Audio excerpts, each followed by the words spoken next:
Here at Sohan University, a certain name echoes through the halls. Han Tae-soo, a 2-3-year-old returnee student, who looks like he'd rather be anywhere else. Two desperate students approach him, having heard rumors of his unique talent for attendance fraud. But this isn't some friendly favor. Tae-soo immediately presents them with a professionally written price list.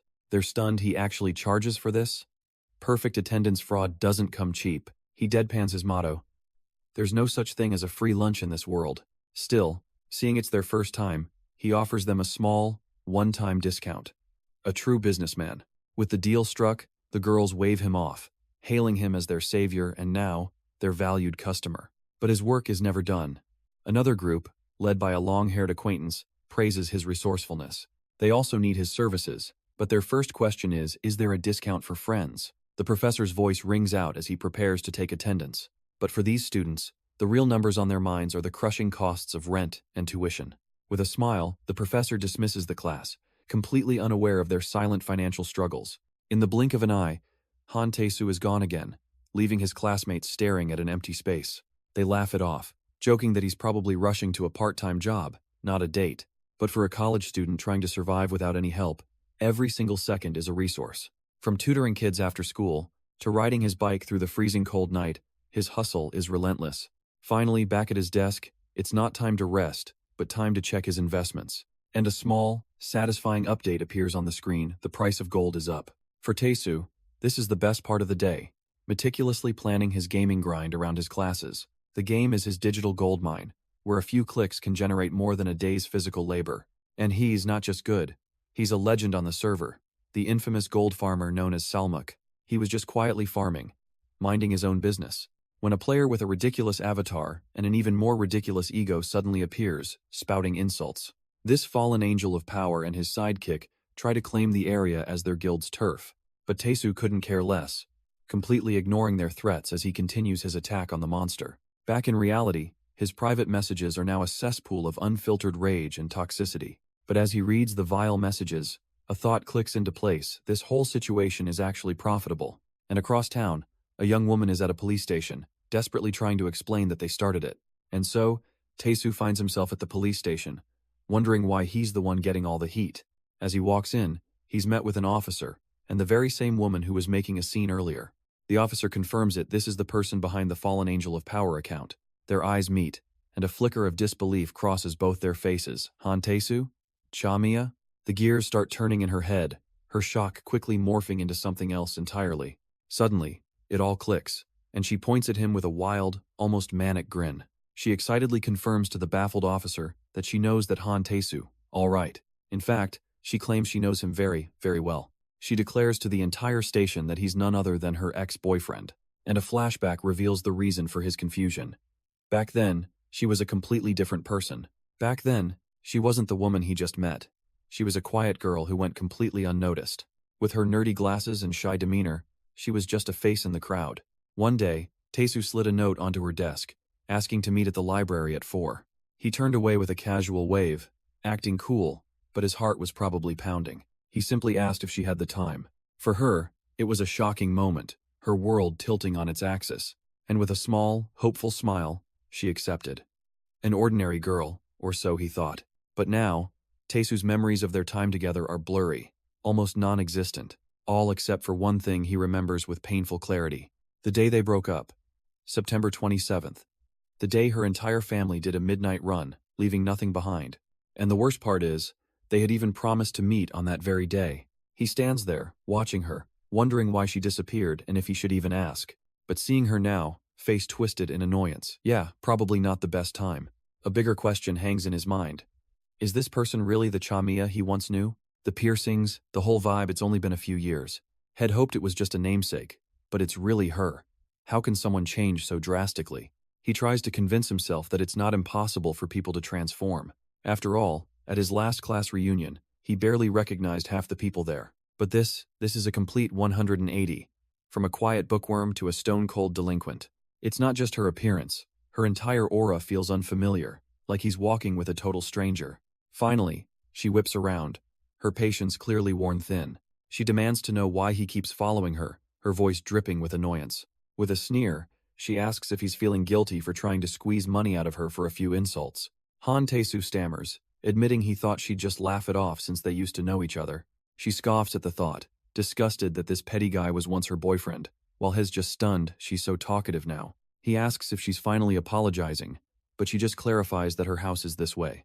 She repeats her stance.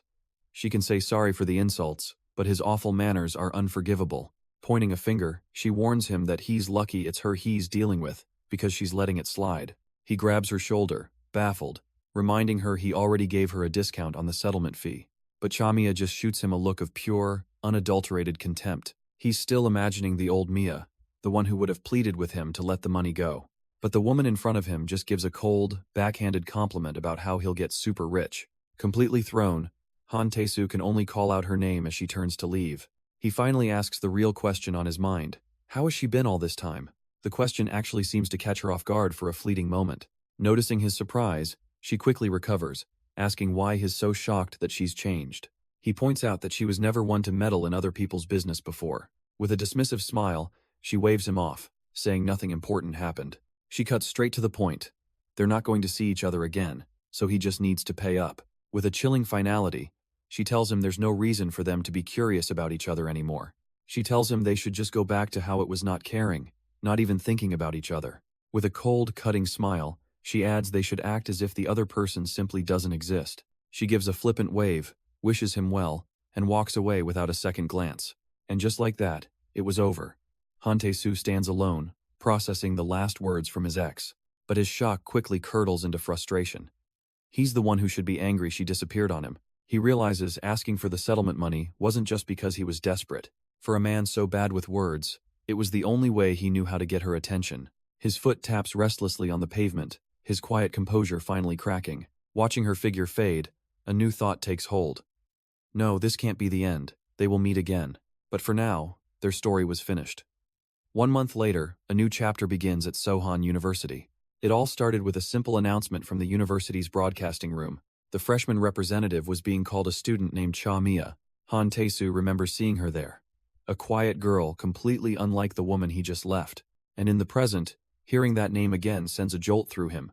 He thought that was over. He can still picture her face, flushed and overwhelmed by the sudden spotlight. But the memory is broken by the rumble of a moving truck just outside his apartment. He glances out the window, wondering who his new neighbor might be. It's only been 4 days since the semester began, and he's barely settled in himself.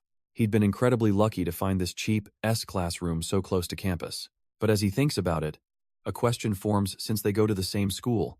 Does she commute? And just like that, he's thrown back into a memory he never expected to revisit. The university entrance, a sea of new faces, and an announcer calling a familiar name, Chamiya. He stares, completely bewildered. Why is she here? Her mind, however, jumps to a far more dramatic conclusion. He must be a creepy stalker. She immediately whips out her phone to call the police, forcing an exasperated Tae-soo to stop her. He has to pull out his own student ID just to prove that yes, he actually goes to this school too. But as she reads the ID, a new horrifying possibility dawns on him. They're both in the media department. That would make him her senior, a fact she meets with a defiant "So what?" He grits his teeth, reminding her of their agreement to act like they'd never met. But Chamiya just flashes a smug little smile, telling her senior to mind his own business and walk away. She offers one last, chilly smile, a hint of something darker in her eyes. This arrangement, she says, is for both of their sakes as she walks away.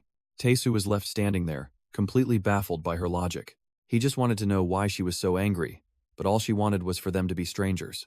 Back home, he tries to shake it off, telling himself it's just lingering attachment. But his thoughts are interrupted by the sounds of a moving truck right outside his building. A sudden, terrible thought crosses his mind. No, it couldn't possibly be Chamiya. Just then, the doorbell rings, and as he opens it, his worst fear is realized. There she is, all smiles and hearts, introducing herself as his sweet new neighbor. The world seems to freeze as she offers him a welcome rice cake, both of them in total shock. And her friendly neighbor routine immediately ends with her splatting the rice cake right onto his face. She panics, wondering if Hez some kind of stalker, but Tae-soo just points out the obvious. She's the one at his door. He asks if she's just visiting a friend, trying to make sense of it, but she confirms the horrifying truth. This is her new place. The grim reality of the situation slowly dawns on her. She silently curses herself for impulsively taking a cheap apartment without checking who lived nearby. Recovering her composure, she lays down the new ground rules. They will live as neighbors who don't even know each other. Taesu just stares back, completely done with this drama. He gives a short, sarcastic reply, "Yes, ma'am," and she promptly slams the door in his face. But a second later, she freezes behind the door, realizing she just heard a word she wasn't supposed to. A muffled argument erupts, with her shouting that if he gets to be a mister, then she's definitely a ma'am. And so Taesu is left alone, thinking about his ex-girlfriend, Mia, and how she was the one who broke their promise 5 years ago. His mind drifts back to the quiet moments they used to share in the school library at sunset. He remembers the peaceful feeling of just being near her, a time when things were simple. It was their special time, their special place, away from the rest of the world. But snapping back to reality, he stares at the lumpy chocolate she left him, wondering how she could have changed so much. What on earth could have happened to turn that quiet girl into someone who looks ready to kill? Her venomous words echo in his head, making him second-guess himself for a moment. Did he do something wrong? But no. He quickly shakes off the doubt, hardening his resolve. It wasn't his fault. She was the one who never showed. Just as he's lost in his thoughts, the sudden chime of the doorbell echoes through his apartment. Confused, he gets up to answer, wondering who on earth it could be this time. He peers at the intercom screen, completely baffled. Is that Chamia? Opening the door, he finds her standing right there, and he can't help but ask what she's doing at his place, room 302. She stammers something about his apartment, room 301, looking distressed, and then he sees why, his eyes widening in horror as he finds his entire entryway flooded with water. He quickly locates the meter box and confirms his suspicion. A pipe burst from the freezing weather.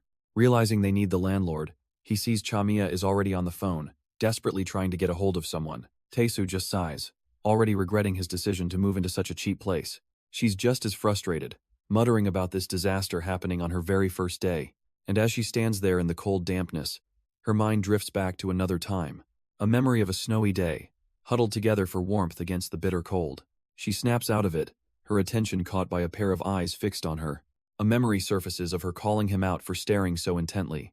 It was that same look, the one that makes her shiver for reasons other than the cold. Taesu panics, frantically denying that he was looking at her in a weird way. He finally admits it, his voice dropping seriously. He was staring because he's worried about her. His genuine concern hits her like a ton of bricks, leaving her completely speechless. He grabs her hoodie, telling her to come inside and dry off before she gets sick. But she resists, starting a clumsy, splashy tug-of-war over her mop in the hallway. Fed up, she shoves him back, thanking him for the help but making it clear she wants nothing from him. She tells him to stop meddling and retreats into her apartment, leaving Taesu to wonder if she'll be okay. But Taesu just points out the obvious. Her boiler's busted, and she's freezing her butt off. She tries to play it cool, shivering while insisting she's totally fine since it's winter. But he's not buying her act. So, he hits her with an unexpected proposal, naming a price of 1,001 per hour. The offer catches her completely off guard, leaving her blushing and speechless. He explains that's the fee for warming up in his room this way. It's a transaction, not a favor. She mulls it over, repeating the ridiculously low price under her breath. After a moment, she hesitantly agrees, admitting that it does seem like a reasonable price. But just as he thinks it's settled, she trails off, a hint of doubt in her voice. Then, her entire demeanor shifts as she looks up, a sly glint in her eye, adding just one more condition to their deal. Taesu can only sweat, wondering what on earth she's about to demand from him now. The very next morning, the drama follows Taesu right onto the university campus. His sister hits him with a wall of suspicion, demanding to know what really happened last night. Taesu can only look exhausted, already tired of the interrogation. He tries to brush it off, insisting he already told her that the girl was just his younger sister. But the campus is already swirling with rumors, with everyone asking if they're dating. As it turns out, Chamia's situation was resolved simply. Her heater was under repair. She had been at her wit's end, clearly distressed by the whole thing. But the building owner showed up at the perfect moment, meaning she didn't have to stay with Taesu after all. Back in the present, his sister reluctantly accepts his explanation. She says she'll believe him because he's her brother, but her pout shows she's not buying it one bit. She knows her brother too well.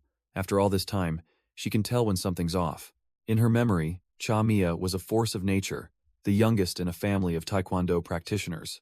Despite her small size, she had an insane combat sense, becoming a neighborhood legend by 6th grade. A tiny terror they called the Guangjiangdong Crazy Chihuahua. But putting that aside, she follows her brother, changing the subject to what's really bothering her. She asks him doubtfully if that person was really the Chamia she remembers, because the girl she knew was tiny, and this new version has a totally different, more mature vibe. As they walk on, she concedes that the face and voice are similar, but it still feels wrong. More importantly, her thoughts darken as she remembers the past. Why would someone just disappear without a word, knowing how much it would hurt her brother? The next morning, a senior greets him with a warm smile, Jong-hee-soo, the department president.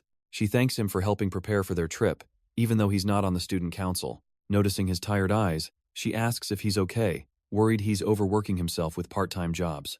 But Tae-soo just flashes a confident smile, saying it's no problem. He quit all his other work for this. She's stunned, but he just flexes, boasting about a recent temporary income he's secured. With his new financial freedom, he's ready to help out, carrying boxes alongside his sister and senior. Tae-soo internally reveals that this senior, Song-hee-soo, is the person he's interested in now. It's a newfound feeling, one that makes working beside her feel completely different. But of course, his secret is one he'd never let slip, especially not with these guys around.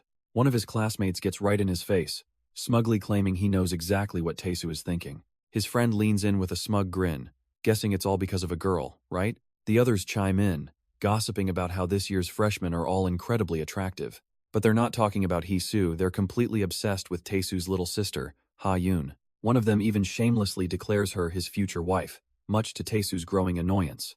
He turns to walk away, done with the conversation, as another friend has to physically restrain the two pests. All Tae-soo can think about is his sister's bright smile, telling him to do his best.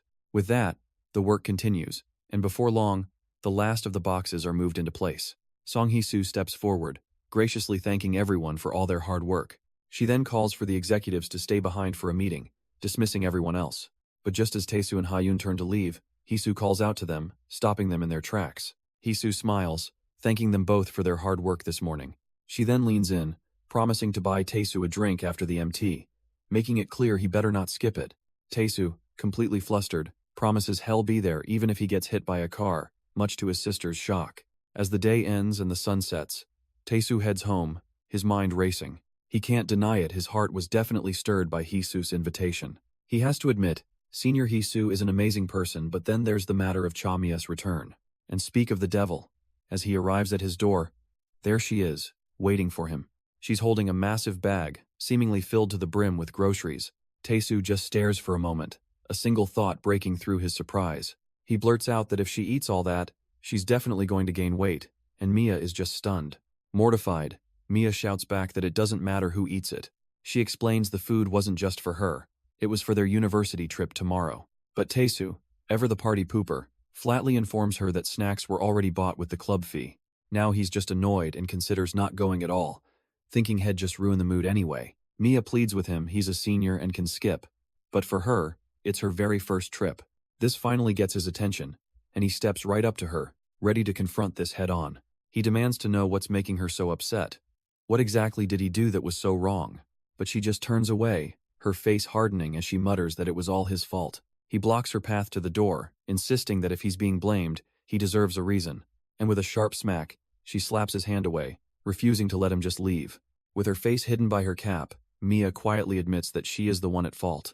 But then she twists the knife, telling him to stop acting like he even knows her. Tae-soo calls out her name, stunned, as she brushes right past him. The door slams shut, leaving him standing alone in the empty hallway. He's left completely baffled by her behavior, wondering what just happened. The scene shifts to the day of the university trip, a fresh start or so it seems. But right away, there's a problem. Too many people showed up, and the bus is packed. The student in charge comes up with a solution, pointing out 2 students who will have to ride in her car. And of all the people it could be, it's Tae-soo and Mia, stuck together while everyone else boards. The two exchange a tense, silent look, the air thick with unspoken history. And so, the big red tour bus pulls away from the university, heading for the retreat. Inside, the atmosphere is lively, full of students excited for the trip. But the student in charge of the trip suddenly realizes she doesn't see Tae-soo anywhere. Her friend beside her notices her looking around and asks what's wrong.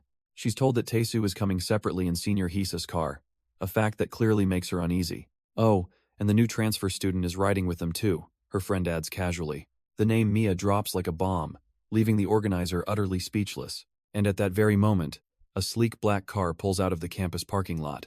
At the wheel, Song-hee-soo turns back with a bright smile, checking if her passengers are all set. In the back, Mia glares ahead while Tae-soo, in a desperate bid to avoid all human interaction, sits there wearing a giant motorcycle helmet. Mia can only stare, completely baffled by what her senior is doing. Taesu calmly explains it's a safety device and even offers her a helmet of her own. His nonsensical muttering about bumper cars only deepens her confusion. But before she can even question him further, the world outside blurs. The car rockets forward with a scream, launching them onto the highway. Much later, they finally make it to a rest stop in one piece. Mia collapses onto a bench, her soul practically abandoning her body from the ordeal. A cold can suddenly pressed against her cheek, snaps her back to reality. It's Taesu, casually asking if she's still alive, the sun giving him an ominous halo. He finally reveals that Senior Hisa's demonic driving is legendary, and the real mystery is how her car doesn't have a single scratch. She questions the gesture, but he clarifies the drink is from Senior Hisu, not him. With a polite but firm tone, Mia turns it down, reminding him that she doesn't even like coffee. Taesu stops, his deadpan expression cracking with genuine surprise for the first time. He can't hide his confusion since when did she not like coffee? Because a memory surfaces, clear as day. A younger Mia, smiling as she drank a canned coffee beside him. He wonders aloud why he remembered it so clearly, but she simply suggests he's confusing her with someone else. She pauses, then concedes that maybe she did like it, way back then, but she quickly brushes it aside, claiming it's an old story she doesn't really remember. Then, her expression shifts, and she calls out his full name, Han Taesu. She takes a breath, looking down as she prepares to apologize for something he doesn't yet understand. She explains she doesn't want to be stuck dwelling on useless memories from the past, and then comes the request that stops him cold. Could they just treat each other like strangers? Mia admits that he knows how hard things were for her, and seeing him is just a painful reminder. He takes a step back, shocked, as she points out how they've met again in the same school and department. She clarifies that he doesn't have to completely ignore her though. With a deep bow, she formally addresses him as senior. All she asks is that he treat her like an ordinary junior, apologizing for how harsh she's been. But to Taesu, the message is crystal clear this was a firm, polite refusal. The most decisive rejection possible, shattering his perception of her with a distant smile. He realizes the Mia he knew is gone, leaving one question. Why did she act like she knew him at all? He's left stewing in his thoughts, wishing she had just pretended not to know him from the start. But his brooding is cut short by a familiar, gentle voice asking what he's doing. Caught off guard on the park bench, Taesu scrambles for an excuse, lamely claiming he's just watching clouds. She plays along, asking if his newfound hobby is any fun, and he has to admit it's not. His mind drifts back to Mia, trying to convince himself that her reasons made sense. Meanwhile, the girl next to him is on the phone, musing about how 5 years is more than enough time for people to change. Taesu realizes with a jolt the time they spent apart is about the same as the time they were together. She hangs up and turns to him with a knowing smile, asking why he's acting so down. And just like that, her gentle teasing makes his heart skip a beat. He's completely flustered, a brand new feeling blooming in his chest right where the heartbreak used to be. Later, Taesu arrives at the university MT trip with one of the organizers, who is thrilled with their choice of location. She explains that since it's their last big event before graduation, she wanted it to be as memorable as possible. Her words spark a new determination in Taesu. He decides he'll confess his feelings to Senior Su. He's finally closing the door on his past, even if Cha-Mia were to suddenly return. As they walk from the parking lot, the organizer insists on treating him, saying it's the least she can do for his help. With his heart now set, he asks about the new student who was supposed to join them. And right on cue, a bizarre figure in full blue hockey gear clomps into view, hockey stick and all. The organizer finds this entrance hilarious, immediately pegging them as the interesting new student. The scene then cuts away, flashing back to Song Hee-soo behind the wheel, wondering if her driving was a bit too scary. Her passenger, a terrified Taesu in a helmet, nervously insists that it wasn't scary at all. The group finally arrives at the pension at 11:15 a.m., ready for their trip. But not everyone is ready. One poor soul has had his spirit exorcised by Hee-soo's driving. The other students whisper that only a monster like Senior Taesu could survive that ride unfazed. As Taesu tries to settle in, he feels a sudden poke on his shoulder. He turns to find a new face, a girl he doesn't recognize, looking up at him. She introduces herself with a bright smile as Shin Da-bin, a new student who wants to talk. Later that evening, with the formal orientation wrapping up, the sun sets beautifully over the pension. The trip organizer cracks open a drink, happily declaring the official part of the event concluded. Now, she announces, it's time for a social gathering and some drinks in small groups. She raises her can high, kicking off the night with a toast to their club. And so the night begins, with Taesu immediately finding himself flanked by his sister and the new girl, Da-bin. But as he wonders about the strange group arrangement, another girl explains the rules. No changing groups for a whole hour. He can feel the daggers being stared into his back, the collective rage of every other guy at the party. Suddenly, a can clinks against his own, and he turns to see Shin-da-bin leaning in close. With a charming wink, she offers him a personal toast, breaking the ice with confidence. But her forwardness immediately awakens a slumbering demon, as his sister glares with pure, unadulterated annoyance. Not to be outdone, his sister shoves her own can forward for a toast, startling Da-bin with her aggressive cheer. Amidst the chaos, Cha-Mia quietly observes from the side, a silent spectator to the unfolding social drama. She takes a slow, deliberate sip from her can, her thoughts hidden behind a calm expression. As she lowers it, her gaze is distant, lost in a moment of quiet contemplation. Her eyes narrow slightly as she finally breaks the silence. She bluntly asks Taesu if they really have to do the whole cheers thing, catching him off guard. He stammers that it's not required, taking a sip to hide his slight awkwardness. Cha-Mia closes her eyes, thinking about the two girls who seem to be at the center of all this drama. The reason for this year's unusually high attendance at the university trip becomes clear. It's all because of 3 freshman influencers who decided to show up. First, there's Ha-Yoon-ji, a study vlog broadcaster with over 40,000 subscribers. Then there's Do Yeon-woo, the host of a popular horror radio channel. And when someone asks Taesu about Shin-da-bin, he just looks confused. Is he supposed to know her? Turns out she's a massive gaming influencer with over 300,000 subs, and our boy is completely clueless. Shin-da-bin just giggles, humbly saying her fame is nothing, just compliments for being decent at games. It all clicks for Taesu. He finally understands Song Hee-soo's text about putting the famous kids with him for safety. He glances around at all the fierce, jealous glares from the other guys. Ah, that's what she meant. But his attention is pulled back when Shin-da-bin's eyes sparkle with excitement at the mention of a game he plays. She gushes about playing it since she was a kid and asks for his server. When he answers, she's ecstatic. What a coincidence. They're on the same one. Taesu himself seems a little surprised by the odds, so he casually points out that Cha-Mia is on that server too, causing her to have a full system meltdown. She panics, desperately trying to play dumb, remembering their agreement to act like strangers. Shin-da-bin, oblivious, turns back to Taesu and asks if he knows the infamous gold farmer on their server with the exact same name. With a perfectly straight face, Taesu calmly admits, "Oh, that's me." The bombshell revelation sends Shin-da-bin fleeing straight to the restroom. She washes her hands, the pieces clicking into place. She knew it. She was right. Her composure completely shatters as she erupts, screaming his full, absurdly specific name. We flash back to her asking her friend, Do Yeon-woo, about a freshman named Taesu. Do Yeon-woo had been confused why was she so desperate to find this particular person.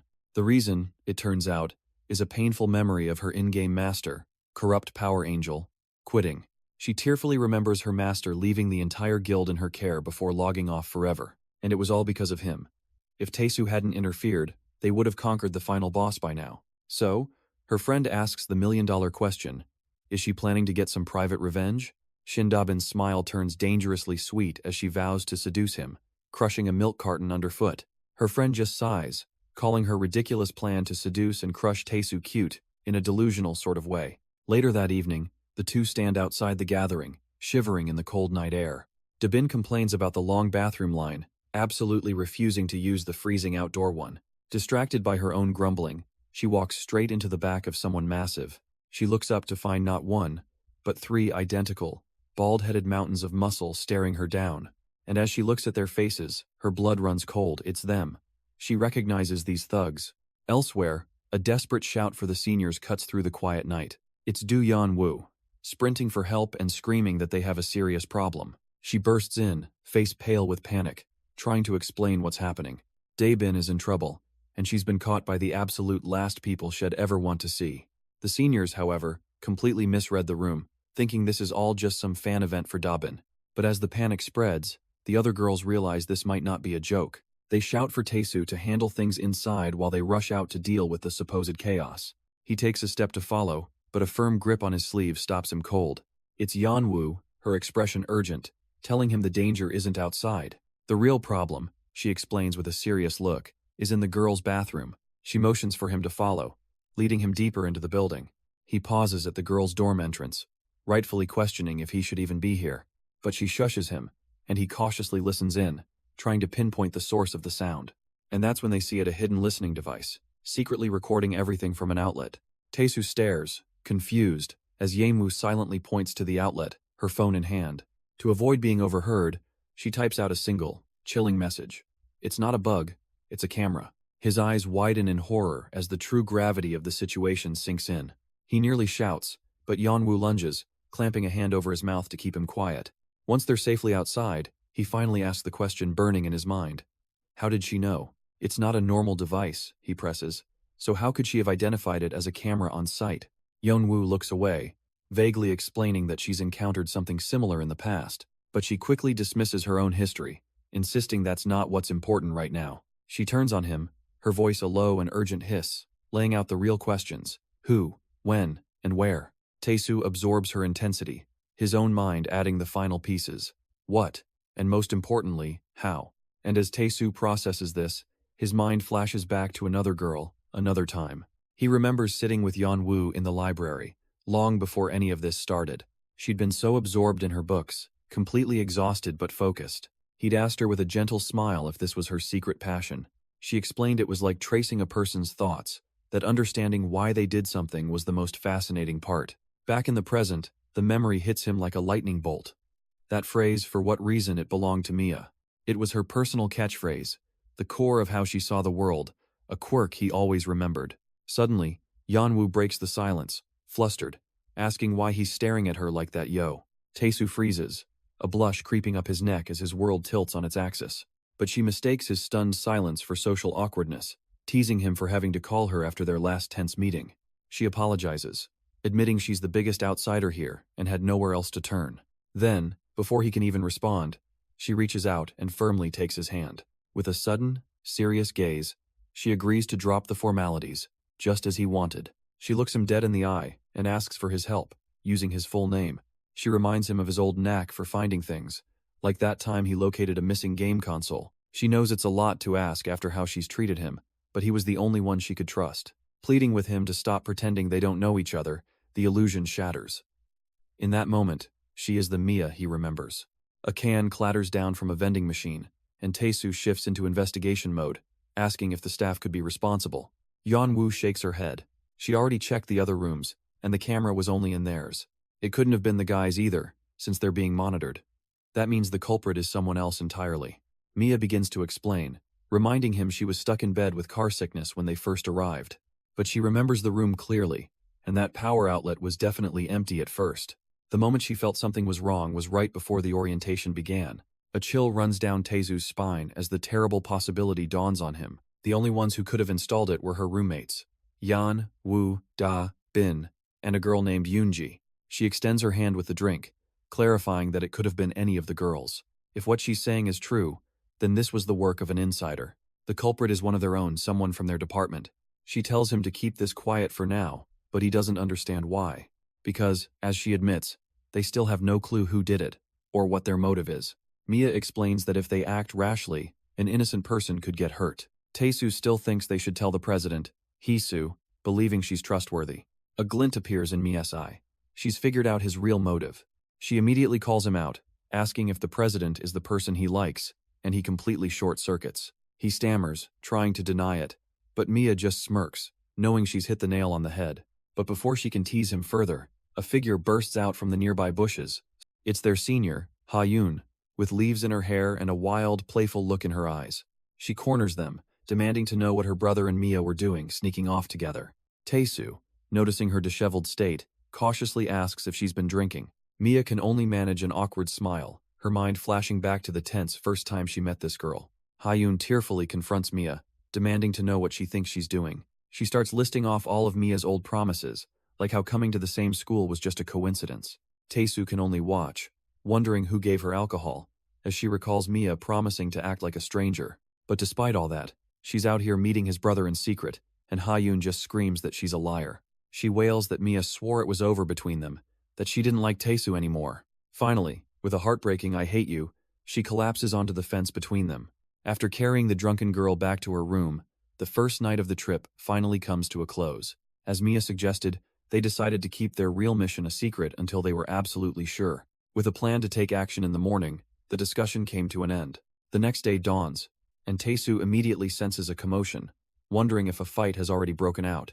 The commotion Tae-soo heard is a sharp, angry voice, shouting that they've found the culprit. A girl points a trembling, accusatory finger, her face twisted in rage as she claims she saw everything. Her target is none other than Mia, who just stands there, completely blindsided by the sudden confrontation. In front of the growing crowd, the girl bellows that Mia tried to secretly film their room by installing a camera. One of the senior girls immediately steps in, trying to get everyone to calm down and just take a breath. But the rumor is already spreading like wildfire, murmurs of a hidden camera echoing among the shocked students. A younger girl, frightened by the sudden chaos, instinctively grabs onto Taesu for support. She looks up at him, completely baffled, wondering what this insane accusation of secret filming is all about. It makes no sense. Why would Mia ever do something like that? But Taesu just smiles, completely unfazed. He calmly reassures her not to worry, confident that Mia is not the kind of person who would ever do such a thing. Mia watches the scene unfold, thinking to herself that this is an unexpectedly bold move from her enemy. In her mind, the true culprit is already crystal clear. A girl named Ha Yoonji. Yoonji, as it turns out, is not only a famous NewTuber but also Mia's very own roommate. She remembers feeling uneasy around Yoonji's overly familiar behavior during the freshman welcome party. Seeing Taesu in the crowd, she rejects his unspoken offer to help, deciding she'll handle this on her own. She knew the guy was crafty, but she's starting to realize she might have underestimated him. Her thoughts drift back to the conversation they had just last night. While carrying a drunk senior, Taesu had pointed out that interrogating every girl on campus was impossible. So, he proposed a much simpler, more cunning plan. They would just make the culprit come forward on their own. Yeonwoo had pointed out the obvious flaws. What if they just destroy the evidence instead of retrieving it? But Taesu, with a knowing smile, just posed a simple riddle. When is a person most careless? The answer, he explained, is early in the morning, just after they've woken up. He reasoned that being able to sleep soundly means your guard is completely down. That single moment of carelessness is the only window they need. The plan wasn't just to retrieve the device, but to make the culprits come right to them. And just like that, back in the present, a hand grabs Yeonwoo as a girl shouts for everyone to hear. She points a finger right in Yeonwoo's face, yelling that she saw her hide a camera this morning. Confidently, she turns to her friends for support, but Dabin and Yoonji just stare back, utterly confused. The accuser recalls the moment clearly. Seeing Yeonwoo acting suspiciously around a sleeping Dabin's belongings, Yeonwoo realizes the culprit wasn't trying to be sneaky, but to frame them publicly. Watching from afar, Taesu resists the urge to step in, deciding to trust the plan. But Yeonwoo simply lets out a knowing smile, as if it all just clicked. She reveals what she was holding, and the accuser's eyes go wide. It's just a toothbrush. Yeonwoo plays dumb, innocently asking her to clarify what she meant by a camera. The girl is stunned into silence, her confident accusation crumbling. Panic sets in as she wonders if Yeonwoo somehow overheard her schemes. Yeonwoo then recalls the girl's plan to get a new phone by recording something. With a sly, confident smirk, she asks if the girl wants to see the recording. She then shoves her own phone forward, leaving the accuser speechless. Yeonwoo lays out the accuser's logic, suggesting they can check the recording directly. She offers up her phone for a full unrestricted search gallery, call logs, everything. If nothing is found, she says, the girl just has to admit she misunderstood and apologize. But then, with a chilling smile, she asks if they'll even need to check it to believe her. A jolt of pure terror runs through the accuser as she realizes her mistake. Before anyone can respond, Yeonwoo cheerfully pulls out her entire bag. She dumps all of her belongings onto the floor to prove she has nothing to hide. With a huge, innocent smile, she declares this is everything she brought, besides some snacks. One of the seniors tries to tell her she's going too far, but Yeonwoo waves it off. The accuser can only stare, dumbfounded, as the entire room watches her scheme completely fall apart. And from the sidelines, Han Taesu watches, thinking to himself that the game is officially over.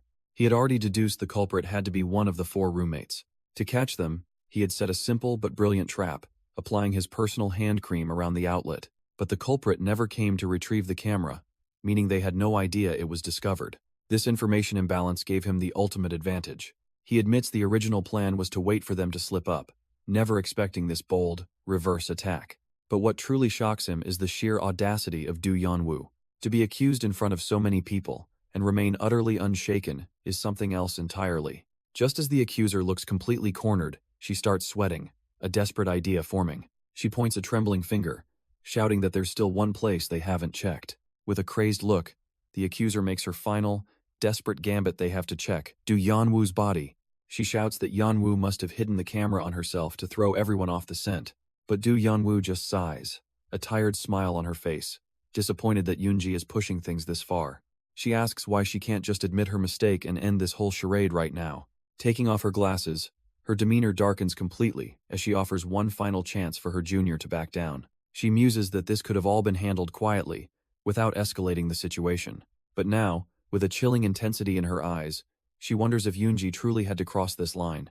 Han Tae-soo watches in horror, realizing the girl he calls Cha Mia is about to snap, pleading with her not to get violent. But his words die in his throat, his mind going completely blank at what he sees. Do Yeonwoo's glasses hit the floor, a silent promise that the time for talking is over. But instead of violence, Do Yeonwoo simply begins taking off her red hoodie. Then her sweater comes off right over her head, leaving Ha Eun-ji speechless. The clothes fall to the floor in a silent heap, a clear message being sent. Standing before her junior, she challenges her to name the hiding spot now. A predatory smile crosses her face as she grabs her hair, wondering if it's in there. She whips her long ponytail around, completely mocking the baseless accusation. Leaning in, she asks if this is still not enough, offering to strip completely. The sheer pressure brings a tear to Eun-ji's eye, her resolve finally cracking. Do Yeonwoo sees it, her cold, triumphant gaze locking onto her broken junior. She calmly sits, draping the hoodie over her shoulders, ready to hear Eun-ji's story. Han Tae-soo dangles the camera in front of Eun-ji, calmly asking what she was trying to achieve. He admits he didn't report her right away, recalling that even Mia didn't want to blow this up. Leaning on the facts, he demands she explain why she's holding a camera that Mia supposedly had. The scene flashes back, showing Tae-soo as he begins to unravel the entire scheme. But the truth was even simpler. Another girl pops up from behind a stunned Yoon-ji. With a triumphant smile, she declares that she had the camera the entire time. This was all Do Yeonwoo's counterplan. Create the illusion that Mia had it, while it was hidden elsewhere. She had used the club president's authority to call the other girls out of the room. This bought just enough time for an uninvolved third party to swoop in and secure the evidence. Back in the present, a faint, knowing smile plays on Tae-soo's lips. He guesses it must have been confusing for her. He lays it all out for her. The camera vanishes, she's called away, and the prime suspect turns up empty-handed. Do Yeonwoo adds that Yoon-ji tried her best to look innocent, but her anxiety was practically screaming. The fatal mistake?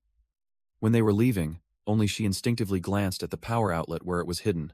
With a confident smirk, Tae-soo holds up the tiny memory card, saying the rest was easy. And right there in the footage, clear as day, was Yoon-ji herself turning on the camera.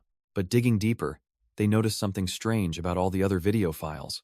The camera was never aimed at the other students, but always pointed directly at the luggage. Completely cornered, she finally breaks, promising to tell them everything without holding back. You see, she never thought to delete the data because she couldn't imagine anyone ever finding the device. So when it seemed like Mia had it, her mind spiraled, convinced she was about to be blackmailed. She was terrified that if anyone found out, everything she'd worked for would crumble. Apparently, the device had a button to wipe the data remotely, so she desperately tried to get it back. Her mind went blank, consumed by the single thought that she had to strike before Mia could expose her. Yeonwoo calmly states she figured as much, as someone with bad intentions wouldn't have just filmed the luggage. She realizes this must be why Mia came to her for help, having already pieced together the truth herself. With a steady gaze, she looks at the trembling girl and says she'll trust her. The others are stunned, but Yeonwoo challenges them, asking if Yoon-ji admitting her mistake isn't enough. Yoon-ji is completely floored by this mercy, tears streaming as she asks if she's really okay with this. She can't comprehend it after everything she did. How could Mia possibly forgive her? But Yeonwoo just looks back, a thoughtful expression on her face as she considers her next words. Yeonwoo casually explains that she was just curious, and since she wasn't the culprit, it was fine. She'd rather not ruin the mood, and they can always just watch her to make sure she's telling the truth. But her smile twists into a menacing grin, her eyes glowing with a terrifying light as she adds a warning. If she discovers it was all a lie, the sheer pressure makes Yoon-ji tremble in fear. Watching this transformation, Shin Da-bin whispers to Tae-soo, asking if this is really the same Mia they know. The phrase, "a different person," hits Tae-soo, and his gaze drifts as he falls into a memory. He remembers the original Yeonwoo, thanking him sincerely after he'd helped her. She had been worried, she told him as they walked through the dark woods. Worried that after how harsh she'd been, he would have just ignored her completely. Turning back with a small, genuine smile, she admitted that he might have just misunderstood her a little. The memory of a kinder Yeonwoo fades as Tae-soo returns to the present. Just like that, the whole ugly incident at the retreat was concluded quietly. They all agreed to respect Mia's wish not to escalate things further. A humbled Eun-ji handed over the damning memory card, promising to cooperate from now on. She even confessed everything to the other girls sharing her room. But surprisingly, they sympathized, and ended up apologizing to Mia even more profusely. With the drama finally settled, Yeonwoo stretches and thanks Taesu for his help. She compliments his quick thinking, but he seems more concerned about her well-being. A little confused, she asks him what he could possibly be worried about now. He brings up the fact that everyone saw her nearly naked, wondering if she isn't embarrassed to go back. She gets defensive, insisting she had to do something drastic since the girl wouldn't admit it. Flustered, she quickly adds that he shouldn't get the wrong idea. She isn't that kind of girl. Taesu just blinks, completely lost as to what that kind is even supposed to mean. Her face flushes red as she clarifies she's not someone who just strips whenever, wherever. Mortified, she begs him to just get it the first time, while he finally understands what she meant. He then pivots, musing on how simple the whole situation was. If the culprit had been a better liar, he says, he would have had to involve the police. But Yeonwoo just waves it off, deciding to deal with that kind of problem if it ever comes. After all, her only real goal is to graduate peacefully without any trouble. Taesu listens to her wish for peace, a dark, skeptical look crossing his face. Yeonwoo cheerfully declares that with everything settled, her peaceful school life can finally begin. But Taesu stops her, asking if she's actually serious after the absolute chaos she just unleashed. The words hit her like a physical blow, her mind flashing back to the immediate, disastrous aftermath. She was suddenly swarmed by a mob of adoring fans, led by the very thugs she'd just terrified. The girls from her department closed in, getting way too close and demanding to know why she'd hidden her looks. Even Taesu was getting grilled by his friends, who were shocked to learn he had such a cute little sister. It was only then that she'd glanced at a reflection and realized her glasses, her entire disguise, were gone. Her classmates were already fawning over her, offering makeup tips and telling her to ditch the dorky look for good. They tried to drag her off for a makeover, insisting she make that scary face again for their entertainment. Her bid for a quiet life had failed spectacularly, cementing her reputation as someone truly unforgettable. On the second and final night of the trip, the party kicks off again. Ha Yoonji decides she's the one to single-handedly revive the mood after the earlier disaster. And with some drunken karaoke, the retreat actually starts to feel normal again. Two students watch on, relieved that everything ended up okay after such a chaotic morning. But for Mia, it was far from okay. She'd been cornered by her seniors all day long. Taesu could only watch, knowing they'd latched onto her and wouldn't let go for months. But then a sudden panic strikes him. He's been so busy worrying about others, he forgot his own mission. He came here for Hisu, and just as he spots an opening, he sees her asking for more drinks. Before he can make his move, she turns to him with a sweet smile, asking him to run an errand. Defeated, he takes her card, grumbling internally that it's a bit much to go to the store alone. While he was gone, the party somehow got even more out of hand, with Yoonji now performing drinking tricks. He arrives at the girls' dorm, only to be greeted by a suspiciously cheerful welcoming committee. One of them is already completely passed out on the bed. They tell him his timing is perfect, he's here just in time for a group photo. Later that night, Taesu finds a moment of peace, reflecting on how the day settled down after Mia's morning outburst. But his thoughts inevitably drift back to her, wondering what is really going on. It was his first time seeing her in 5 years, so of course her appearance had changed. What truly stuck with him was her strange knowledge of that hidden outlet camera. He couldn't fathom how she stayed so incredibly composed through that whole ordeal. A chilling thought crosses his mind. What exactly happened to her during those years, and is she in some kind of trouble? His train of thought is suddenly broken by a flicker of movement outside. He glances out and sees a lone figure standing in the moonlight.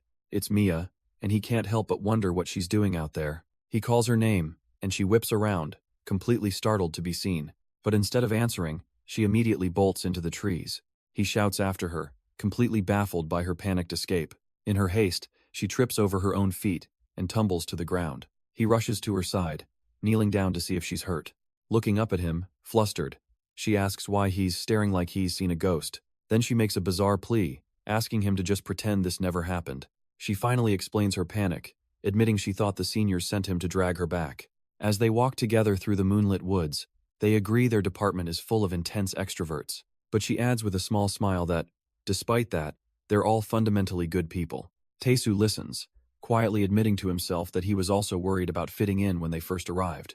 He never imagined he would get a chance like this again. Suddenly, she stops, asking him if this place doesn't seem familiar.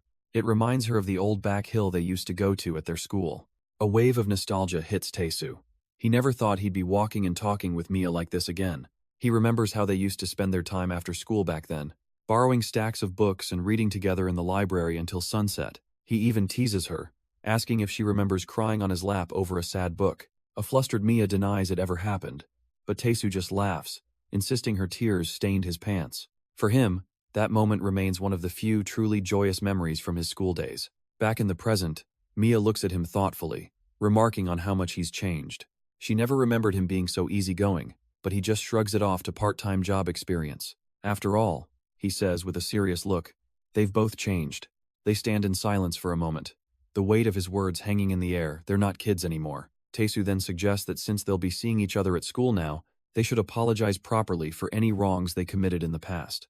But Mia's expression shifts, as she quietly admits she actually wanted to keep her distance. She apologizes, will not harshness, explaining she thought it was for the best, leaving Taesu utterly confused. To explain, she asks him to recall their very first meeting on the entrance ceremony day. The memory surfaces her cold words telling him to just mind his own business. She'd walked away, convinced that staying apart was the only right answer for them both. Back in the present, Taesu just stares, trying to process this sudden revelation. She insists it was never his fault. The blame, she says, was entirely on her. With a sad smile, she wonders why fate just had to throw them back into each other's lives. A fleeting memory shows her huddled alone, a hint at the real troubles she was hiding back then. If they hadn't met again, she admits, she wouldn't have had to act so cold toward him. And with a gentle look, she finally offers him a sincere, heartfelt apology. Still, she admits she'd rather not talk about the past, confessing how tough it was for her. Taesu considers this, thinking that if she really insists, he should probably hear her out. After all, they can't keep avoiding each other until graduation. Then she adds with a chilling finality that once they do graduate, she won't be around anymore. Stunned into silence, Taesu just watches as she quickly changes the subject, urging them to head back. He couldn't bring himself to say anything more, a gut feeling telling him not to press the issue. He knew that digging any deeper into her past would just be reopening old wounds. A sudden, chilling thought strikes him: if he pushes just a little bit more from here, he might cause Cha Mia to vanish from his life completely. His train of thought is suddenly broken by Hisu's voice calling for him from the house. She's in a panic, urging them to hurry back inside since everyone is getting impatient for drinks.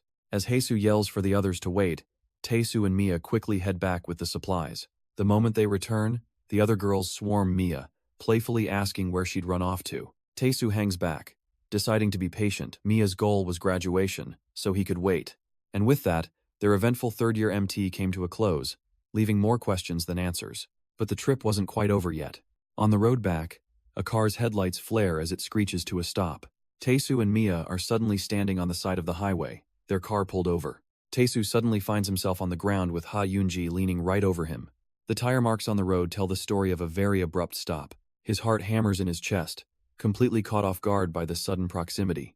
For Yoonji, this was the moment she'd been waiting for all 3 days of the trip. But from inside the car, a series of very pointed coughs shatters the mood. Mia leans forward, impatiently asking if they can get going already since she's tired. Shindabin chimes in from the passenger seat, sarcastically guessing it was just some gravel. Outside, Yoonji quickly apologizes, claiming she just stumbled, as Taesu tries to play it cool. Mia just stares out the window, regretting everything and wishing she'd just taken the bus. But in the back, Hyun isn't buying it, her voice laced with suspicion. She flat out asks Mia if she truly missed the bus by accident. Mia just gives her a tired, incredulous look, as if the idea is completely absurd. Getting to the heart of it, Hyun wonders if Mia still has feelings for Taesu. She accuses her of using the bus as a convenient excuse to stick by his side. She reminds Mia that she swore up and down that it was all over between them. But instead of arguing, Mia suddenly smothers a shocked Hyun with a kiss on the cheek. She pulls back with a sly smile, reassuring her that's definitely not what's happening. Mia insists their meeting at the university was a coincidence, just like she said before, though Hyun still looks doubtful. She insists her relationship with Taesu was just a brief thing from school, 5 long years ago. With a reassuring smile, she tells a doubtful Hyun that there's nothing to worry about. But Hyun's face screams disbelief. She is clearly not buying a single word of it. So Mia leans in with a mischievous glint in her eye, offering to help prove her point. Her shocking plan: she'll personally help Hyun get together with Han Tae-soo. The suggestion sends Hyun into a flustered panic, her brain completely short-circuiting. But Mia isn't finished, her tone shifting as she brings up something she's been curious about. She asks if Tae-soo is really clueless about Hyun's feelings, because it's obvious to everyone else. Cornered, Hyun can only stammer, explaining he's been her tutor since elementary school. She laments that Tae-soo probably only sees her as a student, or like a little sister he feels guilty for. Mia finds this reasoning absolutely hilarious, bursting into laughter as Hyun begs her to stop. She tells a pouting Hyun not to worry. They both know how dense Tae-soo is, so she just has to be persistent. But her tone shifts, and she says that before any of that, there's another matter to attend to. With a single, decisive finger, she points forward. Her target is clear, Tae-soo and Dabin, still standing by their car, locked in conversation. That, she declares, is the first real obstacle that Hyun needs to overcome. And so, a week passes since that fateful car ride, with the new semester now in full swing. On campus, Han Tae-soo turns, his attention caught by a familiar voice calling out nearby. The voice isn't for him, but for Mia Unni, a name now echoing across campus. Ever since the MT incident, Mia has become an unwilling celebrity among the freshmen. She can barely take a step without being mobbed, and she is clearly getting tired of it. Tae-soo watches from a distance, amused by the sight of Ha Eun-ji, the very culprit from that night, who is now Mia's #1, most obsessive, and frankly, most shameless fan. As for Mia, she's completely dropped her old disguise, though she looks utterly bored by the attention. When asked why the sudden change, she gave a ridiculous excuse about her seniors threatening to style her themselves. Tae-soo can't help but wonder what her real reason was for hiding her appearance for so long. Nearby, another familiar face from that incident can only stammer in awkwardness. Suddenly, Tae-soo is ambushed from behind by an energetic Hyun. She clings to him, confirming that his classes are over and he's free for the night. With a hopeful blush, she shyly asks if he wants to go see the flowers with her. Tae-soo notes she's been a lot more proactive lately, but the phrase flower viewing sparks a sudden idea, and that idea quickly materializes into a sign offering instant photos for cash. A moment later, he's standing proudly by his new business venture, with a very confused Hyun sitting beside him. She looks up, completely bewildered, asking what in the world is going on. While she's still wondering about their flower viewing date, he just gives her a smug little smile. He explains that he won an instant camera and film rolls once, and this is a much better use for them than selling them cheap. He even thanks her for the idea, and for a moment, Hyun puffs up with pride. She tries to rationalize the situation, thinking that this is still technically a form of flower viewing. After all, she knew exactly what kind of person he was when she started to like him. While Tae-soo gets to work hawking his photo service, she can only shrink in embarrassment. She strikes a deal. If they finish early, he has to actually go see the flowers with her, and to her surprise, he agrees. That simple promise is all she needs, stealing her resolve and making her heart flutter. But a new voice suddenly cuts in, questioning the 5,001 price for a single shot. The voice is instantly familiar, causing both of them to whip around in surprise. It's Shin Da-bin, and with a confident smirk, she asks if she can choose who she takes the picture with, and it seems the results speak for themselves. Ha Eun-ji is absolutely amazed by his photography skills. Even Da-bin is impressed, asking for his secret, but Tae-soo just smoothly replies that maybe the model was good. That one simple compliment is all it takes to completely short-circuit her brain. She recovers with a playful jab, asking if he's flirting, while Hyun nearly faints from the sheer cringe in the background. But Tae-soo is unbothered, calmly reminding Da-bin that she was the one who seemed uncomfortable earlier. He then offers a simple solution. If she's shy, they can just go somewhere else to take the photo. The straightforward offer leaves Da-bin absolutely stunned, but before she can even process it, Do Yeon-woo swoops in, wrapping an arm around her friend. Suddenly, she has an intense craving for milk tea and cake, calling in a favor Da-bin owes her. Da-bin tries to explain she's busy, but Yeon-woo is insistent, effectively dragging her away from the conversation. And Yeon-woo's expression is almost predatory as she insists on getting what she wants right now. While Hee-soo casually agrees to the plan, poor Hyun is left reeling from the sudden chaos. She's utterly baffled by the whirlwind of events unfolding before her. But then, a voice from the past, Mia's voice, echoes in her mind, telling her to be confident. The memory of that encouragement brings a wave of emotion, stealing her resolve. She takes a deep breath, psyching herself up. Don't lose your nerve, not now. That's right, a woman is all about confidence. With her courage finally gathered, she calls out to Tae-soo, who turns to face her. She boldly asks if he'd be willing to use the rest of the film just for the two of them. But just as the question hangs in the air, another familiar face appears, spotting them from afar. The romantic tension is instantly shattered by Ha Eun-ji, who cheerfully calls out to them. She explains she heard they were taking pictures under the cherry blossoms and just had to come. And she didn't come alone, she brought the entire department, a request Tae-soo happily agrees to. All of Hyun's courage drains away, replaced by pure, unadulterated annoyance. She's forced into a group shot, silently fuming that Eun-ji just cheated her way into the picture. As that chaotic photo shoot ends, the scene transitions to a different park later on. Taesu is walking alone when he suddenly stops, a look of confusion crossing his face. The very next day, on his way home from his part-time job, he finds himself walking the same path. But then he sees a familiar figure standing under the trees, Cha Mia. He can't believe it, running into her again at a place known as a lover's lane, and immediately contemplates turning back. Still, he can't deny that she seems to have put in a little more effort than usual tonight. A thought crosses his mind, could she possibly be here on a date?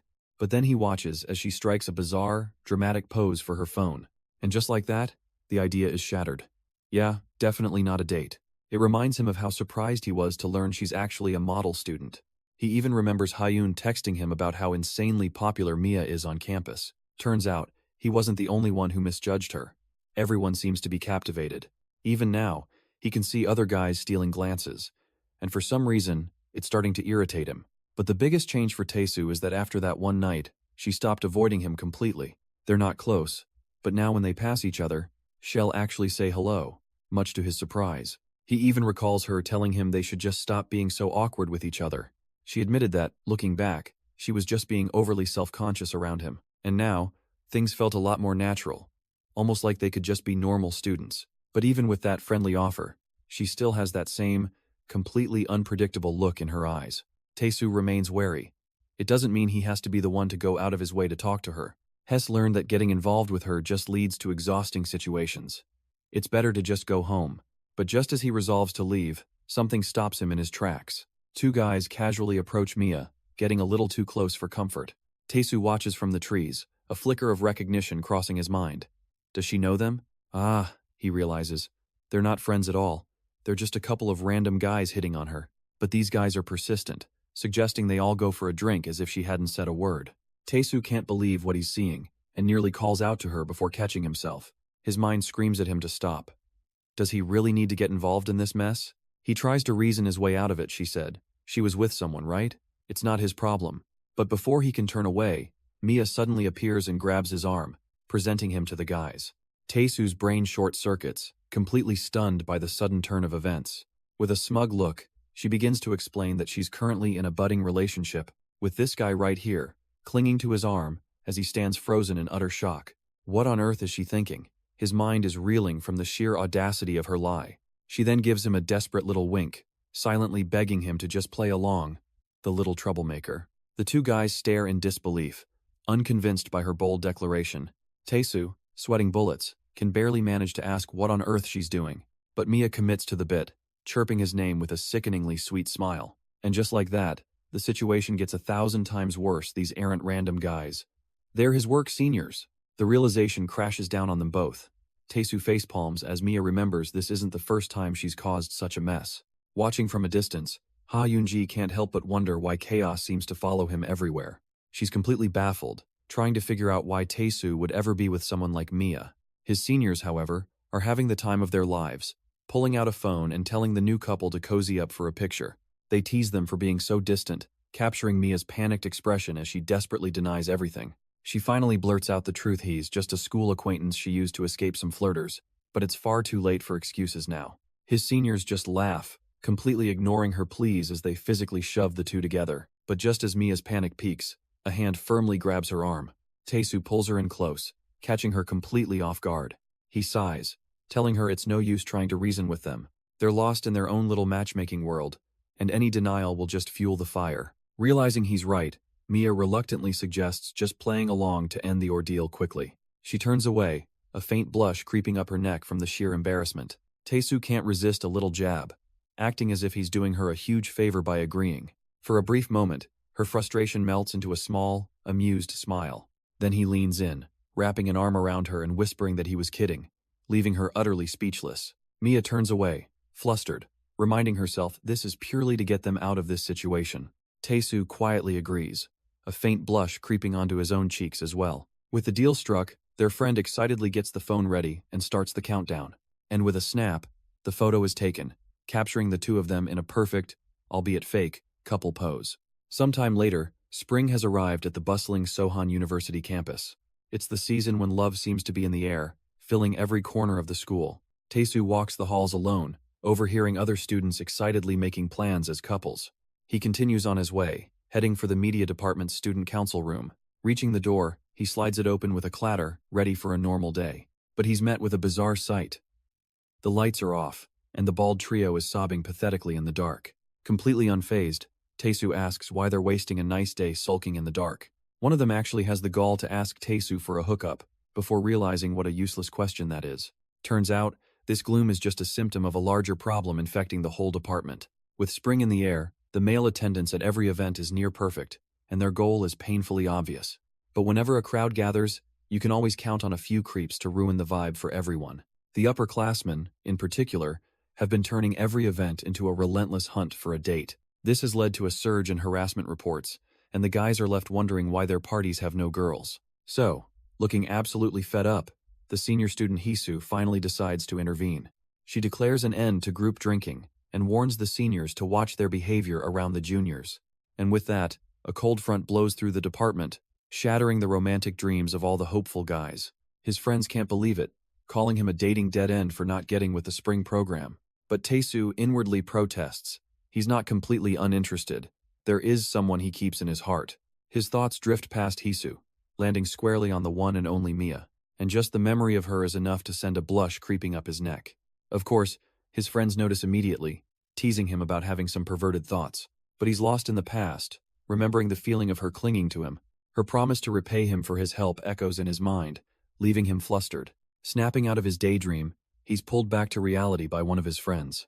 They cut straight to the point, asking if he's truly not dating Haeun. He's tired of this question, but this time it's different. His friend says it's not a joke, there's something going on with her.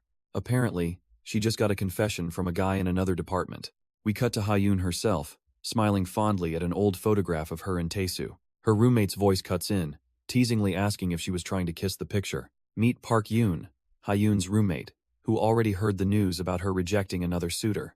She wonders aloud how many hearts Haeun has broken now, but Haeun just shrugs it off. She barely even knew the guy. Yoon sighs, suggesting she should give someone else a chance, even though she knows Haeun is head over heels for her sunbae. But for Haeun, that's an impossible ask. She declares there's no one better than her appa. Her eyes sparkle with devotion, leaving her roommate to groan at the powerful love goggles she's wearing. Haeun even offers to tell the story of how they met, but Yoon is sick to death of hearing it every single night. Then, her friend's teasing stops. She looks at Haeun seriously and asks, "But are you fine with her?" Yoon clarifies she's talking about Shin Da-bin, pointing out how she's been hitting on Taesu like a sly fox. But Haeun just calmly dismisses the concern, much to her friend's complete and utter shock. She explains that Taesu and Da-bin barely even made eye contact, a fact her roommate can't believe she's been tracking. With a fond smile, she remembers that's just how her oppa has always been. Once he gets hooked on something, he can't take his eyes off of it. He'll just stare at that one thing like a fool. The memory alone is enough to send a deep blush across her cheeks. No, Haeun admits. The person she's really concerned about is someone else entirely, a girl named Mia. A memory surfaces of Mia, happily recounting something Taesu said, with Yoon's inner voice admitting it sounds just like him. The flashback shows their easy rapport, as Taesu instantly knows Mia's favorite snack spot near the side gate. The memory continues, showing Mia and her sunbae high-fiving, thrilled about how well they get along. They welcome Taesu, but he's already on guard, asking why he was the subject of their little chat. The scene seems to jump for a moment, the sunbae having to take a call from her professor. She confirms she's finishing up with some materials, leaving Mia and Taesu alone together. While Mia casually scrolls through her phone, Taesu sits nearby, stewing in his own thoughts. He just can't shake their conversation from his mind. Something about it feels off. What could they have been talking about? He grows paranoid, wondering if they were talking trash about him. His nervous glances don't go unnoticed, and Mia finally calls him out for staring so obviously. She looks up with a sly little smirk, asking if he was worried she might have badmouthed him. As his face turns bright red, her grin widens. Ah, so she was just testing him. She assures him she's not that inconsiderate, bringing up how her sunbae helped them during the MT. As they talked, she says, their vibes matched so well they felt like old friends, but Taesu isn't buying it. He remembers the old Mia, a girl so shy she could barely handle a simple conversation, and maybe that's why. Even back then, seeing her with her friends, she felt so happy, so comfortable, and so utterly unfamiliar to him. The change was so drastic that even Yoonji could barely recognize her. Snapping back to the present, Mia suddenly stands, announcing this third wheel is making a graceful exit. With a sly look, she reminds him she promised to repay a debt, didn't she? She rushes to her sunbae with a flimsy excuse, and the terrible realization finally dawns on Taesu. With one last wink and a cheerful good luck, Mia leaves him to his fate. Taesu's mind is racing, his face burning red. She's actually trying to set him up? Hes completely flustered, his heart pounding as he watches Taesu, the girl Hes crushing on. And with that, Mia is already heading for the door, mission accomplished. A debt is a debt, she thinks to herself, a little smile playing on her lips. Meanwhile, Hisu remains completely unaware, calmly typing away on her laptop. Taesu can hardly process the situation. It's just him and his sunbae alone. This is the exact moment he'd been dreaming of since the MT trip, handed to him on a silver platter. But not like this. He needed time to prepare, to work up the courage to even speak to her. Just as his brain threatens to shut down, Hisu snaps her laptop shut, announcing she's all done. His eyes go wide with panic. Is she leaving already? He has to say something. But what? But instead of leaving, Hisu turns to him with a gentle smile and asks if he's eaten yet. Taesu is completely caught off guard, stammering for a moment before she clarifies she means dinner. He tells her he hasn't, and a happy, satisfied look crosses her face. And just like that, they're outside getting crepes, which she says is the perfect sugar boost after work. She calls this her little secret spot, though Taesu can't help but notice it's packed with students from their school. But she just giggles, saying that what makes it special is simply thinking of it as her own. He's completely charmed. Just being near her is enough to give him a burst of energy. Walking beside her, he realizes that this unique way she sees the world is a big reason why he likes her. His mind drifts back to when he first left home, determined to live his own life. It was Hisu, his sunbae, who helped him with everything from finding a place to live to sorting out his expenses. But more than anything, he thinks, the thing that helped him the most was Hisu's gentle smile. He'd wanted to confess to her for ages, but last year he was too busy tutoring Hyun. And this year, well, there's been Mia and her constant, chaotic energy. His complicated thoughts must show on his face, because Hisu asks if something's wrong, and he quickly plays it off. But then she puts him on the spot, casually asking what it was he wanted to say to her. He freezes as she explains that Mia was the one who told her he had something to say. She just waited, she says, but he never brought it up, and Taesu can only scream internally at Mia's meddling. Something he wants to say to his sunbae? His mind races, trying to find the words. But when he thinks about it, there's really only one thing he's ever wanted to tell her. With a deep breath and a blush creeping across his face, he finally prepares to say it out loud. The words he wants to say echo in his mind. I've always liked you, sunbae, but he immediately shuts it down. If he had that kind of courage, he'd have confessed a long time ago. She's always been so kind to him, a fact that both encourages and tortures him. But is that kindness special, or is he just another person she's nice to? He imagines the worst-case scenario. He confesses, and she just gives him a polite, distant, "Oh, I see." The sheer mortification of that moment would be enough to keep him up at night for a solid year. He remembers freezing up before, babbling about getting meat after midterms, just to fill the silence. He tries to justify his caution, telling himself it's better to be careful and not rush into things. But then a critical realization dawns on him. Hisu should have graduated this year. Her still being here feels like a final chance from fate itself, and she calls his name, snapping him back to the present. She leans in close, asking for a bite of his crepe, and Taesu's brain short-circuits. He just numbly offers it to her, his heart threatening to beat right out of his chest. Walking home that night, he makes a mental note to treat Mia to a meal as thanks for all her help. The guy is absolutely floating on air, a ridiculous, happy grin plastered on his face, so much so that a little kid points him out, prompting her mom to tell her not to stare at weirdos. He mentally relives his pleasant date, already wondering what kind of food Mia would like as a reward. But on his way back, his good mood comes to a screeching halt when he sees a figure slumped over on the sidewalk. He freezes, completely caught off guard by the unexpected scene. His happy blush instantly shifts to one of confusion and concern. It's a girl, huddled on the ground, looking like she's in serious trouble. He moves closer, his mind racing. Could that really be Mia? Her eyes slowly focus on him, hazy and unfocused, her cheeks burning with a feverish blush.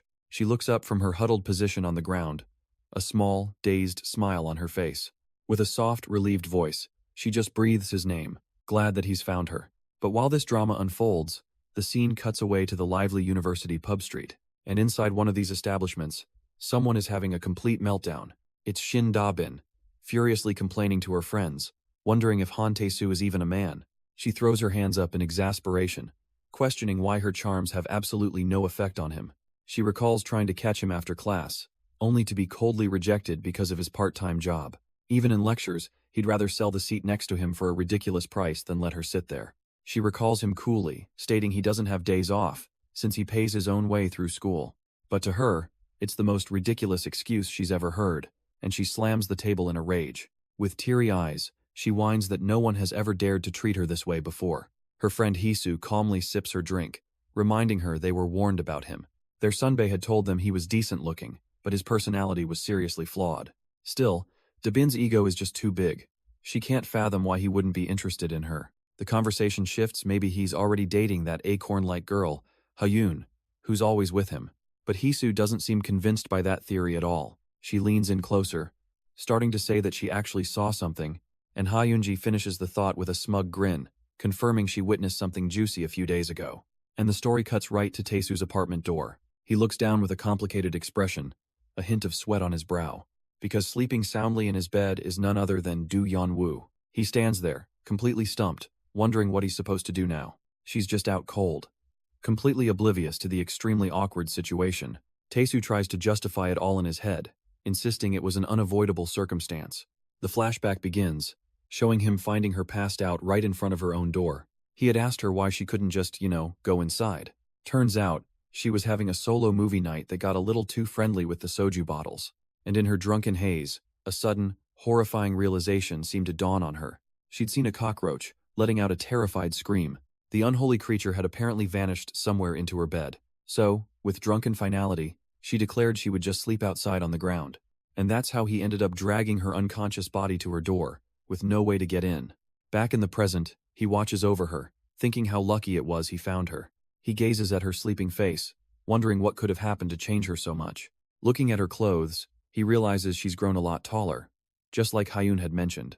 But something more important starts to bubble up in his thoughts. He looks over, a soft, almost pained expression on his face. Seriously, why is she so eager to push him towards someone else? He can't shake the feeling last time it was Hyun she was pushing him towards, and now it's someone new. Is she trying to get rid of him that badly? But his mind flashes back to a time when she held on to him so tightly. If she really disliked him, then what was all that about? A hopeful, dangerous thought enters his mind. Could she still have feelings for him? No. He immediately shuts it down. That makes absolutely no sense. Someone with lingering feelings wouldn't act the way she does now. He remembers her cold words, wishing they'd never even met again.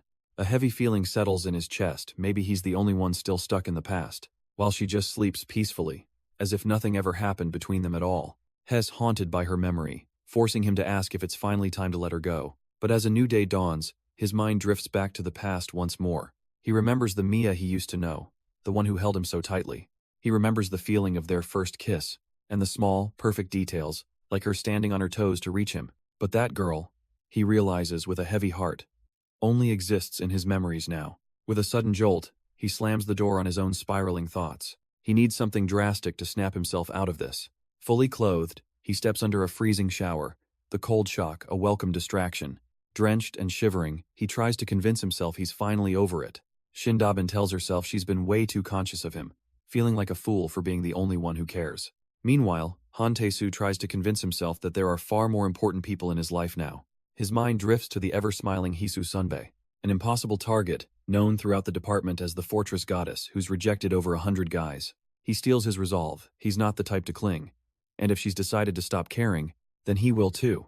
Even as he imagines her lounging around without a single worry. Just as he's about to relax for the night, a sudden noise from his doorway puts him on high alert.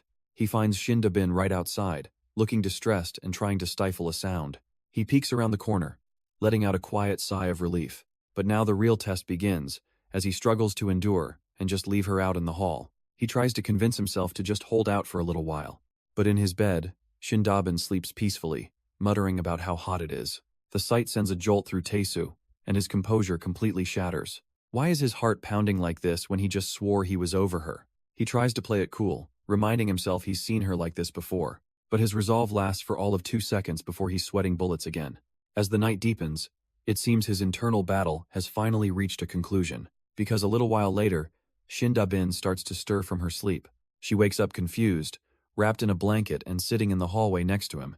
He glances back, revealing that he couldn't just leave her alone after all. She blinks awake to find Han Tae-soo right there, tears streaming down his face as he asks if she slept well. Her mind races, trying to process why she's in the hallway, wrapped in a blanket, and why on earth he's crying. But before she can get any answers, he coldly states that, since she's awake, he's taking his blanket back. He reminds her that she wanted to keep their distance, and now, he's finally decided he agrees. With a heavy heart, he tells her he'll settle the bill tomorrow for all the trouble. Then he makes his final declaration. From now on, he won't care what happens to her, slamming the door shut. Shindabin is left alone in the hallway, clutching the spot where the blanket used to be. She's completely baffled. What was that even supposed to mean? On the other side of the door, Taesu leans against it, wondering why nothing ever goes right when she's involved. His resolve is set, and with that, time marches on to the end of March. A new semester begins, and the campus is buzzing with students trying to recruit for their clubs. Walking through the crowd, Taesu overhears everyone chattering about their plans. But then, his gaze lands on someone he'd rather not see, and at the exact same moment, Shindabin spots him too. They stand there awkwardly. Another fated, unwanted encounter. Taesu breaks the silence with a snide remark, mocking her for failing to set him up with Hizu. She immediately fires back, flustered, asking if he's ever going to let that go. The confrontation sends his mind reeling back to the previous night, confirming it wasn't just a dream. He remembers seeing Hisu at his door and asking her why she was there. She had simply smiled, explaining her family sent over too much food. But what Taesu's memory conveniently skipped over was that Mia was already in his apartment, so when the kind and beautiful Hisu showed up at his door, she immediately apologized for interrupting their private time, much to Mia's frantic denial. Hisu, of course, completely misunderstood the situation, teasing them about their little front door rendezvous. His mind rewinds just a bit further, to him asking Mia why she looked so troubled. Shed confessed it wasn't exactly insomnia, but she'd been drinking alone just to get some sleep. Slurring her words, she apologized for her mistake, admitting Shed blacked out and didn't remember a thing. The memory flashes to her passed out cold in his bed. Her own recollection was just a hazy, drunken blur. Then, her eyes fluttered open, barely recognizing Taesu as she came to. He looks down at the mortified Mia, dryly asking if her memory loss means he shouldn't charge her. She practically screams for him to bill her for every single thing, throwing her wallet at him in shame. But she follows it up with a fierce warning. If he tells a soul, she's coming back with a lawyer. Watching her go, Taesu decided right then and there to keep a very, very strict distance from her. A resolution that lasts all of a few hours, as he suddenly pulled back into her orbit. A new girl has Mia in a back hug, teasing her about hunting before even handing out flyers. She spots Taesu and greets him, leaving Mia to sputter denials as he tries to recall the girl's name, Ha Yoonji. Hess completely lost, asking what flyers they're even talking about. Yoonji cheerfully clarifies that Mia isn't just joining a club, she's starting one from scratch. She then holds out a recruitment flyer, inviting him to join their new game dev club. Taesu inspects the flyer and immediately finds it lacking no contact info. A weird name, it's just sloppy. But Yoonji just smiles, explaining it was done on purpose. The core members are already set.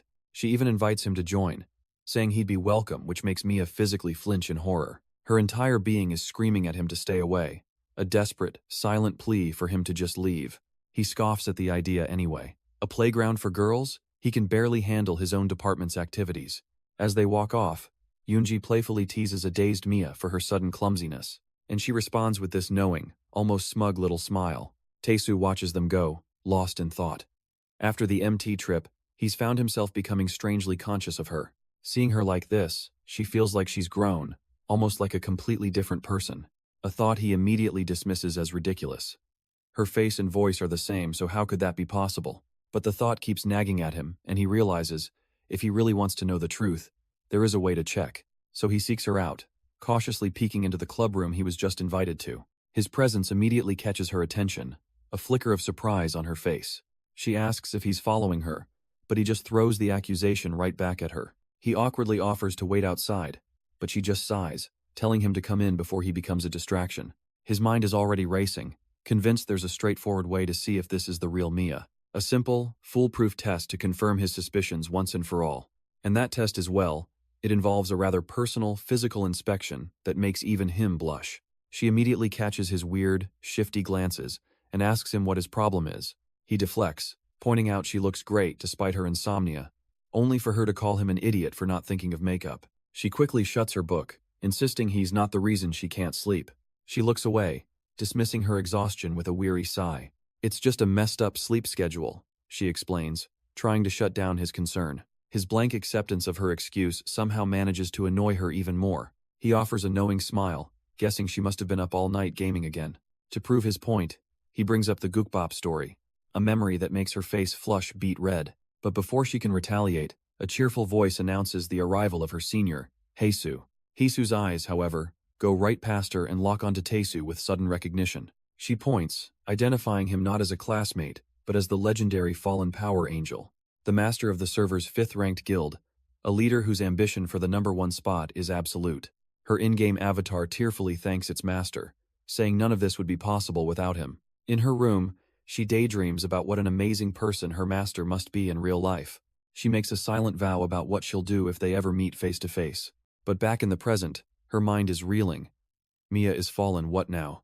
She marches down the hall toward the media studies department, her thoughts racing. Her hand hovers over the doorknob, hesitating as she tries to connect the dots. A deep blush creeps across her face. What on earth is this situation? Could her senior, Mia, actually be the legendary guildmaster she idolizes? But the logic crumbles. If Mia is her master, why was she with Hantesu at a police station? Suddenly, Mia herself appears, frantically hushing her. They agreed not to talk about this at school. Suddenly, a memory surfaces something Unji had mentioned before. She'd seen it with her own eyes. Mia and Hantesu, arm in arm at the park. Heisu's mind races, connecting more dots, them slipping away during the trip, always being together at school. The horrifying image of them as a cutesy couple flashes through her mind. No, it can't be. Needing answers, she storms off toward an empty lecture hall to find the one person who can confirm her fears. She peeks inside, spotting her target with a look of grim determination. Mia turns, surprised, saying she was just about to go looking for her. But Heisu's expression is anything but calm.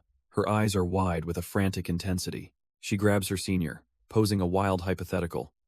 What if the master you idolize was dating a complete scumbag? Mia is utterly baffled, but Heisu shouts that this is about her and Hantesu Yunji, saw them on a date. Heisu is completely losing it, caught between disgust and a bizarre urge to support them, leaving Mia totally baffled. But their intense conversation is cut short by a new voice asking just who is dating whom. They turn to find Hyun standing there, a giant tub of protein powder tucked under her arm. Her grip on the container tightens as she locks onto the scent of fresh gossip. Leaning in with an unnervingly intense smile, she asks them to share every last juicy detail. Later, as evening falls, we find Hyun outside an apartment building, clearly on a mission. She presses the doorbell relentlessly, mashing the button again and again with no answer. Suddenly, the door to the neighboring apartment swings open, revealing a very bewildered Han Tae-soo. Hyun freezes, surprised to see the very man from the rumors standing right there. She explains she was trying to visit Mia, complaining that the bell must be broken, completely unaware of the situation she just walked into. Tae-soo quickly clears things up. She was ringing his doorbell, not Mia's.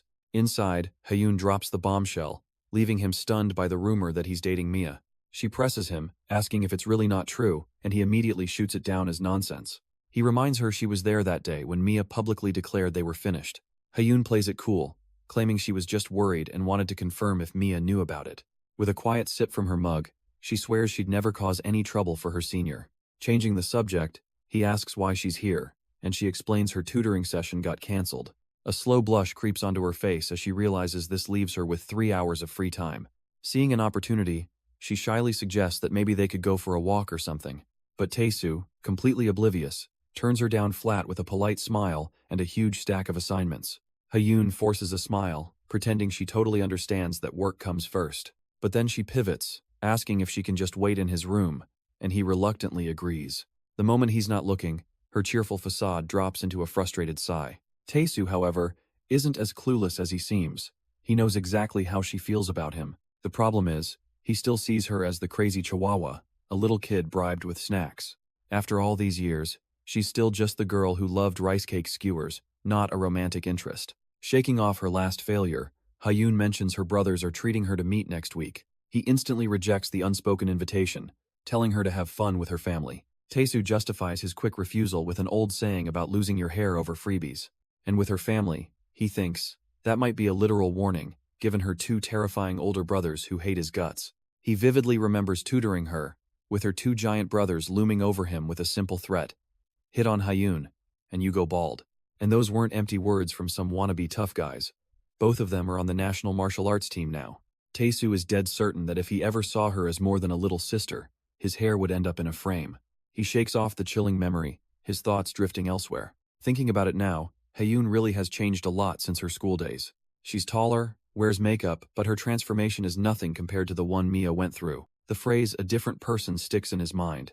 Is that why Mia's avoiding him? He briefly wonders if she could have a twin, but quickly dismisses it, since she never mentioned siblings. After all, it's hard to deny it's her when she knew about the old game console incident. And from their very first meeting, she somehow knew all the details of his family situation. Then what's this nagging sense of unease? These little discrepancies he can't ignore. He remembers her saying she disliked coffee, but he also recalls her drinking it with him. He thinks back to the old Yeonwoo, how they'd talk for hours on the hill behind their school. Back then, she was shy, but their connection felt so natural, like they were already friends. And yet, the Mia he knows now seems to think there's no need for that kind of past connection. Is he just overthinking all of this, or is there a part of him that's hoping she's someone else entirely? His deep thoughts are suddenly shattered as he realizes Hyun is staring right at him. He's completely caught off guard, his expression frozen in surprise. She leans in close, pointing out how red his face is, and he wonders since when she got right next to him. She was just worried he seemed restless, reaching up to check if he has a fever. Her touch is cool against his skin as she concludes he doesn't have a fever. But for Tae-soo, a different kind of heat is rising as his heart suddenly starts to race. Is it because Hyun is this close? Or is there another reason for this sudden jolt? He can't think straight, completely frozen by her gentle but firm touch. And that's when Hyun realizes it too. Hold on. When did she get this close to him? It's not a cold, and she's just casually touching him, her own face now flushing red. Suddenly, Shin Dabin's blunt advice echoes in her mind. Just kiss him and make it a done deal. Tae-soo watches the subtle shift in her eyes, wondering if she's thinking this is some kind of chance. The air crackles with unspoken tension, as both of them are lost in the electrifying moment. It all goes back to that car ride, when Shin Da-bin offered to help her finally get with Han Tae-soo. Shin Da-bin listened, a little surprised, as Hyun rejected her offer. She didn't need help, insisting she'd win Tae-soo over with her own strength. But for all that confidence, her present self was just a bundle of nerves and frustration. Tae-soo's confused voice barely cuts through the sound of her own pounding heart. Taking a shaky breath, she leans in, telling him to just wait a little while. And right as the moment reaches its peak, the universe chimes in with a doorbell. The sharp sound shatters the tension. Someone is definitely at the door. A woman's voice echoes from the intercom, calling out for Han Tae-soo. Standing just outside is Do Yeonwoo, wondering if he's even home. With no response, she just sighs and presses the button one more time. Still no answer. She's sure he's in there, but why isn't he responding? Inside, Tae-soo is anything but available, his mouth completely covered. Hyun has him pinned, desperate to keep him from making a single sound. At the door, Do Yeonwoo clutches the package, figuring she just has a bad excuse ready. She sighs, deciding it's fine. She'll just give it to him at school tomorrow. As her footsteps fade, Hyun finally dares to breathe. That was way too close. What a surprise. Someone just popping by out of nowhere. She turns to Tae-soo, her voice laced with concern, asking if he's okay. But her calling him Appa like this, that was the final reason for their current mess. It all goes back to a year ago, when she was just as clingy and just as worried for him. Nowadays, everyone agrees. For the sake of mankind, Tae-soo needs to be the one to handle Hyun. The legends of her chaotic strength were well known around school. It's no surprise, considering she was raised in a world of survival, fighting her two monstrous brothers for scraps. But even when people tried to warn her about her own power, she just looked back, completely oblivious, as her friends begged her to please control her strength. Yet, this wild force of nature becomes a gentle lamb only for Han Tae-soo, a fact that annoys him to no end. To him, their relationship felt less like a perfect match, and more like a tiny ant trying to share a table with an overwhelmingly powerful elephant. He remembers her frantic tears, convinced he was about to die. He knows she's a good person, but her primal instincts are just scary on a visceral level. After all that, Han Tae-soo wakes up the next morning and thinks maybe he should just skip work today. But life moves on, and before anyone knows it, time has flown by. It's already mid-April. Midterm season is looming over the university, and for the game dev club, the pressure is on. Hisoo is having a full-blown meltdown, wondering where the semester went, while Mia calmly points out it's been 8 weeks. She collapses onto the table, complaining that all her problems are hitting her at once, and Yoonji correctly guesses it's about Mia. Yoonji is a bit confused, asking why Mia is suddenly the topic of conversation. Still slumped over, Hisoo clarifies she's talking about that whole situation with Mia and Han Tae-soo. Yoonji recalls mentioning they looked like they were dating, but Hisoo isn't so sure they're at that stage yet. Just then, the door slides open, and Shin Da-bin pokes her head in, cheerfully asking who's in a relationship, sending Hisoo into a silent scream. Dabin strolls in to greet Mia, who welcomes her, leaving Yoonji completely baffled and wondering where Dabin just went. Yoonji is still reeling, wondering how Dabin teleported across the room, while Hisu just burrows deeper into the couch. Hisu's mind is racing, muttering about how Mia is the guildmaster and has something going on with Taesu. Dabin, completely oblivious, just notes that Mia looks tired and asks if she pulled an all-nighter. But Yoonji, with zero subtlety, cuts right to the chase. Was she up all night on a date with Taesu? With a sly grin, she reveals that she actually saw them with her own 2 eyes. The scene flashes back to a late-night park, where Mia and Taesu were looking awfully close. Yoonji lays out the facts they're always together, at the retreat, at school, everywhere. She leans in close, asking the million-dollar question, are they secretly dating and just trying to hide it? Mia is cornered, a blush creeping up her neck as she stammers, trying to define what she and Taesu even are. In the background, Hisu's eyes are practically vibrating with anticipation, desperate to hear the answer. With Mia gone, Hisu is left alone in the bathroom to process this new information. A smug little smile spreads across her face as the gears in her head start turning. She remembers the police station incident, concluding they can't be lovers, they're practically enemies. And besides, she's seen the pure disgust on Dabin's face whenever Taesu is mentioned. A hopeful glint appears in her eye. If there's nothing between those two, it means there's still a chance.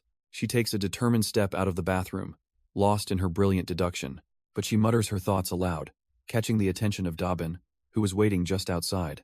Dabin is utterly bewildered. A chance? A chance for what, exactly? Her mind short-circuits, unable to connect any of the dots Hisu just laid out.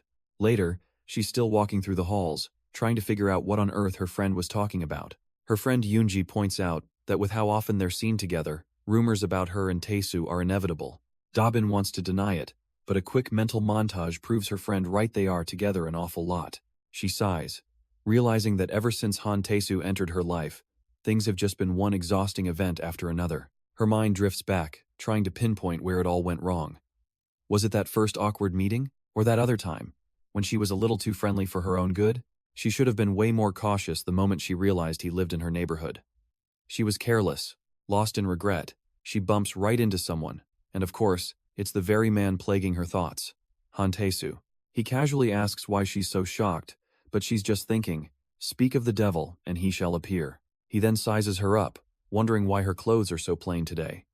She defensively explains it's exam season, but a second later, she's blushing with frustration, wondering why on earth she's explaining herself to him. She snaps, asking why he even cares how she dresses. It's her choice, after all. But he just gives a small smile, saying it reminds him of the her he used to know, and that it looks nice. The sudden, genuine compliment leaves her completely stunned and blushing. He casually waves goodbye, wishing her good luck on her test prep as he heads out. Still dazed, she finds herself instinctively waving back, managing a quiet "you too." Her hand stays up for a moment, trembling slightly, as she watches him walk away. The second he's gone, she drops her hand, mortified and wondering why she even waved back. Later that night, as rain begins to fall, fate seems determined to push them together again. Inside her building, someone is on the phone, pressing the button for the elevator, and it's Han Tae-soo, confirming a meetup, standing right there as Shin Da-bin looks on in disbelief. And just like that, the elevator grinds to a halt, the display flashing an error. Tae-soo calmly finishes his call, noting that help might take a while. Shin Da-bin is frozen, her face flushed as he turns his attention to her. Seeing her expression, he playfully asks if she's worried about being stuck alone with him. He tries to reassure her, pointing out the security camera, but she quietly admits that's not what's bothering her. What she can't understand is his complete lack of fear. She asks how he can be so calm, and he just jokes that for a cheap apartment, you get what you pay for. But in her mind, this is a textbook horror movie setup. Her imagination runs wild, picturing every terrifying cliché about to happen. Tae-soo just watches her, a little baffled by her sudden descent into panic. Then, a mischievous thought crosses his mind. He asks if she believes in ghosts, even offering to tell a scary story to pass the time. She immediately shuts him down, explaining that someone she knew as a kid traumatized her with all that horror stuff. Ghosts, monsters, spirits, she wants absolutely nothing to do with any of it, and she can't fathom why people enjoy being scared. And as if the universe heard her, the single light in the elevator flickers once, twice, and then dies completely, plunging them into darkness. Da-bin completely loses her composure, stumbling right into Tae-soo's arms in the pitch black. He quickly flicks on his phone's flashlight, telling her to take it easy. It's just a temporary outage. But his words don't seem to reach her as she buries her face in his chest, completely terrified. He holds her steady, teasingly asking when she became so jumpy, since she usually acts fearless. Then, with a series of soft clicks, the ceiling panels begin to flicker back to life. The bright, sterile light floods the elevator, revealing the very intimate position they're in on the floor. He tells her, "See? Everything's fine now, so there's no need to worry anymore." But as he speaks, the reality of their closeness hits him, and a blush begins to creep up his face. He immediately gets flustered, waving his hands frantically, insisting this isn't what it looks like. She turns away, face burning red, muttering that she knows he doesn't need to say it. An awkward silence hangs in the air, with both of them trying desperately not to make eye contact. She's still trembling, completely mortified by the whole situation. As they sit there waiting, the hum of the elevator is the only sound. Noticing she's shivering, Han Tae-soo gently drapes his own jacket over her shoulders to keep her warm. She quietly accepts, pulling the jacket closer, the blush on her face deepening. After a moment, he pulls out his phone to break the tension, but he can feel her staring at him. She quickly looks away when he asks, muttering that she was just curious about something. He explains he was just trying to check on his auto hunt, but the elevator is messing with the signal. With a completely straight face, he lectures her on the vital importance of maximizing farming efficiency. Seeing her chance, Shindabin finally works up the courage to ask him the question on her mind. She finally asks him directly why he's always so concerned with money. Han Tae-soo's guard goes up instantly, wondering if she's looking for a fight. But she clarifies, explaining she knows his family is rich, so she's confused why he works so hard. He turns the question right back at her, asking why she's playing this risky game with strict parents. He immediately regrets it, realizing he can't demand answers while offering none of his own.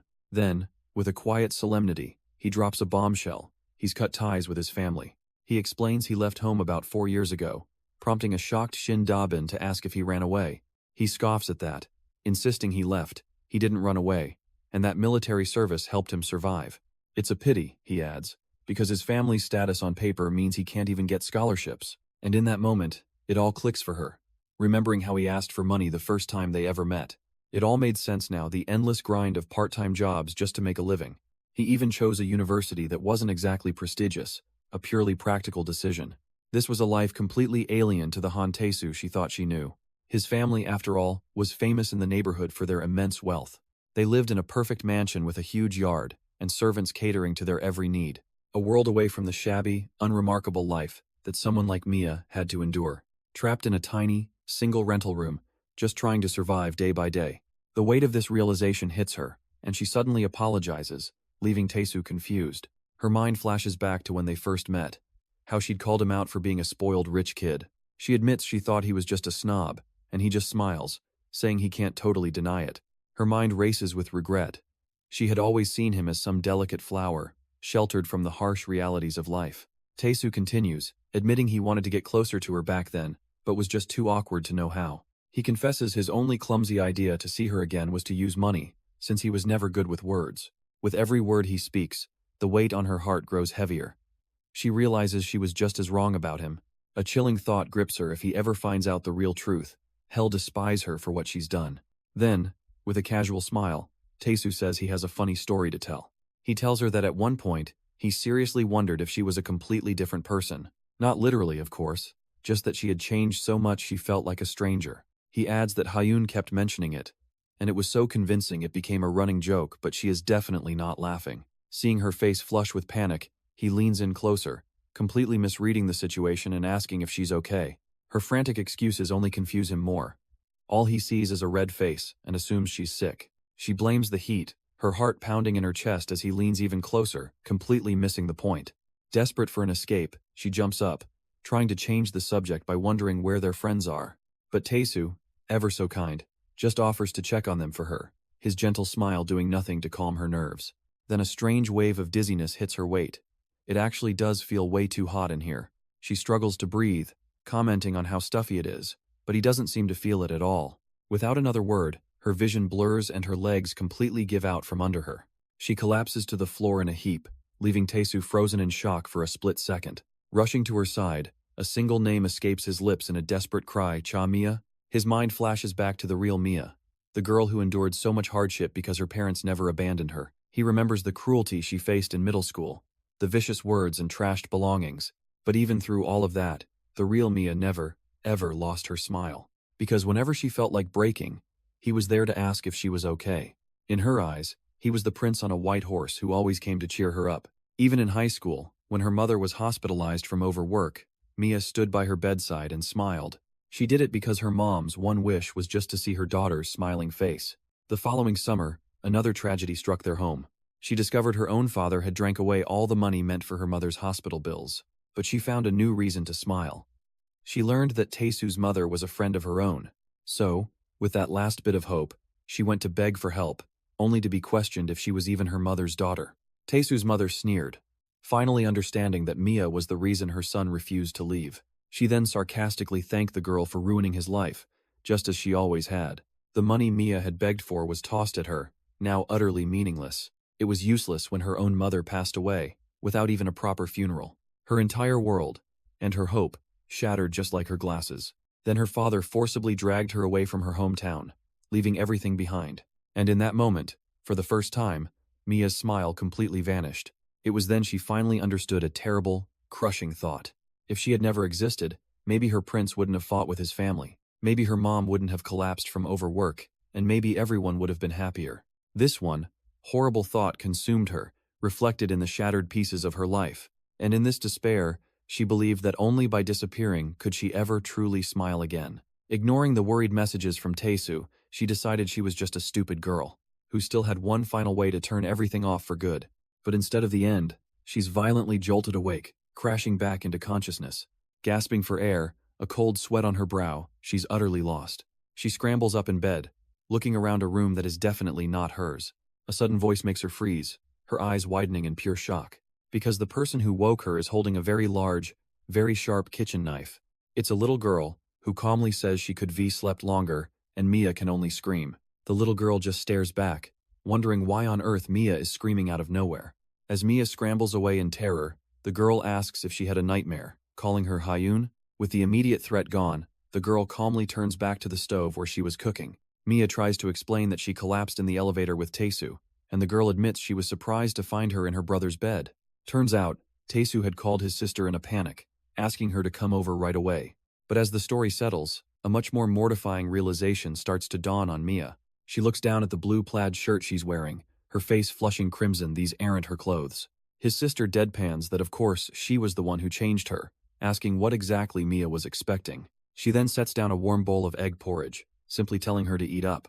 Still flustered but calming down, Mia looks at the simple meal, the scary morning finally settling into something much gentler. His sister proudly guarantees the taste, confident in her cooking. Mia finally asks where Taesu is, and learns he stepped out to get her some medicine. The girl playfully teases her, asking if she's disappointed her brother isn't the one taking care of her. Mia flushes, overcome with guilt for always ending up as a burden when she just wanted to help.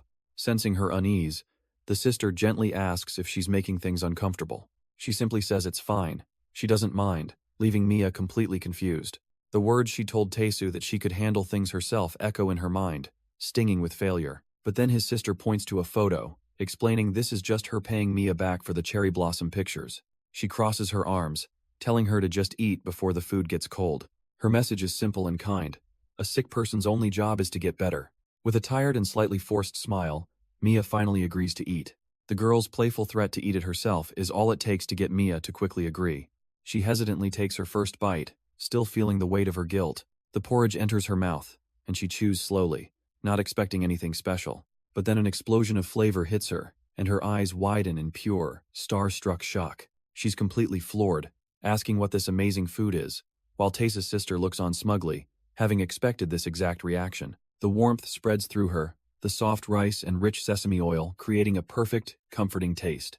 The sister just smiles, admitting she also used to underestimate how good porridge could be. Mia, now completely won over, asks where on earth she learned to make something so delicious. But when she asks to be taught the recipe, the sister's expression instantly darkens, a chilling silence falling over the room. Mia looks up, completely bewildered by the sudden shift in tone. The sister explains that the person who taught her this amazing recipe was Mia herself, a statement that shatters Mia's understanding as she sees her own reflection in the spoon. The scene shifts to a memory, with a lone figure approaching a pharmacy late at night. Inside, a young Han Taesu asks the pharmacist for some fever reducer. He clarifies it isn't for him, but for a girl he knows who's been feeling unwell. He recalls her mentioning that she hasn't been able to sleep at all lately. The pharmacist notes that she might be on other medication for insomnia, but Taesu's memory is filled with regret. He admits to himself that he simply ran away. He fled without checking, even though he knew there was a way to confirm if that girl was really Mia. And this was the moment he fled from when she'd suddenly told him she had a scar on her chest. Taesu was completely bewildered by the random confession, assuming she meant an emotional one. He let out an awkward laugh, trying to play it cool. Was it just some old playground injury? He couldn't grasp why she'd bring it up out of nowhere. She explained that sharing a secret would make them feel more like a real couple, but since she didn't have any secrets, she decided she would just show it to him instead. The suggestion hangs in the air, and Taesu's brain completely short-circuits. He stammers back, asking if she has any idea what that implies as she tries to downplay it. But that's not the problem. Hess, completely flustered, his mind racing, he grabs her hand, desperately asking if she truly understands the meaning behind her offer. She leans in closer, completely unfazed by his meltdown, just a little curious about his reaction. With a slight blush, she tells him that of course she knows what her offer means. It might not be okay for anyone else, but for Taesu it would be fine. He's stunned by her boldness, but she shyly admits it took all her courage just to say that. The memory fades, and in the present, Go Dongsu finds himself frozen in place. He had a chance to check for himself once, but he couldn't make his hands move. He remembers walking away, telling Haeyoon that Mia had an old scar from when she was a kid. Since Dongsu was always wondering if she was the same person, he left the task of checking to Haeyoon. Looking up at the building now, he questions himself, why did he hesitate back then? Was he afraid that the girl inside wasn't the Mia he knew, or was it something else entirely? Meanwhile, inside the apartment, a simple meal has just been prepared. Haeyoon brings a tray to a sick Mia, reminding her that she was the one who taught her this porridge recipe. She leans in, her voice deceptively sweet, asking if Mia could have possibly forgotten. The question hangs in the air as Haeyoon specifies this was her own mother's recipe, a memory Mia should have. For a split second, pure, unadulterated panic flashes in Mia's eyes. But she recovers instantly, putting on a cutesy act and blaming her cold for the memory slip. She even recalls the ingredients, trying desperately to sell the lie as Haeyoon quietly observes. Taking a bite, she praises Haeyoon's cooking, trying to shift the focus onto her friend's skills. Haeyoon just smiles, asking if she's absolutely sure there wasn't anything extra added to it. The visit ends, and with a decisive click, the door to the room is locked from the outside.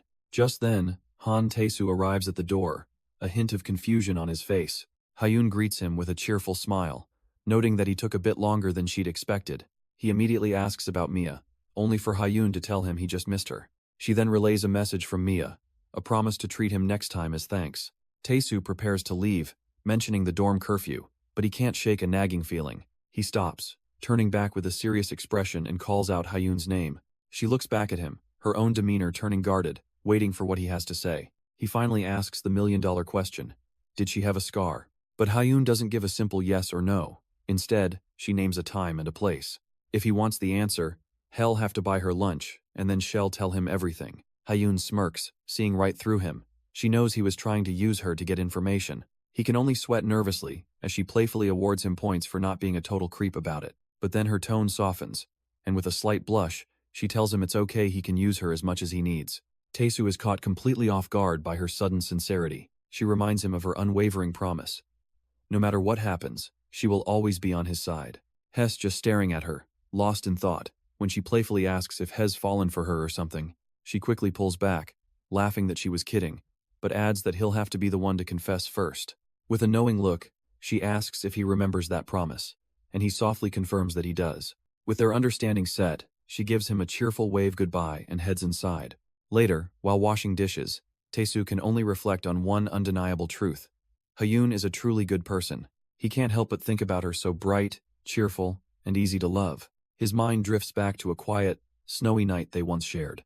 He remembers the warmth that bloomed on his face just from looking at her, and the gentle way she smiled back in that moment. Someone so radiant, he thought, was almost too good for a guy like him. Snapping back to the present, he can only sigh, she's just too nice. Elsewhere, another person is piecing things together. Shindabin lets the shower water run, but her mind is still working. She thinks about Haeyoon's proposal for a meal next Sunday. A small smirk forms just by suggesting it. Haeyoon had already given herself away. The next morning, a brand new day begins. As Taesu heads out, he's immediately stopped in his tracks. His neighbor, Do Yeonwoo, is right there, looking exhausted and trying to keep a low profile. They've both opened their apartment doors at the exact same, awkward second. Breaking the silence, Taesu just offers her a gentle, disarming smile. He can't help but notice her tired eyes and kindly asks if she's feeling okay. The simple question makes her flush, completely catching her off guard. She quickly mumbles that she's fine and scurries away down the hall. Her destination, it turns out, is the school infirmary. She explains that her insomnia has gotten much worse, hoping for something to help her sleep. Unfortunately for Yeonwoo, the nurse explains she can't prescribe sleeping pills. Instead, she gently asks if something stressful has happened lately. That one word stressful sends Yeonwoo's mind flashing back to a lecture hall, and to the one person at the root of it all. Han Tae-soo, her ex-boyfriend. Her friend Yoon-ji saw it immediately. Her worried face asking if she was all right, knowing it was because of him. The memory is sharp, colored with flashes of a past injury. A wound near her eye. She spirals, thinking if only she hadn't run into him again, none of this would be happening. If she had just ignored him from the very first moment, would her life be this complicated? But sitting there in the lecture hall, she shakes her head, deciding it's too late for what-ifs. All of that history is now just a memory within the walls of Korea Sohan University. All this time, she was sure he must have hated her. But what if he knew? A blush creeps up her neck at the thought. She remembers it clearly, taking money from his mother to spy on him.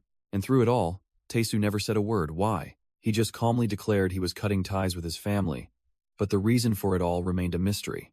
Snapping back to the present, she stops dead in her tracks, realizing someone is behind her. She whips around, her face burning, demanding to know why he's following her. He feigns ignorance, but she calls him out, insisting she knows he's been tailing her. His answer catches her completely off guard. He was just worried about her, that's all. Yeon-woo is stunned silent as he asks if it's wrong for a senior to care about his junior. Flustered, she asks if he was even listening to her. She reminds him about the dating rumors, demanding to know why he isn't bothered. But Tae-soo just tells her to forget it and let people talk. He explains that gossipers will believe what they want anyway, so reacting just fuels the fire. Besides, he's never really cared about what other people say about him. His complete lack of concern leaves Yeon-woo speechless for a moment. But then she remembers, didn't he say it would be a problem just a little while ago? He even dragged her away. Caught, Tae-soo just brushes it off, saying she seems fine now and that he's leaving. He gives a casual wave and walks off, leaving her standing there utterly dumbfounded. And as she watches him go, she realizes Han Tae-soo, he's the reason for her insomnia. In her mind, Han Tae-soo was her one and only, her first and last boyfriend. The sun sets as she finally makes it back to her apartment. Staring into her closet, a single thought consumes her. She has to endure another 2 years until he graduates and is gone for good. She collapses into bed, completely and utterly exhausted from the mental strain. Why did he have to show up now and mess with her head like this? She'd pictured him living a perfect life, like a prince in a castle, forgetting she ever existed. But the look in his eyes, it was filled with regret, not the hatred she expected. The contradiction leaves her feeling weak, her resolve crumbling. She recalls her promise to be stronger, clutching a memory of his kindness on her old medication. Every time she sees him, the memories she fought so hard to bury claw their way back to the surface. She swore to herself she'd never see him again, to live as if he never existed. To achieve that, she had to cut him off with a cold, cruel smile. She promised to leave that foolish past behind and build a completely new life. A promise she repeated over and over, and yet, here she is, wavering.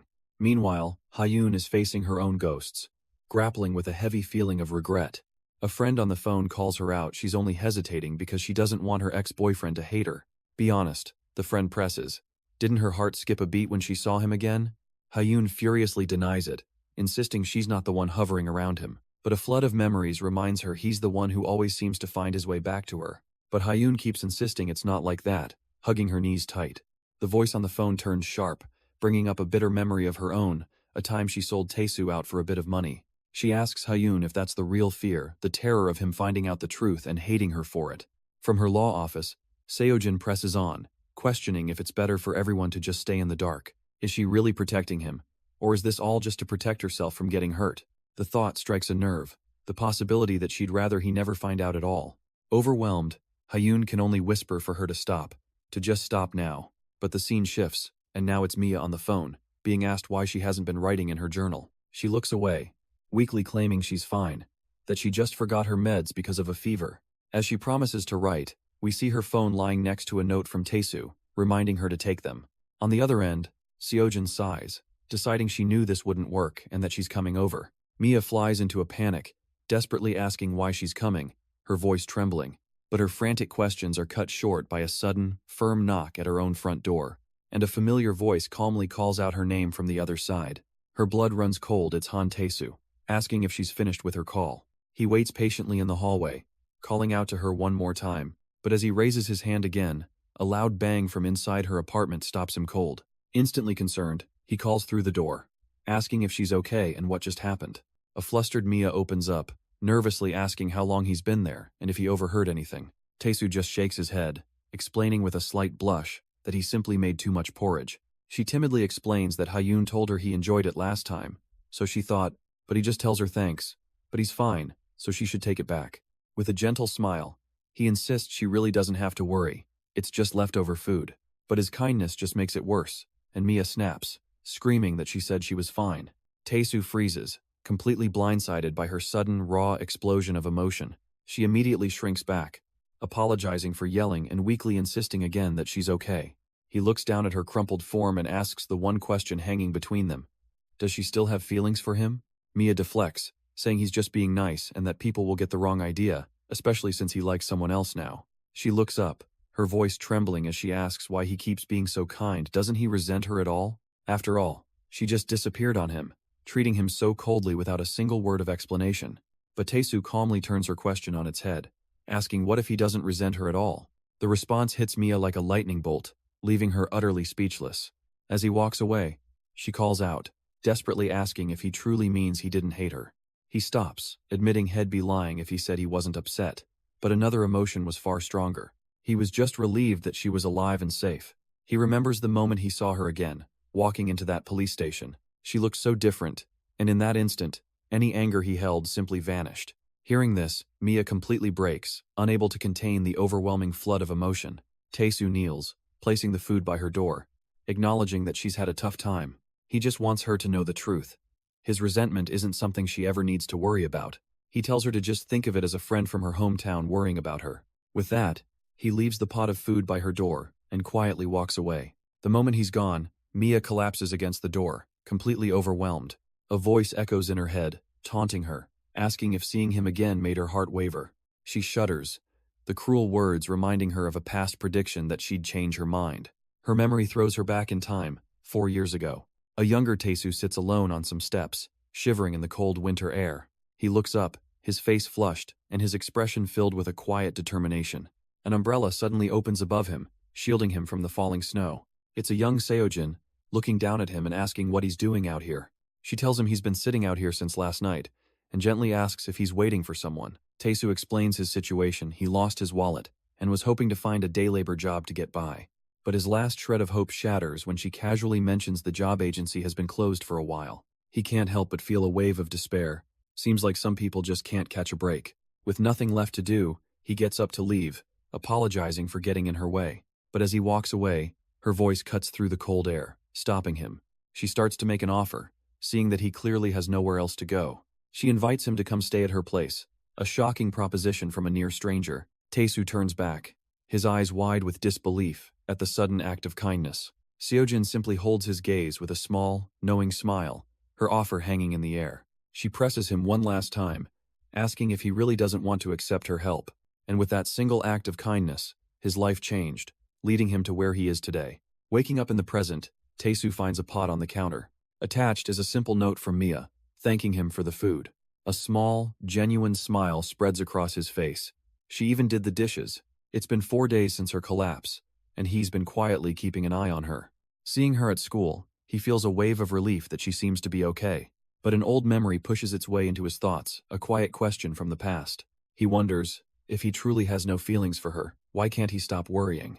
Meanwhile, his ex, Hyun, confidently declares to her friends that she's been over him for years. He tries to convince himself his interest in Mia is just curiosity, not actual feelings. After all, the one his heart truly beats for is someone else entirely. His thoughts drift back to a radiant, smiling senior from his past. He remembers that fateful day, blushing as he recalls the moment he first met Hisu. But his trip down memory lane is cut short by Daebin, who points out how red his face is. She innocently asks if he's catching a cold, and he can only sigh at how troublesome she is. Suddenly, a light bulb goes off in Daebin's head. Wait a minute, isn't this an opportunity? Her mind immediately shifts into dating sim mode. This is a classic event to farm affection points. Seizing her chance, she cheerfully offers to take care of her dear Sunbae from now on, only for Taesu to walk off, leaving her screaming in frustration as he completely ignores her. But just as he tries to make his escape, a hand gently but firmly takes his. Taesu looks up, his mind going completely blank for a second. And there she is, his senior, Haesu, with a perfectly timed, knowing smile. Without a word, she just pulls him along, asking if she didn't show up at the perfect moment. That confident look on her face says she knows exactly what she's doing. She simply explains that he looked like he was in trouble, so she decided to rescue him. Haesu playfully asks if she was wrong, but she already knows the answer. Flustered, Taesu can only wonder how she always manages to figure it out, every single time. She turns to him, a soft look in her eyes as she starts to explain her secret. It's because whenever he's in trouble, she can always tell, a faint blush dusting her cheeks. All he can do is stammer her title, completely flustered by her bold statement. The blush spreads across his face as he tries to process what just happened. But with a charming wink, Haesu decides she'll keep her methods a secret for now. That sweet memory fades, and we snap back to the present day at the university. Taesu stares at his own reflection, lost in thought, still pondering that long-ago moment. He quietly wonders to himself, is he really that easy for people to read? Just then, a familiar voice cuts through his thoughts, as Mia dryly asks if he's a narcissist. Startled, he turns and immediately grabs her, pulling her away before she can protest. Mia is shocked, reminding him they agreed not to be seen together in public. He drags her into a secluded stairwell, casually telling her he just needs a quick word. He hits her with a stunner, asking her to confirm that she is, in fact, his ex-girlfriend. Mia completely short-circuits, demanding to know what he's suddenly talking about. He cuts to the chase, asking her to be honest. Is it super obvious when he's having a hard time? Leaning in close, he admits that he figured she, of all people, might be able to tell. He presses her for details. Does he have any weird habits or tells when he's feeling flustered? She can't think of anything. So he explains that someone keeps pointing out how easy he is to read. With that, he abruptly ends the conversation, thanking her for her time. A little dazed, Mia just watches him go, wishing him luck on his exam. The scene shifts to later that night, with students leaving the university grounds. As Taesu walks down the street, a sleek black car pulls up and a voice calls out his name. The voice belongs to Haesu, who greets him with a warm smile, wondering why he's out so late. Taesu explains his part-time job got pushed back, and just as he's about to head over, she offers him a ride. He freezes, his mind racing a 20-minute walk versus a car ride with his crush that might leave him too flustered to even work. Despite his worries, he accepts, hilariously strapping on a full-face helmet as he gets in, much to her amusement. With Taesu safely buckled in, she pulls the sleek car out onto the street. As they drive, Haesu hums a cheerful tune, a small smile playing on her lips. Taesu glances over, unable to ignore her obviously good mood. He can't help but ask if something good happened, pointing out that she's been humming the whole time. She turns the tables on him, saying that he's the one who's really brightened up recently.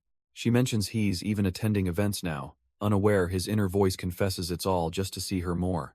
She recalls how he used to be so gloomy and quiet, a memory he just brushes off as being young. But Taesu turns it around, reminding her how strange she was for letting a stranger into her home.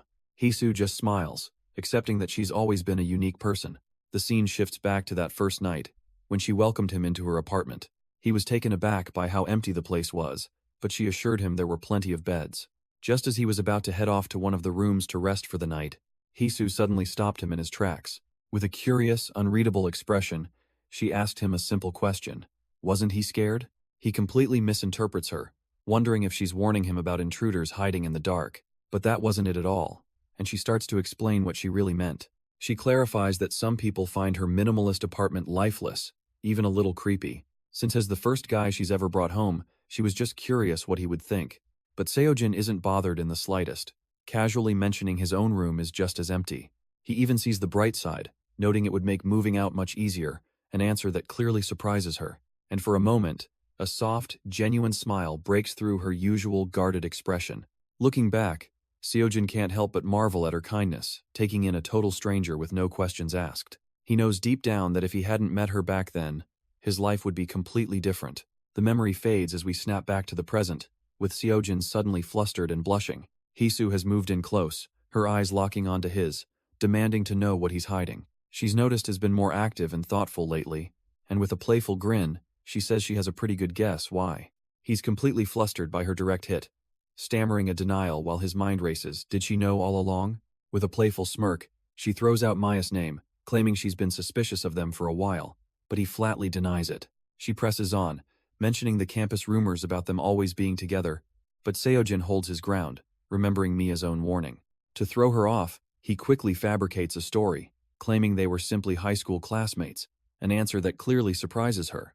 He elaborates that since Mia started school late, she wasn't comfortable being overly familiar, an excuse Jesus seems to accept for now. But as she turns back to the road, a soft, almost relieved smile touches her lips for just a second. Seojin catches that fleeting expression, a subtle shift that leaves him completely bewildered. He can't shake the feeling. Did he see that, right? It almost looked like she was glad to hear his answer. His thoughts are cut short when he has to snap her back to attention. The light has turned green. And as they drive through the city, Seojin realizes that for a moment there, his sunbae had acted very differently from usual. Elsewhere, in a quiet apartment, a lone tap drips, echoing in the silence. A phone screen lights up with a message from her mother. It's a heavy reminder for Shin Da-bin, who sits alone, watching the city lights. She hates this all of it, a feeling that weighs her down in the darkness. But that's a story for another time.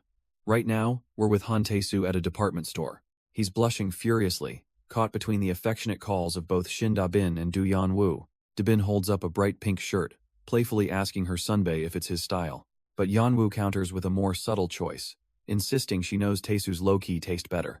Trapped in the middle, a flustered Tae-soo can only stammer that he thinks they're both fine. Da-bin isn't having it though, her eyes narrowing as she presses him to make a real choice. Yeon-woo smiles sweetly, telling him it's all about who he really likes. The pressure is on, and Tae-soo can only ask them to hold on a second. But to understand how he got cornered like this, we need to jump back 2 hours. Midterms had just ended, and the campus was already buzzing about the upcoming school festival. As Tae-soo arrived at his department's room, a sudden shout from inside made him pause. He overhears his friends gossiping, and the subject is, once again, the girls from social welfare. A freshman named Do Yoon-ju complains that their rivals are trying to dominate the festival and always picking fights. Just then, Tae-soo walks in, asking what happened with the social welfare department this time. One of the girls explains that they got into another huge fight with them just last night, and as Da-bin turns, the faint bruises around her eyes tell Tae-soo everything he needs to know. Seeing the marks on her face, he asks if she has something to say, but Da-bin just gets flustered. This whole situation gets him thinking about someone else, about Mia. Ever since that day in the elevator, she's been actively avoiding him, scrambling away with flimsy excuses. Still, he can't help but notice a change in Da-bin. At least she isn't glaring at him anymore, so maybe he's overthinking it. He figures this is just business as usual, another chapter in the endless war between Mediacom and social welfare. But Da-bin fires back, asking how he can be so casual when the social welfare girls are always the ones picking fights. She claims their reputation is so bad, there's a saying, if you see them in the cafeteria, get out fast. Tae-soo barely has time to question it before she proudly admits she just made the whole thing up on the spot. Trying to get things back on track, he asks which festival events their rivals are entering.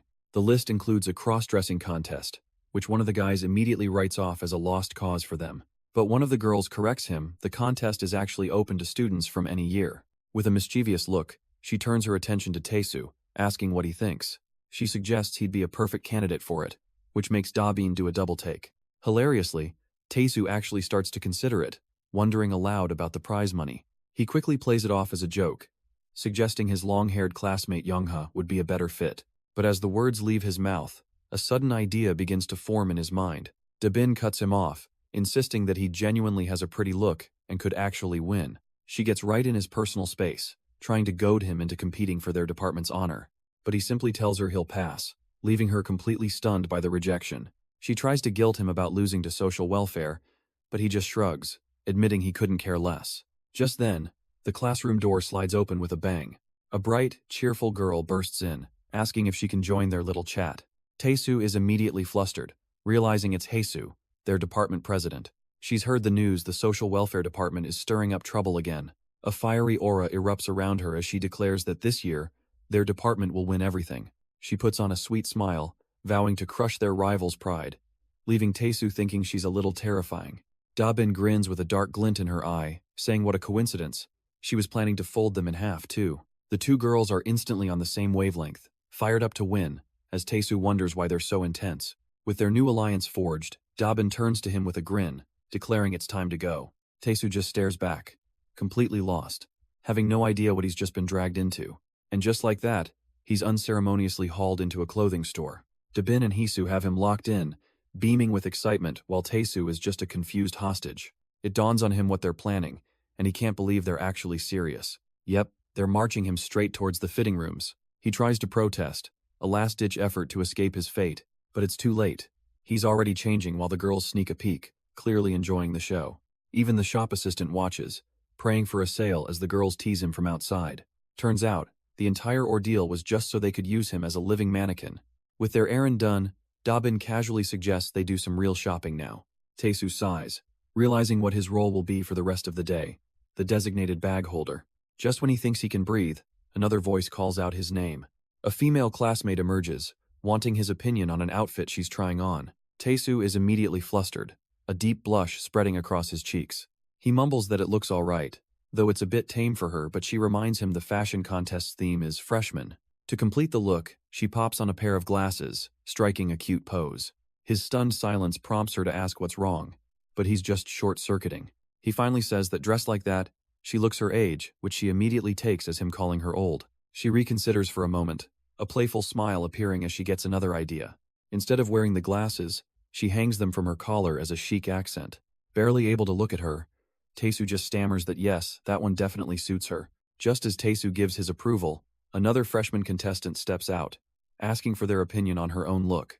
But before he can answer, Taesu emerges in a new outfit, a cute sweater that completely melts his brain. She worries that it might be too cutesy for her, admitting she picked it with the other girls in mind. Taesu immediately reassures her it's perfect, saying it makes her look 5 years younger, which was the wrong thing to say.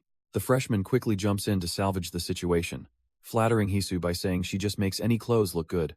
Getting their attention again, she excuses herself for a moment. She returns in a much flashier, more revealing outfit, pointedly asking what they think of this one. While Hisu seems impressed, Taesu just stares blankly, realizing, oh, she's trying to compete. Later that night, outside the grand department store, the competition seems to have ended. The freshman hides out in the restroom, fuming at herself for getting so worked up over a simple shopping trip. She tries to convince herself it doesn't matter if Taesu and Haesu are getting along. In fact, it would be better for her if they did so. Why on earth did she get so worked up? With a slight blush, she admits she just needs him to find someone quickly so she can stop worrying. Her thoughts are interrupted when Hisu approaches her at the sink, thanking her for the day. Her sunbae confesses that she really needed the distraction, so the shopping trip was perfect timing. A little concerned, Mia asks if something happened to her. She can't help but notice that Hisu looks exhausted up close.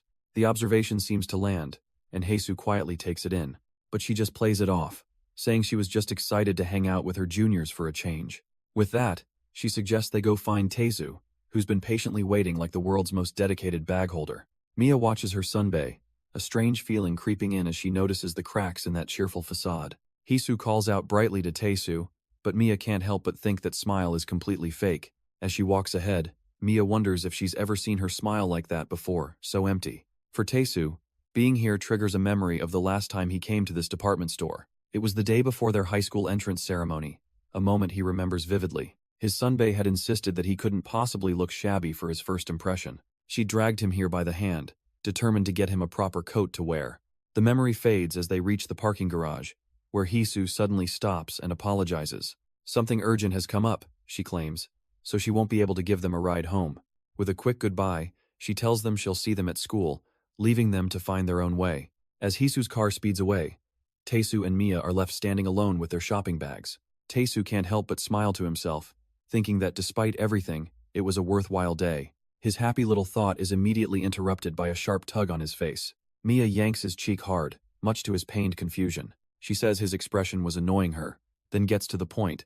Does he really like his sunbae that much? Blushing, Taesu reminds her she already knows the answer, even pointing out how she interjected earlier. A sly grin spreads across his face as a thought strikes him. Could it be that she's jealous? Oh, wrong thing to say. He immediately takes it back, telling her to relax as she glares daggers at him. As they walk through the city streets, Mia changes her tune, asking a more serious question. If he likes Hisu so much, why hasn't he confessed? She knows he's not the type to hold back.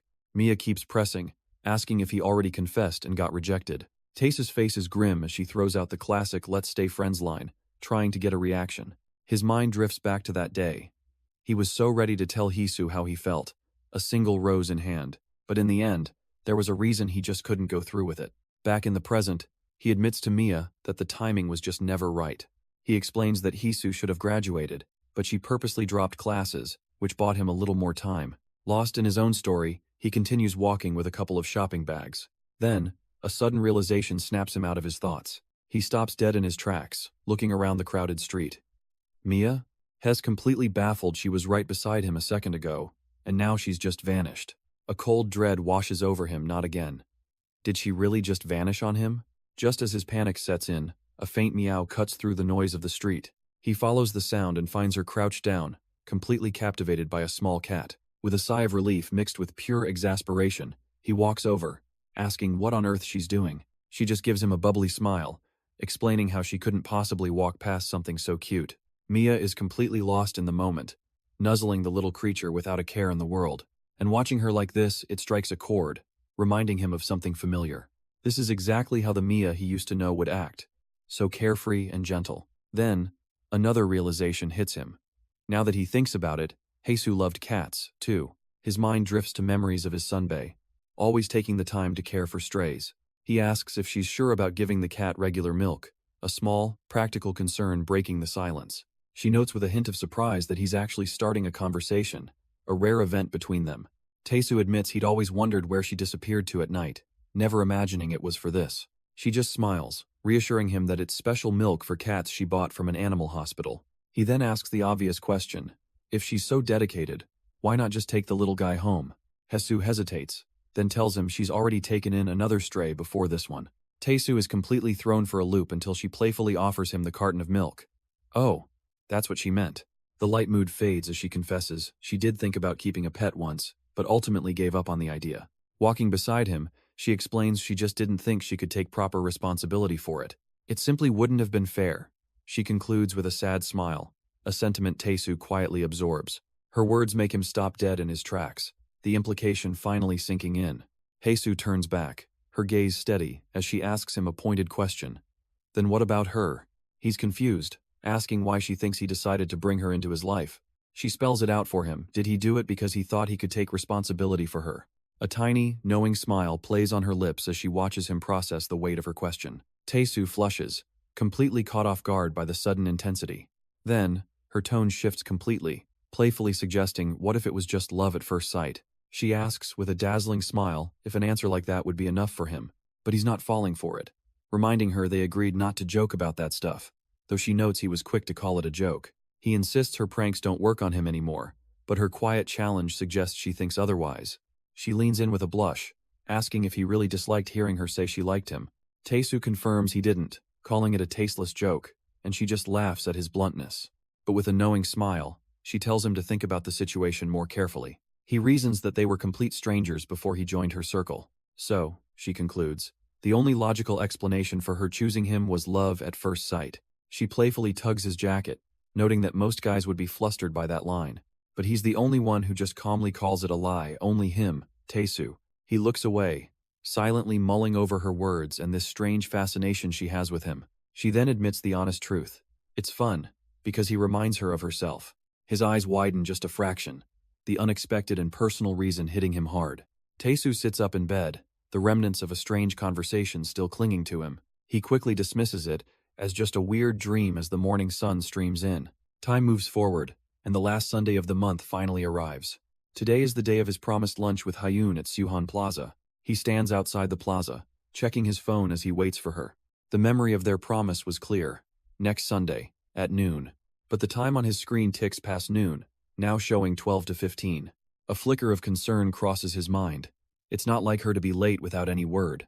Just as he starts to seriously worry, his phone begins to vibrate in his hand. He looks down, but the call isn't from Hyun, it's from her roommate, Park Yoon. He answers the call, and Park Yoon's frantic voice screams through the phone. It's absolute chaos on her end, as she and another girl try to restrain a rampaging Hyun. But after hearing Taesa's voice, Hyun's anger instantly vanishes, and she calmly agrees to stand down. With the battle suddenly over, her exhausted roommates collapse while she kneels happily. Taesu hangs up, bewildered, as Park Yoon profusely thanks him for somehow taming the beast. And just like that, his lunch plans are off, leaving him with unexpected free time. A sudden thought crosses his mind. It's always at moments like this. He turns, sensing that something, or someone, is nearby. His eyes first catch a bizarre sight. 4 identical men jogging in perfect unison. But then a familiar face turns to meet his gaze. It's Mia. Meanwhile, elsewhere, Shindabin zones out at work, catching the attention of her friend. She touches her ear, a strange tingling sensation making her wonder if someone is talking about her. But back with Taesu. His eyes clear and he realizes with a sigh it wasn't Mia. He tries to laugh it off, thinking it would be too strange to run into her so easily again. Just then, a soft voice whispers right beside him, asking who he was expecting to meet. A girl gets playfully close, teasing him about whether he was waiting for his girlfriend. It's Heisu, Mia Sunbae, who smiles warmly as she calls out to him. She somehow found him in the middle of this bustling town square, a place filled with people, yet she appeared at his side as if by magic. Hess completely caught off guard, asking with a flustered look what she's even doing here. But Taesu notices the can in her hand, questioning if his Sunbae is really drinking in broad daylight. She sits down beside him, deflecting with a sigh that she just had some things happen. He looks at her closely, a thought clicking into place, and asks if by any chance she just met those people. Hisu's playful demeanor shatters, genuinely surprised he could guess that, and asks what made him think so. A faint blush dusts his cheeks as he tries to explain his reasoning. He points out that her outfit looks like morning clothes, something formal and somber. And more than that, he noticed her smile seemed forced, which gave everything away. Seeing her reaction, he quickly tries to backtrack, telling her she doesn't have to talk about it if it's hard. She lowers her gaze, a quiet moment passing between them as she processes his words. Then, with a small, bittersweet smile, she remarks how funny it is that he noticed when they never do. She confirms his guess with a sad smile. Yes, these were her morning clothes, and she wore them for a reason. Then she reveals something that stops him cold. Last week, they forced her to start taking bride lessons. It was their version of a compromise. They'd let her graduate, but only if she kept her grades up and didn't disrupt the wedding plans. With a flash of her earlier determination, she explains how she planned to cause a huge scene at the family meal today. She walked in dressed for a funeral, her face a mask of pure misery, hoping someone, anyone, would finally see her pain. But her silent protest was met with complete and utter indifference as they all just laughed and ate. No one even cared, leaving her to mechanically chew her food, feeling completely invisible. So in the end, she admits with a hollow smile, she just left without doing anything, like a coward. A heavy sigh escapes her, the emotional weight of her story finally settling in the quiet air between them. She apologizes for whining to him again, but Taesu's gentle expression is filled with nothing but sincere concern. Taesu recalls this familiar pattern. Whenever she met those people, she'd return completely broken. In those moments, she'd quietly lean on him, seeking a bit of comfort in the silence. But there was always one thing, without fail, that would bring her back. A sudden intense craving for tteokbokki. Her mood instantly shifts as she declares her need for the spiciest rice cakes she can find. He watches with a knowing smile as she debates pushing the limits to a fiery level 8. Seeing his chance to cheer her up, Taesu casually offers to go with her, saying he's free. She considers his offer, but playfully objects that level 8 might be a bit too intense. Then, a much better idea seems to cross her mind.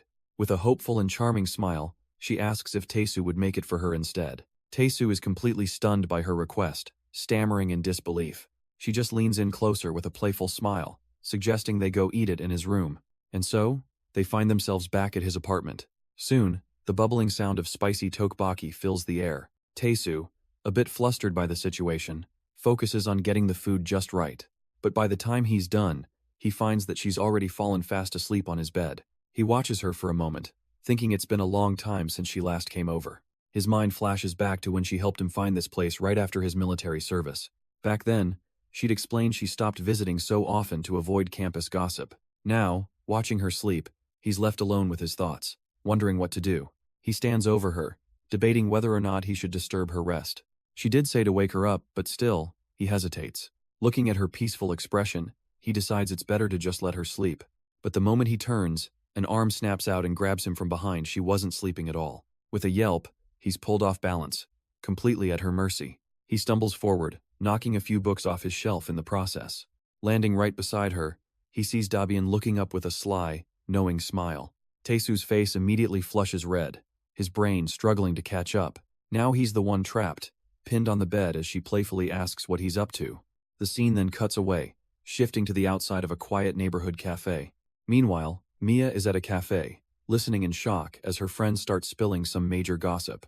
They reveal that her Sunbae, Heisu, is actually from an incredibly wealthy family. One of them explains they were all at a huge party for their streaming platform, and she was there too. To prove it, she pulls up a photo. There's Heisu, standing right beside a powerful-looking CEO. But the real bombshell they drop is the rumor they overheard that Heisu and the CEO are getting married. Mia jolts forward, her first panicked thought being to ask if Han Tae-soo knows about this. Her friends are completely baffled, wondering what Tae-soo has to do with any of it, forcing Mia to awkwardly backpedal. But the slip-up was too obvious, and you can see the gears turning in her friend's mind. She gently asks the million-dollar question. Did Mia confess to Tae-soo and get rejected?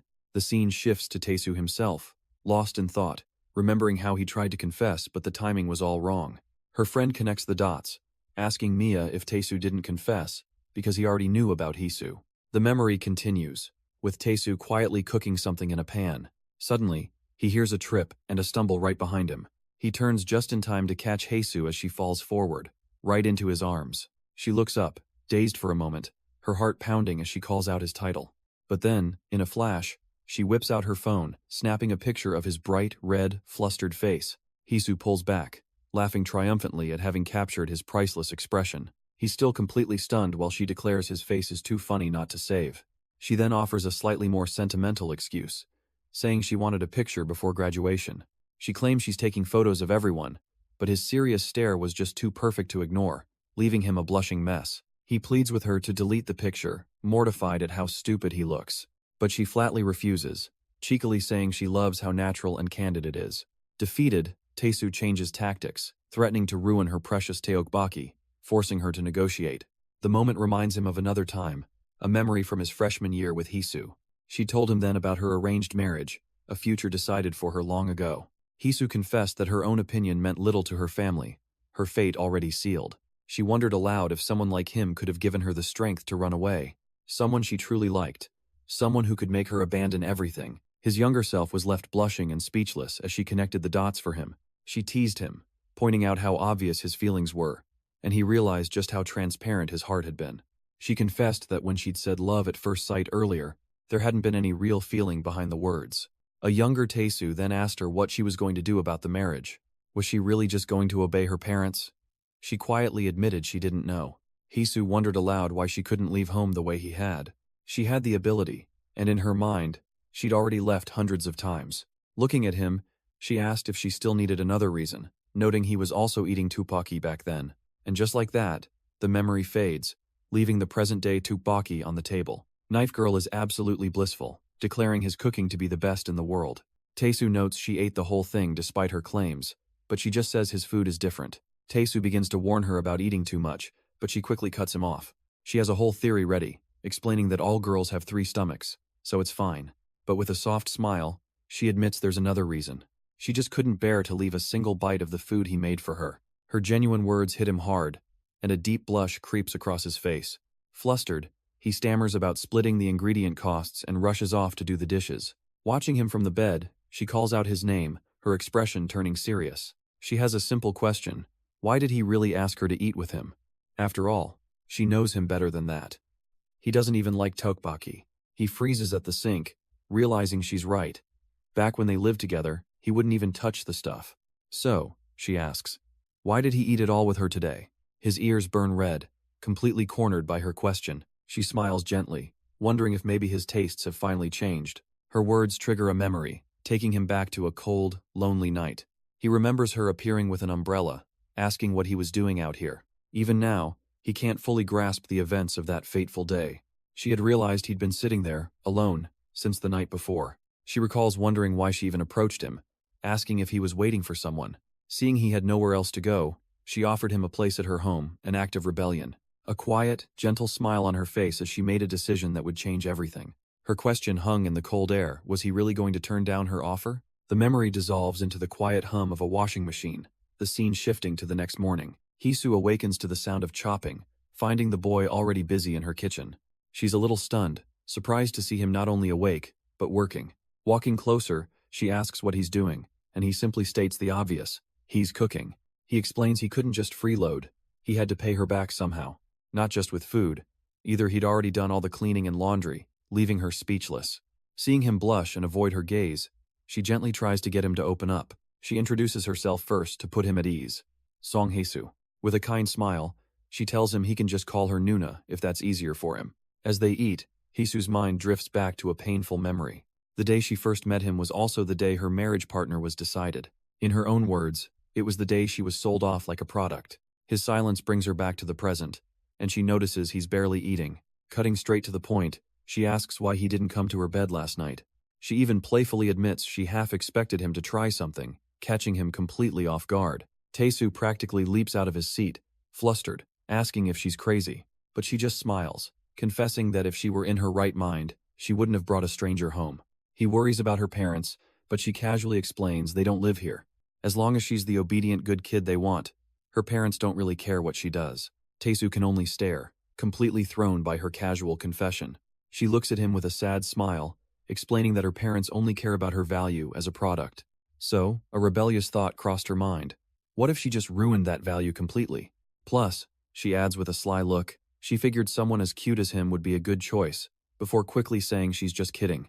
But the teasing doesn't stop, as she casually tells him he's always welcome in her bedroom if he's interested. He has to ask if she's joking, but her vague response leaves him utterly confused. And so, time passes. Hae-soo quietly opens the door to his room one night. She finds him sleeping peacefully, just as he has been for days, never once approaching her. Sitting by his bed, she can't help but wonder, is she not charming enough to tempt him? But Tae-soo never crossed that line. And their bizarre domestic life settles into a routine, now with a new worry about a friend who's gone quiet. His thoughts drift back to his missing friend, a growing worry about whether she's even alive. Seeing his concern, Hae-soo gently offers to help him search for her, but Tae-soo quietly turns her down. He explains that this is a promise he made to himself, one he has to see through on his own. There's a deep-seated fear that if he fails now, he might never get another chance to see his friend again. Hae-soo simply accepts his resolve, wishing him luck as he continues his chores. She recalls wondering back then if she could ever truly push this earnest boy away. Her thoughts are interrupted as she slowly wakes up in her bed. It's Tae-soo at her door, reminding her not to be late for the student council meeting. Hae-soo thanks him for the wake-up call, and the sight of her sends a blush creeping up Tae-soo's neck. He quickly stammers for her to get dressed and makes a swift exit downstairs. As he leaves, Hae-soo watches him with a gentle, knowing look. She can't help but think about how deeply he must care for his friend. But that thought is immediately followed by a sharp, undeniable pang of jealousy. Some time passes, and the apartment settles into a quiet morning rhythm. After getting ready, she finds him already in the kitchen, his back turned to her. He asks quietly what she would think if their relationship were to change. She leans against him, her expression soft and curious about his sudden question. Holding him from behind, she asks if maybe, just maybe, they could eat together again. He fondly reminisces about last year's festival, a slight blush on his cheeks. Hae-soo, however, is thinking about this year and the decision she's finally made for herself. She asks him if maybe they could eat together, but her real question is far more direct. Is that person still in his heart? The question hangs heavy in the air, and he freezes. The scene shifts, pulling us back into a memory from a different time. A young woman walks through the campus at night, seemingly lost in thought. She happens to overhear a snippet of gossip about a senior who was supposed to get married. Her eyes widen in shock as the words register. And just then, she spots him, Tae-soo, sitting alone on the steps, looking utterly broken. She calls out his name, her expression unreadable, as she finally finds him. He glances up, caught off guard, and can only manage a weak, pathetic greeting. She chides him for moping in the way, and he admits he just got shot down after asking someone out. With a simple "I see," she turns, as if to leave him there to wallow in his self-pity. But then, she hesitates, her feet stop moving. A silent, internal battle wages as she glances back at his lonely figure. She lets out a frustrated sigh, clearly annoyed at her own soft-heartedness. Her sudden outburst snaps him out of his funk, and he looks over, completely confused. And just like that, she sits right down beside him, telling him to scoot over. Her excuse? They were blocking the way, a clumsy but clear sign she wasn't going to leave him alone. He's still trying to process her flimsy excuse for sitting down. Finally, he asks her what she's doing here next to him. She answers with a bit of a scoff, asking if he thought she was here to give him advice. But then her tone softens, reminding him she promised to help him with his senior. She tells him to calm down and just explain what happened. She's here to listen. Tae-soo is completely thrown off by this sudden, genuine kindness. Just as the quiet moment settles in, a buzz from his pocket breaks the silence. She immediately asks who it is, maybe guessing it's the girl he likes. But no, he explains it's just his alarm. He has to get to his part-time job. And speaking of that senior, Hyun is walking nearby, completely unaware of the whole situation. Mia can't believe what she's hearing. He knew his senior was getting married this whole time. He explains he found out a while ago, back when he ran away from home and stayed at her place. But that just opens a whole new can of worms. Mia is stunned. He never mentioned they actually lived together. Taesu awkwardly tries to move on, finally noticing her ridiculous disguise. She's hiding behind a mask and shades, claiming it's for security, but he just scoffs at the idea. The tough girl act fades as she quietly admits she was just worried he'd screwed things up. She assumes he confessed and got shot down, but Taesu insists it wasn't even like that. His voice gets quiet, explaining that his senior has much bigger things to worry about. We see the moment Hyun broke the news, looking guilty for dropping that bomb on him so suddenly. Back in the present, he tries to brush it all off, but Mia can see he's not fine at all. Mia cuts through his days, mockingly asking why he's been polishing the exact same spot this whole time. Was he ordered to scrub a hole into the pavement? He just stands there, silent. She finally drops the teasing tone and asks him what his plan is from here. He tries to deflect, wondering why she's still hanging around, but she's not leaving. He admits he doesn't know what to do, but mentions they're supposed to talk again tomorrow. Still, he says, there's plenty of time before his senior leaves the country, and Mia freezes mid-slurp. Wait, leaves the country? She thought they were getting married after graduation. Her mind starts racing. Is Hyun breaking off the wedding and just leaving? A cold sweat breaks out on Taesu's face as he realizes his massive slip of the tongue. Mia leans in with a sly grin, finding his predicament bold while he panics, realizing he's revealed way too much. With her mouth full, Mia finally puts it all together, admitting she thought he was nuts for chasing an engaged woman. Taesu begs her not to spread it around, but she just scoffs, promising she's not that dense. He begins to explain, flashing back to when he first started hesitating to confess. It was the moment he learned his senior might be leaving the country for good. So he held back, he says, because Hyun seemed so shaken up by everything going on. Mia points out that calling off a wedding and leaving your home isn't a simple decision. Cutting ties with your own family requires a level of resolve that she knows all too well. She asks if he's overthinking this, if he really believes his confession could derail his senior's entire future. But she sees right through his excuses about not wanting to be a burden. Leaning in close, she calls him out on the real reason. He's just chickening out, terrified of rejection. Completely exposed, Taesu mutters if his fear was really that obvious, and Mia confirms it was. She tells him to stop overthinking and just act like his usual self for a change. The Han Taesu she knows is a completely different kind of person. She remembers how he used to pursue things relentlessly, to the point of being annoying. That stubborn, pain-in-the-neck personality is the one she's used to. Her words hit home, leaving him blushing and at a complete loss for words. She urges him to stop being scared and just go for it, confident that it will all work out. And she's not just guessing. She's talked to Hyun and is certain she's 100% into him. 100%? The sheer confidence in her statement leaves him stunned. He asks how she can possibly be so sure, but Mia just gives him a sly, knowing smile. She simply calls it her ex-girlfriend's intuition, leaving Taesu completely baffled. The very next morning, a moving truck rumbles to a stop right outside his apartment. Drawn out by all the commotion, he sees movers clearing out the last of the furniture. But the person directing them is the last one he ever expected to see. Hyun. Hess completely flustered, stammering as he asks if she's helping a friend move. She just looks at him with a gentle smile and says no, she's the one moving in. The words hang in the air, leaving him frozen in the middle of the hallway. His mind races, trying to figure out why she would leave her huge place for this. She gleefully explains that the landlord was happy to switch places for an extra 5 million won. But that wasn't the only reason. She admits she spent all of yesterday thinking things over. She was trying to decide how she should answer him, leaving Taesu completely baffled. The topic at hand, she clarifies, was his invitation to go on a date. With a shy blush, she admits she's still not 100% sure if it's the right call. But despite her uncertainty, she just couldn't bear the thought of letting the opportunity pass. She confesses she was so conflicted she wandered around his neighborhood all night, agonizing over it. And in her daze, before she even realized what was happening, she was signing the lease to move in next door. Taesu just listens, his own face turning red as she continues her heartfelt, chaotic confession.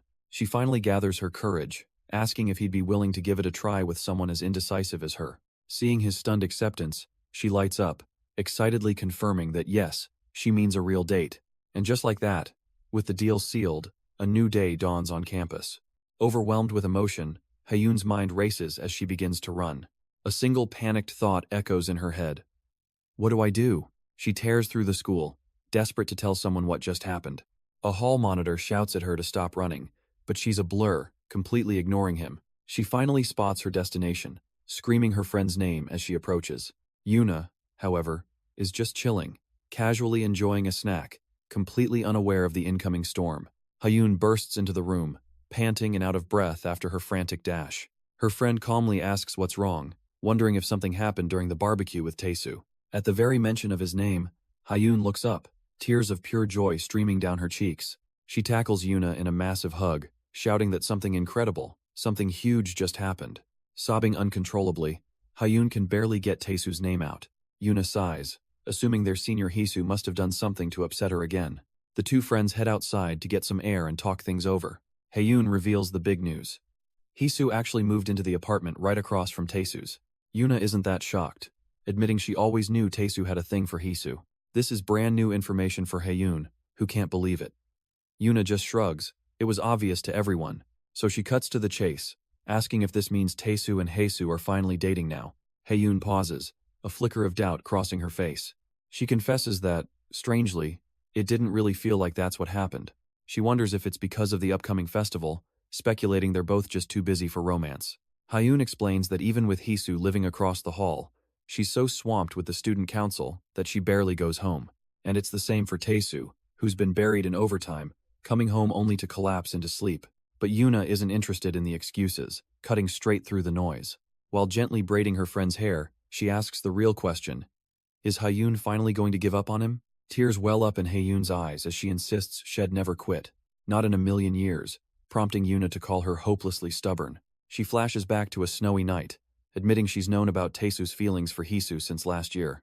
Back then, she'd convinced herself she could handle it, that she could just smile and bear it. She just had to put on a brave face, even as her heart was breaking.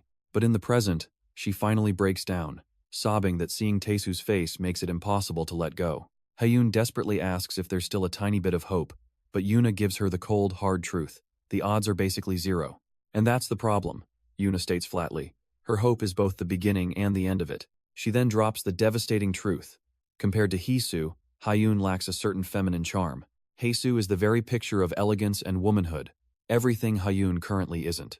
Yuna reminds her that even in old photos, she hasn't changed one bit from the kid she used to be. That's exactly why Taesu still sees her as a child, a point that leaves Hyun utterly speechless. So, whether she wants this festival to be her last chance or just a shot at revenge, Yuna insists the only way forward is for Hyun to finally start changing herself. But how is she supposed to do that? The question hangs in the air as they arrive somewhere new. The answer, according to Yuna, is simple. They just need to call in an expert. The door opens to reveal a girl, who looks up in surprise at her unexpected visitors. The expert, Ha-Yoon-ji, stares down at their offering as Hyun clicks open a briefcase. Her eyes absolutely light up. This is a legendary set of 1, triple, plus grade Korean beef. Yuna explains that Yoon-ji is the perfect teacher, someone who completely transformed herself after high school. With a stern look, Hyun declares she's about to ask a favor that Yoon-ji simply can't refuse. Yoon-ji starts to sweat, wondering what kind of monumental task would require a down payment this extravagant. But the allure of the meet is far too powerful, and a firm handshake seals their new contract. Before they can even discuss the details, Yoon-ji is already clutching the case, asking if she can cook some right now. A little while later, the bloody scissors in the sink prove the bribe has been well and truly accepted. Finally, they get down to business. Yoon-ji asks if Hyun's goal is simply to learn how to get prettier. Blushing, Hyun clarifies it's not just that. She wants Taesu to finally see her as a woman, not a kid. Yoon-ji gets down to brass tacks, asking how much time they have. Hyun meekly replies before the festival ends. Hyun's face falls, her hope dwindling. Maybe this really is too much for her to achieve so quickly. But Yoon-ji taps her on the lips, cutting off that negative thought before it can even take root. She didn't say it was impossible, did she? For women, she declares, it's all about one thing, confidence. She passionately explains that the real starting point is believing in the strength you're capable of. She gives Hyun a knowing look, reminding her of the person she herself used to be. A new light fills Hyun's eyes, her mentor's words resonating deep within her. Yoon-ji promises to dedicate the next 2 days to teaching her everything from A to Z. In Hyun's mind, her new teacher transforms into a literal angel, ready to guide her to victory. And just like that, time skips forward. Fireworks explode over the campus. It's the first night of the festival. Taesu makes his way to the club room, puzzled by Mia's sudden summons for him at 8 p.m. He reaches the door only to find it's already been left open, sparking his concern. Stepping into the pitch-black room, He cautiously calls out her name, but the voice that answers from the darkness is flustered, and definitely not Mia's. In that exact moment, the night sky erupts with the sound and light of festival fireworks. The sudden bursts of color flash across the room, reflecting in his shocked eyes. And there, standing silhouetted against the window, is a transformed Hyun. She looks at him, blushing furiously as she asks if he thinks she looks different. But Taesu can only stare, his mind reeling because she's dressed exactly like Mia. To understand how we got here, we have to jump back 10 hours earlier. The campus festival is just getting started, with the announcer hyping up the crowd. He officially kicks off the 2025 Sohan Festival, and the students go wild. And watching from the sidelines, one man smirks, thinking his time has finally come. It's Jo Young-ha, flanked by his friends, confidently declaring he's here to meet his girlfriend. His friends are confused, but he clarifies with a smug grin that she's as good as his already. He sees the perfect opportunity, the heat of the show, the drinks flowing freely, and under the beautiful night sky, the romantic atmosphere is practically electric. Hez absolutely convinced this is the perfect moment to capture a girl's heart, much to his friend's annoyance. He won't fail this time. After missing last year for the military, he's determined to make his move. He tries to rally his friends to hunt for girls together, but Monkey immediately shuts the idea down. With a smug look, he explains that he actually already has a girlfriend, leaving Younga completely stunned. As if on cue, a sweet voice calls out for her oppa from across the festival grounds. It's a freshman, Do Yoonju, asking Mankey to come help her with the club tables. Youngha collapses in utter disbelief, his ego shattered. How could Monkey get a girlfriend before him? As if things couldn't get worse, Han Tae-soo pats him on the back and says to count him out too. He's not working a job. With a slight blush, he admits that he might be getting a girlfriend soon as well. The second betrayal hits Youngha like a ton of bricks, absolutely crushing his soul. As Tae-soo walks away, Youngha can only scream into the sky, calling them traitors. And so, the long-awaited Sohan Festival finally begins on a note of total despair for our hero. We flash back to the day his sunbae, Mia, first suggested they have a so-called date. Tae-soo recalls his own eagerness. If it were up to him, they would have gone that very day. But Mia had a brilliant idea. They'd have their date at the public administration stall during the festival. And now, the time has finally come, and Tae-soo's heart is hammering in his chest just thinking about it. Lost in his romantic haze, he walks forward and smacks right into a giant chicken. A muffled, frustrated voice squeaks from inside the costume, unable to see what's blocking the way. Tae-soo stops in his tracks. He knows that voice from anywhere.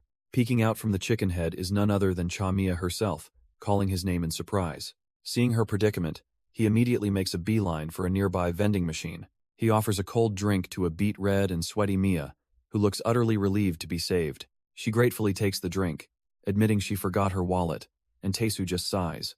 Of course she did. But his main question remains. Why in the world is she wearing that thing in this heat? Mia deadpans that it's a mascot costume, obviously.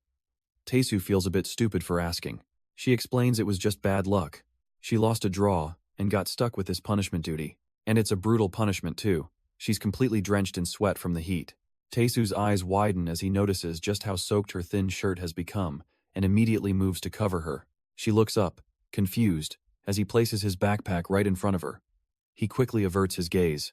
Trying to play it cool, he just says he's covering her up because her appearance is bothering him. With that handled, he asks if this is some kind of side gig because she's strapped for cash again. Mia glares, retorting that it's for club promotion, which only leaves Tae-soo more confused than before. She explains the club had to host a festival event, so they set up a booth where people could challenge Dabin. The entry fee is cheap, but the prize for winning is a cool 1 million won, a number that leaves Tae-soo stunned. He scoffs, knowing it's a trap. Dabin is a world-class player. Mia herself admits she lost 10 matches in 5 minutes flat. Back in the present, sitting together on the bench, Tae-soo remarks that this whole situation is a little unexpected. Hez not mocking her. Hez just surprised to see her enjoying college life more than he ever thought she would. Tae-soo remembers her past self, the girl who always wanted to be alone and pushed everyone away. Mia gets defensive, sarcastically apologizing for being an ex-loner who now has friends, but he waves it off. With a genuine smile, he tells her it's not like that. He's just happy to see her doing so well. His sincere words catch her completely off guard. He admits he was worried and is truly relieved to see this. He quickly apologizes for bringing up the past, but she quietly tells him not to worry about it. Changing the subject, Mia casually asks if he has any plans for the night. Tae-soo looks away, a little flustered, admitting he was supposed to meet his sunbae, Hisu. The name catches Mia off guard. She's never heard of this sunbae before. Just then, Hisu calls him, apologetically asking to postpone their meeting until tomorrow. On the phone, Taesu agrees, telling her it's fine and they can meet then. He hangs up, a flicker of disappointment crossing his face. Turning back to Mia, he explains with a sigh that his plans just got cancelled. Seeing her opening, Mia's eyes light up as she asks him to come to the department office at 8 p.m. Taesu is completely thrown, wondering what could possibly be happening there. With a sly, playful smile, she tells him that's a surprise he'll have to discover for himself. But when Taesu arrives, it's not Mia waiting for him. It's Hyun, who nervously asks what he thinks of her. He's immediately on guard, recognizing the clothes Mia was wearing. What is this, and what did she do to her? With tears welling in her eyes, Hyun proclaims that this is her determination. She takes a firm step forward, closing the distance between them. She declares that from this moment on, she will become a completely different person. Hyun then reminds him of a promise he made, asking if he's forgotten it. Taesu's mind flashes back to the day he cancelled on her, with her huge brothers bowing an apology in the background. He remembers his offer to grant her one wish as an apology, a promise he'd completely forgotten until this very second. Cashing in that favor, Hyun asks him to go see the festival with her tomorrow. Taesu is left utterly speechless, his face flushing at the sudden, direct invitation. Flustered, Taesu tries to backpedal, insisting that tomorrow just won't work for him. But Hyun cuts him off, declaring that if tomorrow's no good, then they'll have a real date today. Meanwhile, over at the student council office, the festival duties are finally winding down. Hisu lets out a sigh of relief, stretching her tired shoulders after a long, hard day of work. Suddenly, a cold drink is pressed against her cheek, making her jump in surprise. It's Mia, the vice president, thanking her sunbae for helping with all the unexpected problems. She teases Hisu, asking why the president of Medicom isn't manning a stall for her own department. Hisu just laughs it off, explaining that her club members are too busy enjoying the events to work. But Mia's playful mood fades as she remembers something Hisu mentioned earlier. She asks about the appointment Hisu was supposed to have, her question leaving her sunbae looking worried. Hisu trails off, unable to give Mia a straight answer about her plans. A deep blush spreads across her face as she thinks about a certain someone. She finds herself wondering aloud if he might still be somewhere on campus. Elsewhere, Taesu shyly asks Hyun if his presence will be enough. She looks down, a gentle blush on her cheeks, confirming this is all she wanted. Their hands find each other, fingers interlocking in a silent agreement. Hyun explains that all she wants is to spend the day with him at the festival. This simple date, she says, will be enough to settle the debt she feels she owes him. She looks up with a brilliant smile, promising to forget the incident with Mia entirely. Taesu, a bit flustered, agrees since he's free, and they stand together in the crowd. But as they walk, Hyun suddenly stops, asking if he perhaps wants to change his clothes. Taesu is confused, but she clarifies that his current outfit just doesn't seem to suit him. She admits his clothes are just bothering her a little, a blush creeping onto her cheeks. He completely misunderstands, getting embarrassed himself and telling her she doesn't need to imitate anyone, that she's already cute as she is. Hyun's heart skips a beat. Wait, was her little act actually working on him? She closes the distance between them, a mischievous glint in her eyes. So, she thinks, he must have preferred the idea of a real date, after all. With a playful smile, she asks if he wants her to change her request to that right now. Taesu, completely flustered, insists he knows exactly what that means. He's a university student too, and she reflects on their past. She's not that little girl from elementary school anymore. She looks up at him, her heart on her sleeve, reminding him she was the girl from his private lessons. Taesu is completely taken aback, a deep blush spreading across his face as her words hit him. She wonders if this new outfit is what's giving her courage, while he admits he's feeling embarrassed too. With a determined gaze, she finally says it. She doesn't want to be just a child to him anymore. A soft, knowing smile crosses his face as he tells her to just wait and see. He'll show her a new side of himself today. Then, his hand finds hers, their fingers interlocking in a silent promise. Hyun's face burns red. She knows an outfit won't magically change how he sees her. But as they walk into the festival crowd, she realizes what she really needs is confidence to avoid any regrets. Meanwhile, their date takes them towards the campus clubs, one in particular, the Gamers Club. Inside, Haesu is celebrating wildly, hoisting a golden piggy bank and cheering their undefeated festival run. Yuna admits she's surprised by Haesu's dedication, but Haesu just smiles. She proudly declares she's the type who has to finish what she starts, and now it's time to celebrate.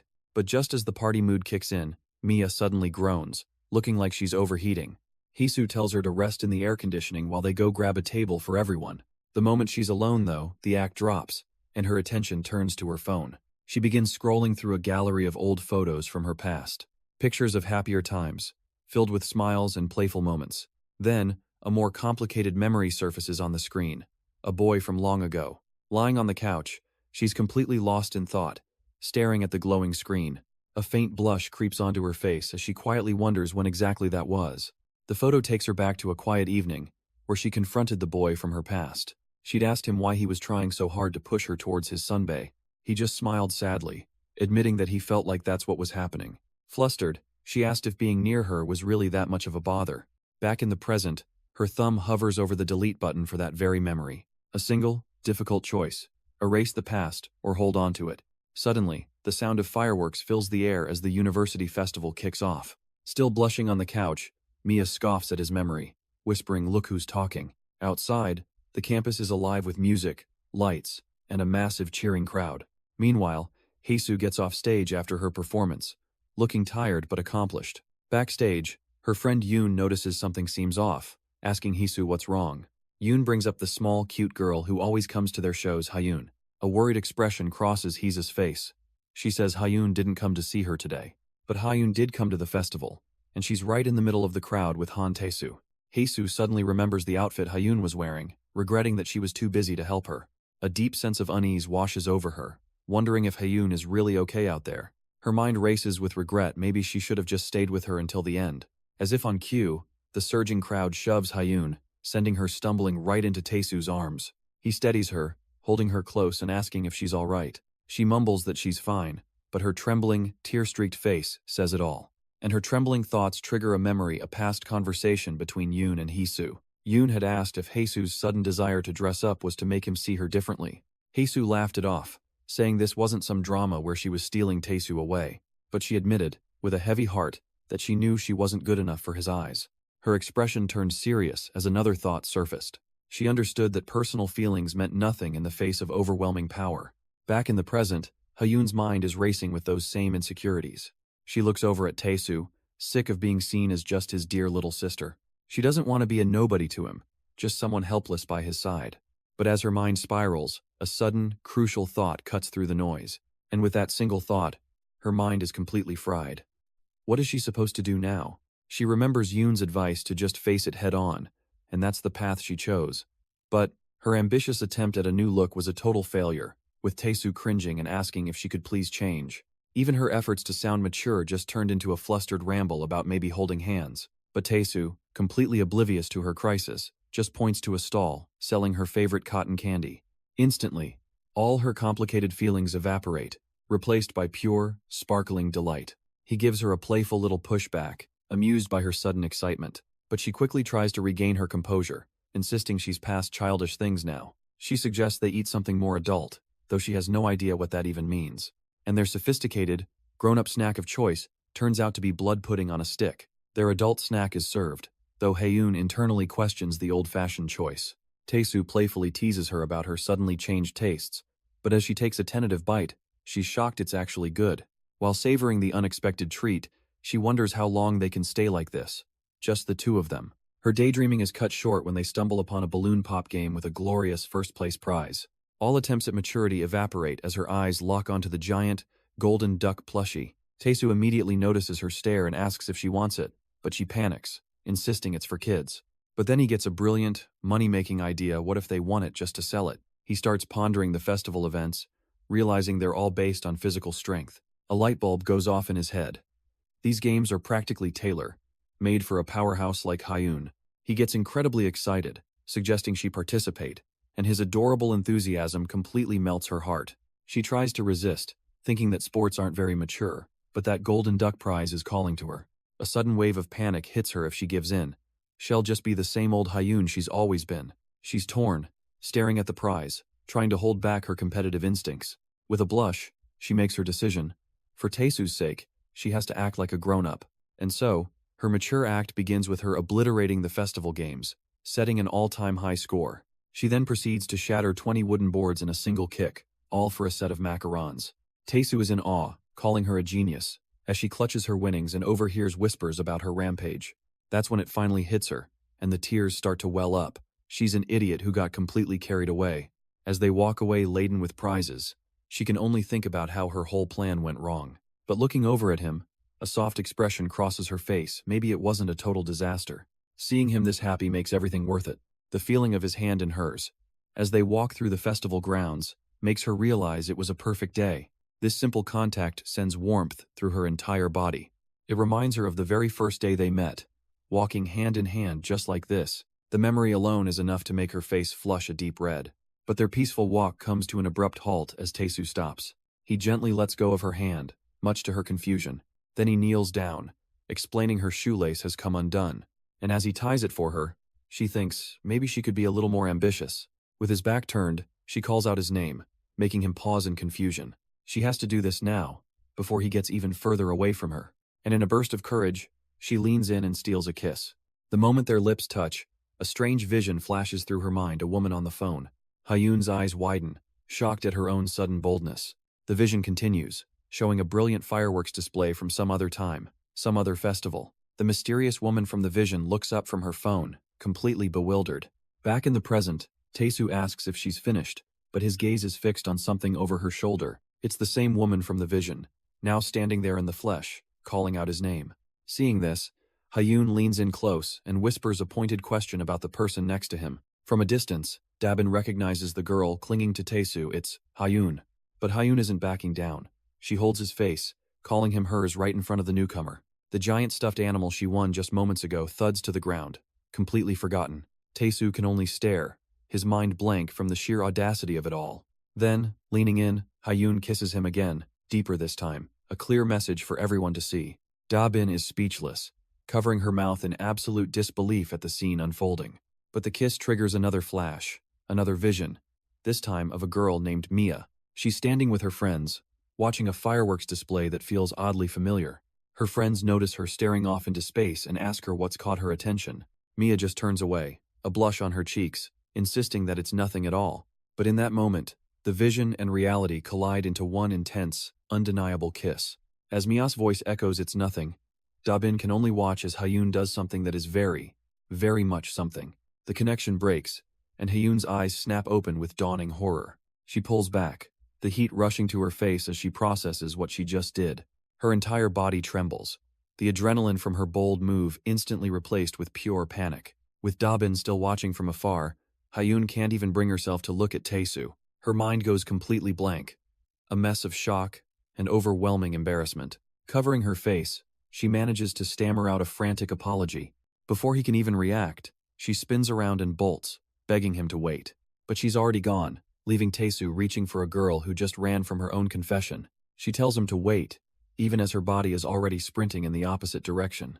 Taesu is left completely alone, stunned into silence by her abrupt departure. As she flees, her mind is just a loop of self-criticism. Idiot, idiot, what did you do? The embarrassment is so overwhelming she can feel her entire face burning. How could she have kissed him, especially when she knew Hisu was right there watching? Worse, she knew they had a date tomorrow, and she still couldn't control herself. Her mind races with horrible possibilities, imagining him telling her she ruined everything. The thought of him asking her to stay away is more than she can handle. But her frantic escape is cut short when a hand suddenly yanks her back by the collar. It's not Taesu.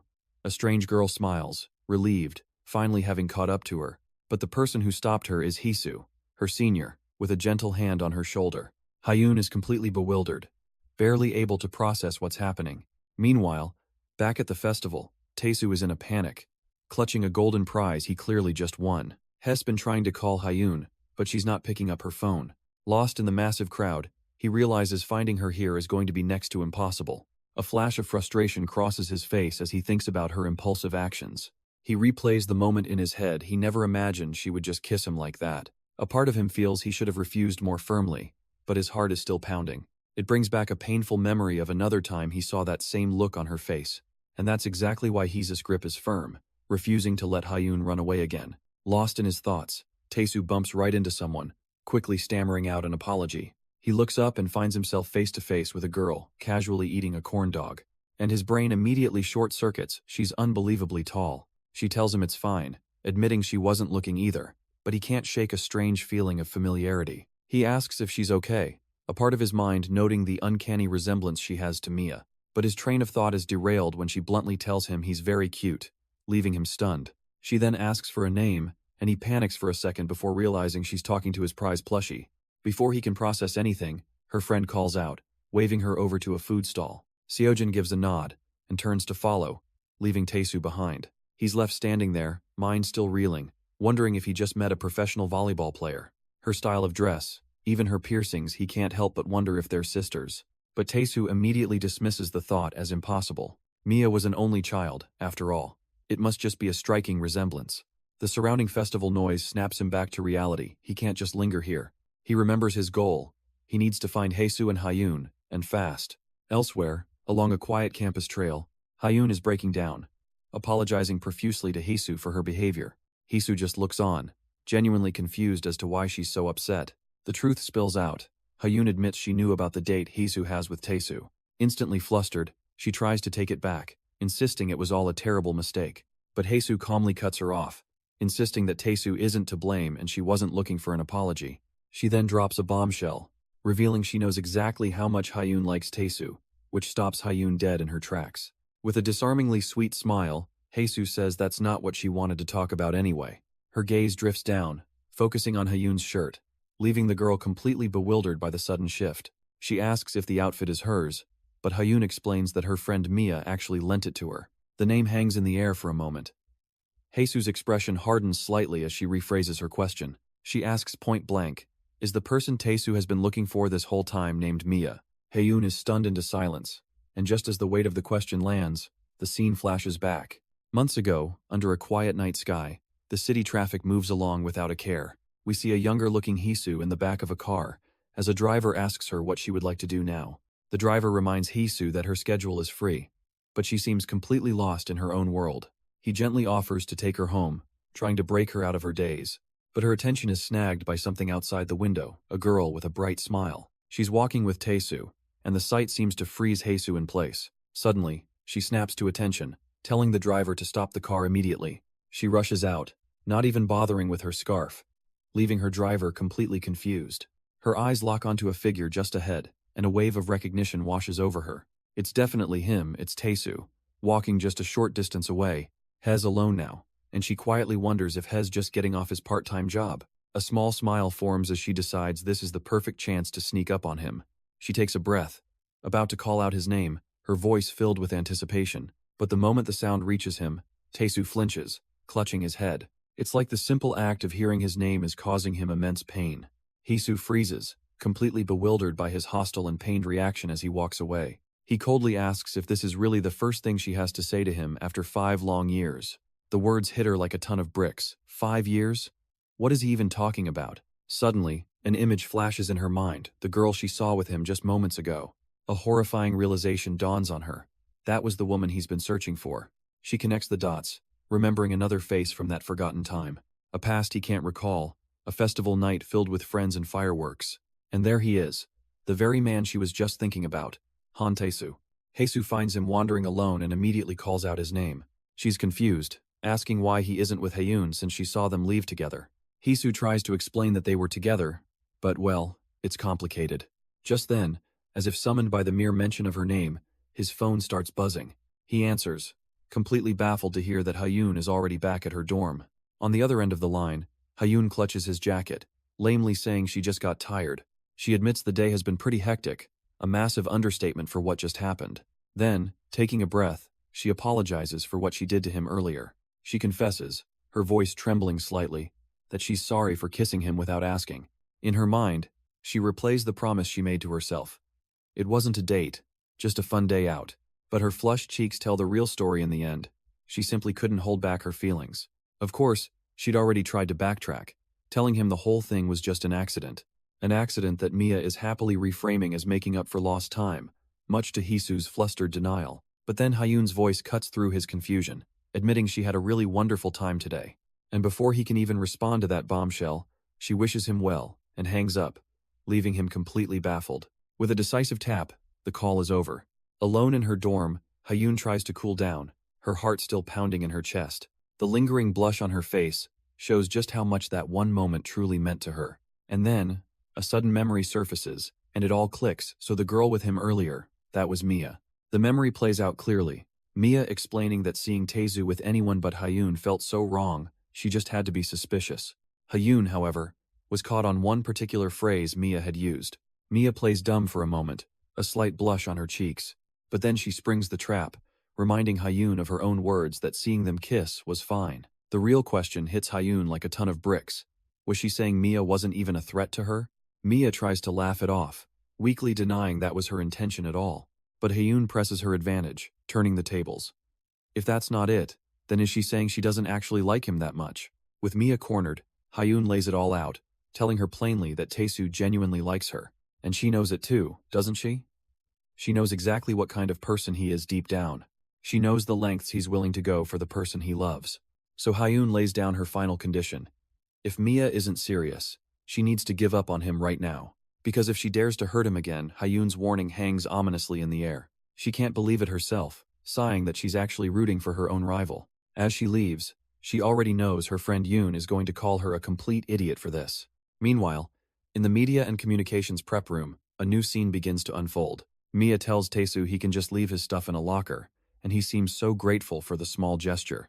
A faint blush spreads across his face, caught off guard by her thoughtfulness. But just as he's about to go, Mia seems to make a decision, a flicker of resolve in her eyes. She suddenly spins around, calling out his name and stopping him dead in his tracks. Now they're just staring at each other, frozen in a moment of pure, awkward anticipation. Mia stammers, completely flustered, insisting that Taesu should be the one to speak first. But he's not letting this chance slip away, steeling himself to finally talk about that date. Taking a deep breath, Mia throws caution to the wind, asking if he wants to have it tonight. Taesu is just as nervous, admitting that if they don't do it now, they might never get the chance. His sudden, honest vulnerability catches her completely off guard. A silent agreement passes between them as she gently takes his hand. And just like that, on the first night of the festival, their long-delayed date is finally on. But of course, nothing is ever simple. They arrive at the pub only to find there are hardly any seats left. And who should they run into but Ha Yoonji, looking stressed out by her very cheerful friend. She spots the two of them looking lost, and asks if they'd mind sharing the table. And the conversation quickly turns to the student council. Hyun is flabbergasted, realizing Eunji postponed her dating life because of her marriage issues. With a heavy heart, Yoonji admits that's exactly what happened. She thinks back to the day she went to see him, ready to quit everything and call it all off. But when she actually stood before her parents, she couldn't bring herself to say a word. Hyun snaps, grabbing her friend and calling her an idiot for being so rigid. She reminds her that the marriage was never serious, and Yoonji was already planning to work abroad anyway. Plus, the guy she's engaged to apparently found her suffocating and has a terrible reputation. But for Yoonji, it's not about him, it's about how she feels, which leaves Hyun confused. She explains that going on a date while her own life was so uncertain would just feel wrong. Yoonji admits that her engagement is only part of the problem. The real issue is a memory she can't shake, seeing Taesu with another girl, Mia. She remembers how brightly Mia was smiling, just radiating pure happiness.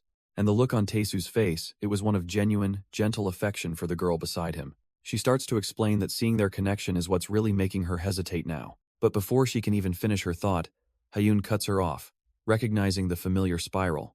She pulls her friend into a hug, telling her this need to do everything perfectly is like an illness.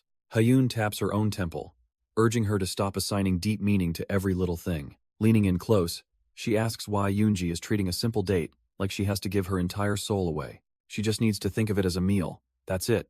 Just a simple meal. Hyun puffs out her chest with a smug grin, reminding Eunji she's the student council's official matchmaker. She tells her to stop overthinking. Her advice is basically a law of the universe. For once, Eunji actually believes her. And if she's worried about her lack of experience, Hyun has a solution for that too, whipping out a book. A little devil version of Hyun appears in Yoonji's mind, trying to sell her a dating guide with a special discount. But through all the silliness, Yoonji admits to herself her friend is right. She starts to reevaluate everything. If she just thinks of it as a simple meal, it's not such a big deal. And with that simple thought, another realization begins to dawn on her. Maybe this date Taesu wants to have, maybe it's far more casual than she's been imagining. Even if Mia really is the one Taesu has been searching for this whole time, it doesn't have to be the end of the world. With new resolve, she finally gives him her answer. Full of excitement for their date, Yoonji suggests they check out the public admin booth they'd talked about. They head over to the department's festival stall, ready to have some fun. But the place is completely packed, and Taesu can only apologize, explaining there are barely any seats left. From her table nearby, Yoonji is taken by surprise as her friends comment on the obvious lack of space. Taesu spots them and tentatively asks if they could all squeeze together just a little bit. The girl with him, however, thinks it's a lost cause, suggesting they should probably just leave. Yoonji overhears, a secret wave of relief washing over her as she thinks the awkward encounter is over. But then another voice cuts in, it's Hyun, who unfortunately tells them the seats by her are reserved for her group. One of Yoonji's friends immediately pipes up, asking who exactly is in this group she mentioned. Hyun just laughs, waving them over and saying it's fine, inviting them to sit since her club is small anyway. His companion leans in, shyly asking Taesu what he thinks about joining them. He just looks flustered, muttering that he's not really sure what to do. From a distance, Yoonji watches him admit that it feels awkward to intrude on a members-only event. But before he can make a decision, a voice playfully yells out, "Got you!" And suddenly, another girl throws her arms around him from behind, catching him completely off guard. It's Shin Da-bin, clinging to him tightly and declaring that he can't run away anymore. She vents her frustration, complaining that he always ignores her and treats her like a fool. Taesu begs her to let go, but she refuses, determined to never let go as his companion watches in shock. Yoonji's friends whisper that Da-bin has completely lost it thanks to some strong whiskey she brought. With tears streaming down her face, Da-bin sobs that he always ignores her whenever she asks to hang out. She admits that at first, she only wanted to mess with him, waiting after class every single day. But blushing, she leans in closer, confessing that somewhere along the line, her feelings became real, and she started to actually like him. And right at the peak of her confession, she projectile vomits all over his back. A little while later, his companion is in the restroom, gently taking care of the now miserable Da-bin. Taesu, meanwhile, is furiously washing his shirt, wondering why important moments in his life always end in disaster. After all the commotion, a thoroughly defeated Da-bin is passed out cold at the table. This leaves his companion sitting across from an unexpected face. Ha Yoonji, the companion sighs, still processing the sheer chaos of the last few minutes. But Yoonji just smiles, explaining that everyone else got pulled away, leaving the two of them alone together. And then, the companion finally puts it all together. This is Cha-Mia, the girl Taesu's been searching for all these years. The very same one who completely vanished from his life without a single word. She looks over at Mia, a little stunned, noticing that she's perfectly sober. Mia just smiles sweetly, explaining that she's on medication so she couldn't drink, and the companion has to admit she's undeniably beautiful. In fact, she thinks to herself, if she were a guy, she probably would have fallen for her at first sight too. But as a memory of Mia with a younger Taesu flashes in her mind, she has to wonder, is that really all it takes? Is simple beauty enough to make a man so obsessed he can't forget you for years on end? Suddenly, a familiar voice cuts through her thoughts as Taesu calls out to her. She's surprised to see him back so soon, but he just explains he found a spare shirt in the department room. And just like that, Mia is by his side, ready to leave with him, leaving the companion to watch the two of them fall back into place so easily. But before they can leave, she stops them, saying there's just one thing she has to ask. She looks at Taesu and Mia, her heart pounding in her chest. With a fragile, hopeful smile, she asks if there's any chance they're still dating. The world around her, however, is already starting to blur and spin. Mia just blinks, feigning total confusion at the question. She leans forward with a perfectly sweet smile, asking what she just said. It's just so loud, she explains. She must have misheard her. The companion freezes, her drunken courage instantly evaporating into pure panic. As Taesu looks on with concern, her mind is just screaming, what did I just do? A wave of nausea hits her hard as she claps a hand over her mouth, utterly mortified. She jolts to her feet so fast that both Mia and Taesu are caught completely off guard. Trembling, she stammers out an apology, claiming she must have blanked out for a second. But the world is already fading as she hears her sunbae call out her name in concern. The scene shifts, her inner voice recalling something she's kept locked away in her heart. A memory surfaces of her as a younger girl, kneeling alone, holding onto his shoe like a treasure. Now, she watches him, completely passed out on the bed, and wonders what kind of person is she. As he sleeps, exhausted, her mind races, trying to picture the girl he's dreaming of. What kind of woman could possibly run him so ragged, leaving him this worn out? The question repeats in her head, who is this girl that he still can't forget? Her troubled gaze then lands on a simple black binder resting by his bedside. And tucked inside is a photo of the very girl she was imagining, the one who made him leave it all behind. Mia stands frozen in the dim light, staring at the book that holds the answers she's not sure she wants. Her hand trembles as she reaches out, an irresistible urge to see the face of her rival. But a sharp, painful pang of jealousy grips her chest before she can even touch it. It's a feeling so potent, a world of difference symbolized by a pair of sneakers beside elegant heels. The scene flashes back, not to Mia's memory, but to his past. We see a younger Hyun running frantically through the school halls, her mind screaming at her own foolishness. She can't believe she asked him such a question, asking if he was still with her. The regret is overwhelming, tears stinging her eyes as she laments her own stupidity. She already knew the answer, having seen him with that other woman, knowing Tae-soo wasn't the kind of person to lie. Her desperate cry for her sunbae echoes through her memory, a single word filled with regret. But in the present, it's Mia grabbing onto Tae-soo, desperately trying to stop him from running away. Before he can react, Yoonji latches onto his other arm, confused why he's bailing when they've already ordered food. Mia herself is running on pure instinct, only now realizing with a jolt of panic that Hyun is here too. He yells at Yoonji to go back to their drunk friends, but she's not listening. Catching Sunbae is the only mission that matters. The chaotic chase continues, and Mia is absolutely mortified, begging them to stop because this is just too embarrassing.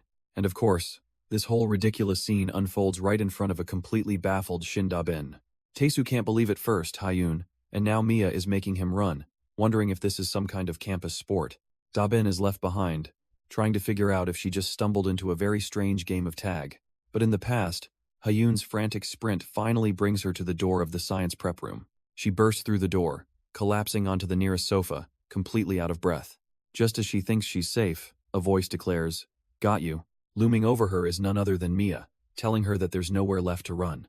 Hyun stares up in disbelief, her mind racing Mia. Though winded herself, Mia tells her that regardless of why she ran, she's not getting away now. And as for our boy Tae-soo in the present, he's just wondering where the hell they all vanished to. Back in the past, Mia quietly offers the exhausted girl a cold drink. She tells Hyun not to worry about paying her back, insisting that it's on her. Sitting together, they finally catch their breath, and Mia admits it's been ages since she ran like that. She laughs, saying it feels like she's a kid in elementary school again, and for a moment, the tension breaks. And as Hyun processes everything, the truth hits her like a truck. This is Mia, the girl Tae-soo was searching for. The very same girl he has apparently been unable to get out of his heart for years. Hyun's mind races, a single, painful question repeating over and over. Why can't she believe it's really over between them? Was it because she saw for herself just how desperately Tae-soo had been looking for this girl? The intensity is broken when Mia leans in a bit too close, causing Hyun to flinch before Mia quickly apologizes.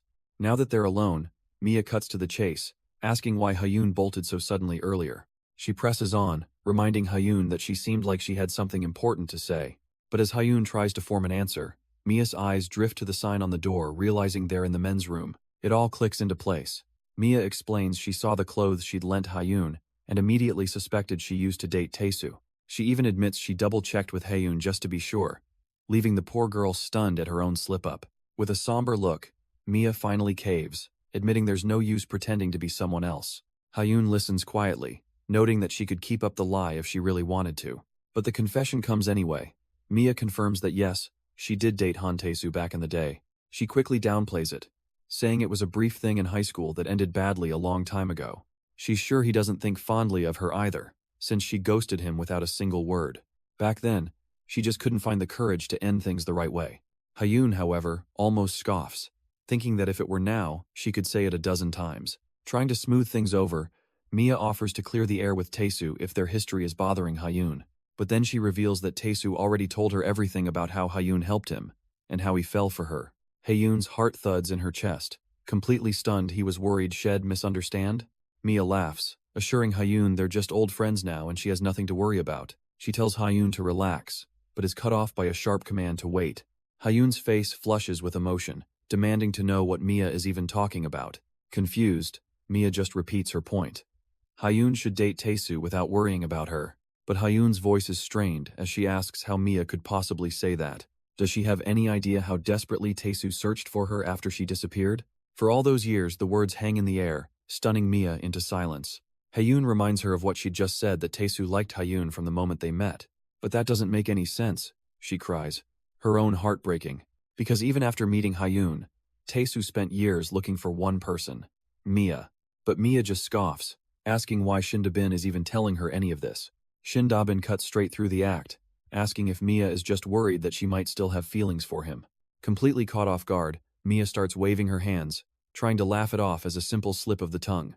She admits she might have phrased things wrong, but insists that the final outcome doesn't really change. With a reassuring smile, She tells her sunbae that Taesu likes her right now, and she feels the same way about him, right? The question hangs in the air, leaving Shin-da-bin blushing. Mia tries to walk away, telling her not to mind someone like her getting in the way, but Shin-da-bin suddenly grabs her, her eyes sharp with realization, stating that Mia still likes Taesu after all. The direct confrontation shatters Mia's composure, leaving her utterly stunned. All she can do is stammer a weak denial, her flustered expression saying everything she won't. Shin-da-bin reminds her that, as she said before, her chance with Taesu is already over. She points toward a nearby room, daring Mia to go see the truth for herself. A memory flashes through Mia's mind, a younger version of herself, overwhelmed and crying with joy. The scene abruptly shifts, cutting to the university student center late at night. Taesu is seen rushing towards the building, a desperate look on his face as he searches. After asking around, a passing comment makes him stop dead, realizing just how foolish he's been. He'd been searching everywhere, but the answer was right under his nose the whole time. He throws open a door and freezes, finding Mia standing there, just as surprised as he is. His eyes widen, taking in her shocked expression. All he can do is breathe out her name, as she stares back, looking completely heartbroken. Her eyes well up, her heart threatening to beat out of her chest as she whispers his name, Han Taesu. But this was a moment ago he'd cornered a girl he thought was Mia, asking if she was really here. The girl, however, seemed just as confused, deflecting with a question of her own. And then, without another word, she just bolts, leaving Taesu completely stunned. He instinctively yells for Mia to wait, only to turn and find the actual Mia a few feet away. The world stops for a second as they stare, both of them completely frozen in place. Mia's mind goes blank, a flustered mess as she realizes her sunbae is finally here. And in a fit of panic, she too apologizes and makes a run for it, leaving Taesu speechless. It seems like tonight's theme is the emergency exit sign. He finally catches her on the stairs, both of them gasping for air, unable to run another step. Taesu is completely floored, trying to process what he's just heard. Wait, she was asking about me and Mia? Mia admits she never meant to blurt out their private conversation, but it just slipped out in the moment. She hides her face in total embarrassment, while Taesu finally connects the dots, so that's what Yoonji was talking to Hyun about. His mind flashes back to that day, recalling how Yoonji was pressing him about his relationship with Mia. And then another memory hits him the night Yoonji saw him with that other girl. That must be the source of this whole mess. He starts frantically waving his hands, trying to explain to Mia that what she saw at his place was a massive misunderstanding. But Mia cuts him off, her voice surprisingly steady, assuring him that she knows it was nothing like that. She looks at him, saying she knows he wouldn't joke about that, and that he and Mia aren't like that anymore. Taesu is left speechless. If she already knows, then what is this all really about? With a heavy sigh, Mia's gaze falls, revealing there was something else she's been wanting to ask him all this time. Her voice trembles as she admits she's been hesitating, too scared to ask him the real question. Then, dropping the honorifics, she simply says his name, Taesu, and he freezes. Looking up with pained eyes, she gets to the heart of it, asking when he finally gave up on her. The question completely blindsides him, and all he can manage is a confused what. She reminds him of his years-long search, how all his money was saved for one single purpose, finding the original Mia. He's still reeling, the pieces of her deep-seated insecurity finally clicking into place. Her expression is one of pure heartbreak, as she asks how he could just give up on a goal that important. She confesses that the possibility that she was his long-lost Mia has been tormenting her this whole time, and so she asks the question poisoning her mind. Did he come to her because his first love didn't take him back? Her eyes fill with despair as she voices her deepest fear. Was she just a replacement, a way for him to forget? Flustered, Taesu tries to protest, insisting he knows she's not that kind of person. But Mia cuts him off, tears streaming down her face as she says the problem isn't him, it's her. She begins to explain, her story stretching back 4 long years. Back then, she'd see him, always staring at that little photo of his lost love, and she was there, watching from a distance, seeing a devotion that wasn't meant for her. She clutches her heart, admitting that no matter how close they got, she could never erase that girl's memory. She dismisses it as an inferiority complex, but the single tear escaping her fingers tells the real story.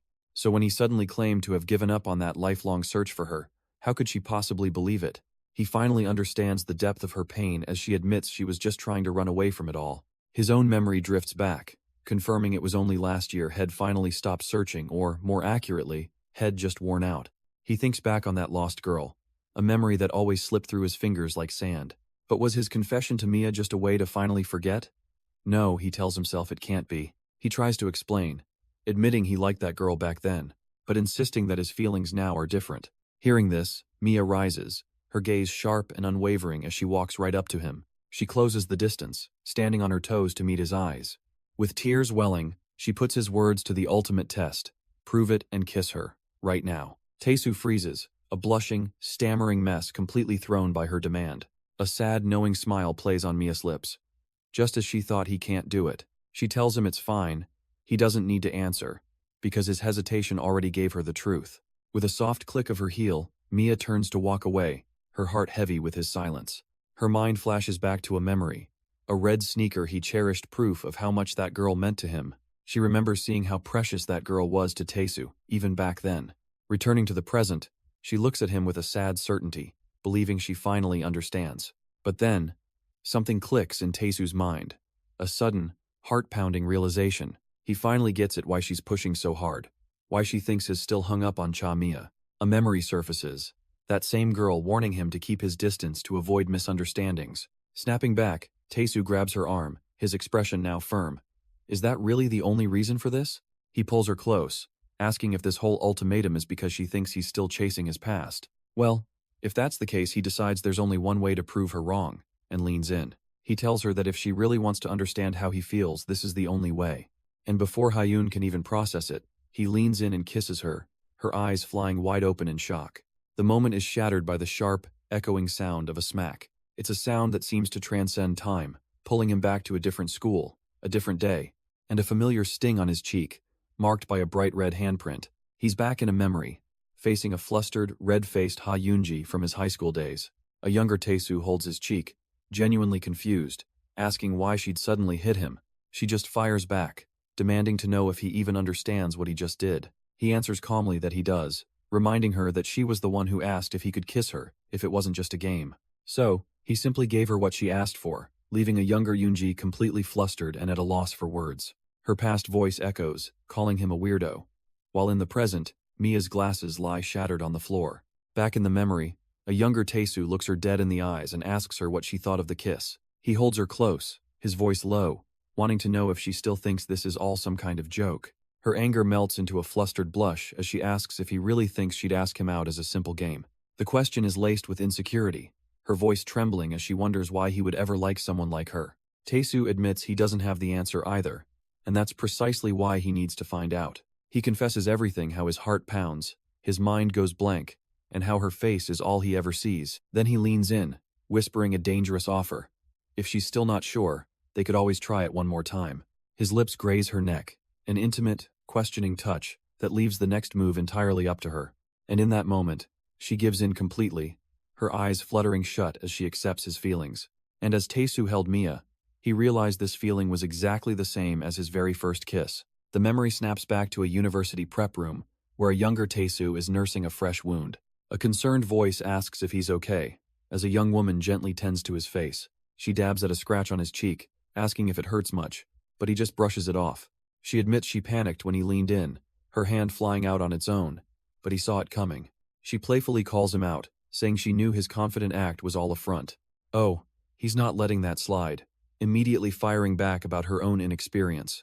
He correctly guesses her entire dating knowledge is just secondhand info from books and movies. Mortified, she scrambles to cover his mouth, begging him to be quiet before someone hears.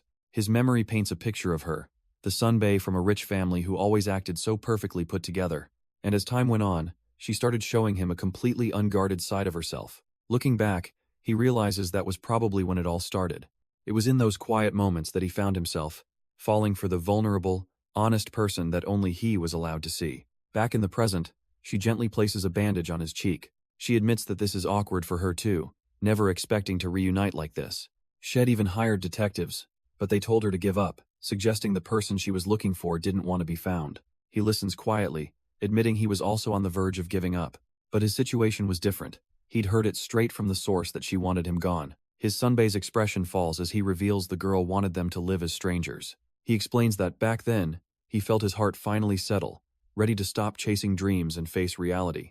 He admits he hasn't completely forgotten Mia, but that doesn't make his feelings for his companion a lie. She's left stunned and speechless, her eyes glistening at his raw honesty. He tells her that he's already satisfied with how things have turned out, All he needed was to know that the girl he once feared was dead or alive, is now healthy and well, living an ordinary campus life like anyone else. A gentle, contented smile forms on his lips. That simple fact is more than enough for him. He looks at her with a sincere gaze, asking her to please not say things like that. Don't ever suggest is just using her to forget someone else. Overcome, she can only whisper his name. Taesu steps closer, closing the distance, and says that if she still doesn't believe him, hell prove it. He leans in, his hand finding the wall beside her head, as he asks if they should finish what they couldn't before. His voice is low and steady, his eyes shadowed with intent. What else could he possibly mean? The kiss. He closes the gap until their faces are inches apart, her heart hammering in her chest. He gives her an out, whispering that if she truly doesn't want this, she can push him away, just like she did last time. The choice is entirely hers, but she doesn't. She melts into him, whispering his name as their lips finally meet. At that very moment, the night sky outside explodes with the first burst of festival fireworks. The room is bathed in the sudden, vibrant colors of the celebration. They're lost in the kiss, all her doubts and insecurities dissolving in the beautiful chaos. And with that, the first long day of the festival comes to a spectacular close, paving the way for day 2. The next day, Mia's friends are gathered together, completely stunned by their handiwork, because the subject of their intense makeover session is none other than Han Taesu, now looking surprisingly convincing. Despite some reservations, they all agree that he's their department's only hope to win. They turn to Mia, who's been oddly silent, and ask for her opinion on the transformation. What does she think of her sunbae being turned into the festival's main attraction? Mia's face immediately flushes, the memory of last night's kiss rushing back. She can barely meet his eyes, stammering that she thinks it looks mostly fine, but the awkwardness is too much. She suddenly excuses herself, claiming she feels sick. Before anyone can stop her, she's out the door, leaving a very confused group behind. But as Mia runs off, Taesu is left stewing in his own thoughts, the others wondering what just happened. His mind starts racing, trying to connect the dots of her bizarre reaction. A question echoes in his mind. What if a girl from his past still had feelings for him? And more importantly, what if that girl was Cha Mia? And just like that, 3 days fly by, and an announcement declares the end of the Sohan Festival. The students all followed the rules, and the campus-wide event wrapped up without a hitch. With all the events over, everyone packs up, ready to get back to their normal academic lives. The much-hyped war between the Medicom and social welfare departments had begun with lofty ambitions. But thanks to one small giant from Medicom, the competition was utterly crushed, ending not with a bang, but a whimper. Though there was one last event that caught Taesu completely off guard, the cross-dressing contest. A soft voice asks for an opinion on their look, and it's revealed to be Yongha, who had to sub in because Taesu's build was too naturally feminine. He was so convincing he almost won, with the crowd wondering if they'd sent a real girl on stage. The host, completely fooled, asks the lovely contestant for a self-introduction. But the moment Yongha opened his mouth to speak, the entire illusion shattered. With the festival now a memory, Taesu walks across campus, sensing something else is different. Suddenly, a flustered Shindabin appears, calling out to him. She nervously stammers, asking if he made it home okay the other night. The simple question sends her spiraling, recalling the mortifying memory of him carrying her. Mortified, Shindabin yells that she's already paid the laundry fee, leaving Taesu completely lost. As she bolts, he can only wonder if she thought he was chasing her for more money. At least she's finally stopped bothering him. But it seems his name was involved in another campus drama entirely. A girl with a gentle smile, Ara, calmly greets the president of the social welfare department. The president isn't smiling back, her face twisting into a scowl. Ara leans in, reminding her of their little promise from the festival, the one about the losing side bowing. The president grits her teeth, clearly hoping everyone had forgotten about that humiliating deal. And so, eyewitness accounts start spreading of the proud president bowing 90 degrees to Hisu Sunbae. Word of this strange rumor eventually reaches Taesu, who looks utterly bewildered by the news. Just then, Ara walks past, calling out to her Sunbae and revealing just who is enforcing this punishment for him. As Ara walks on, she seems completely untroubled by the chaos she's caused. She gives a final, knowing smile, as if this was all part of her plan. But for Taesu, this whole situation is dredging up something far more personal. His mind flashes back to the night before, under the brilliant festival fireworks. In a quiet moment away from the noise, their lips had finally met. It was a sudden, electrifying kiss that left them both breathless. Taesu, completely stunned, could only stare as she softly asked him how it felt. She looked at him with earnest, pleading eyes, hoping her actions spoke louder than words. He remembered pinning her against the lockers, his own emotions a confusing storm, and she had gently reminded him that she could always see when he was struggling. His mind drifts to another girl, another time, and her playful promise to keep things a secret. But back in the present, Mia drops a bombshell. That whole mind-reading ability, she made it all up. She admits she's terrible with words, and her power was just an excuse to get close to him. But now, she tells him, she doesn't need to pretend anymore. She can see perfectly well just how flustered he is, his face blushing crimson. She quickly reassures him. She knows his feelings for her aren't a lie. Not at all. But then why? She asks. Does he look so pained and conflicted? Her eyes widen as a terrible thought suddenly clicks into place. She looks him dead in the eye and asks, did he and his ex never properly break up? Taesu's stunned silence is all the confirmation she needs. He walks away, his mind replaying the moment. He panicked, trying to find any excuse. But it was useless. He remembers her sad smile, telling him it was okay, that just knowing he liked her was enough. He curses himself for being such an idiot, for freezing up at the most important time. He even starts to question if Mia ever truly had feelings, remembering a time she told him they were nothing. And with that one lingering question hanging in the air that they never properly broke up, the festival ended. Later, as the sun begins to set, a phone starts to ring. The woman on the other end answers. It's Heisu, or rather, Taesu, calling his teacher. He's asking if he can postpone his plans to stay at her place while studying abroad. She says it's fine, not because of any marriage issue, as her packed suitcase sits nearby, ready to go. A faint blush creeps onto her cheeks, as she thinks to herself she's finally met the person she always wanted to beat. Standing in her room, bathed in the golden light of sunset, she steels her resolve. For once, she truly wants to win. Meanwhile, Taesu is stopped in his tracks, completely caught off guard. A woman with an intense, knowing gaze is staring right at him. It turns out they're neighbors, and she's just come out of the apartment next door. Her mind flashes back to the festival. Yeah, this is definitely the guy she ran into. He asks if something's wrong, but she just plays it off, saying his face looks familiar. But her mind is already connecting the dots. Ah, that's right. She bluntly calls him out as the creep in the mascot suit who grabbed her chest. Taesu completely panics, but his frantic excuses are cut short by a voice from behind. It's Mia. She looks at him, bewildered, asking what he's even doing out here. But the woman with the neck tattoo completely ignores him, her intense gaze now fixed solely on Mia. And Mia, she looks like she's just seen the final boss of her life appear out of nowhere. The woman says with a chilling calm that Mia has finally decided to show her face. That's all the motivation Mia needs, immediately spinning around to flee with a pathetic excuse. But she gets nowhere as an arm snatches her by the head, yanking her back with zero effort. Taesu just watches, stunned, as the woman grills Mia for hiding and turning off her phone. He tries to politely interject, apologizing for interrupting what is clearly a private matter. But the woman just pulls Mia into a tight headlock and finally turns back to him, demanding to know their relationship.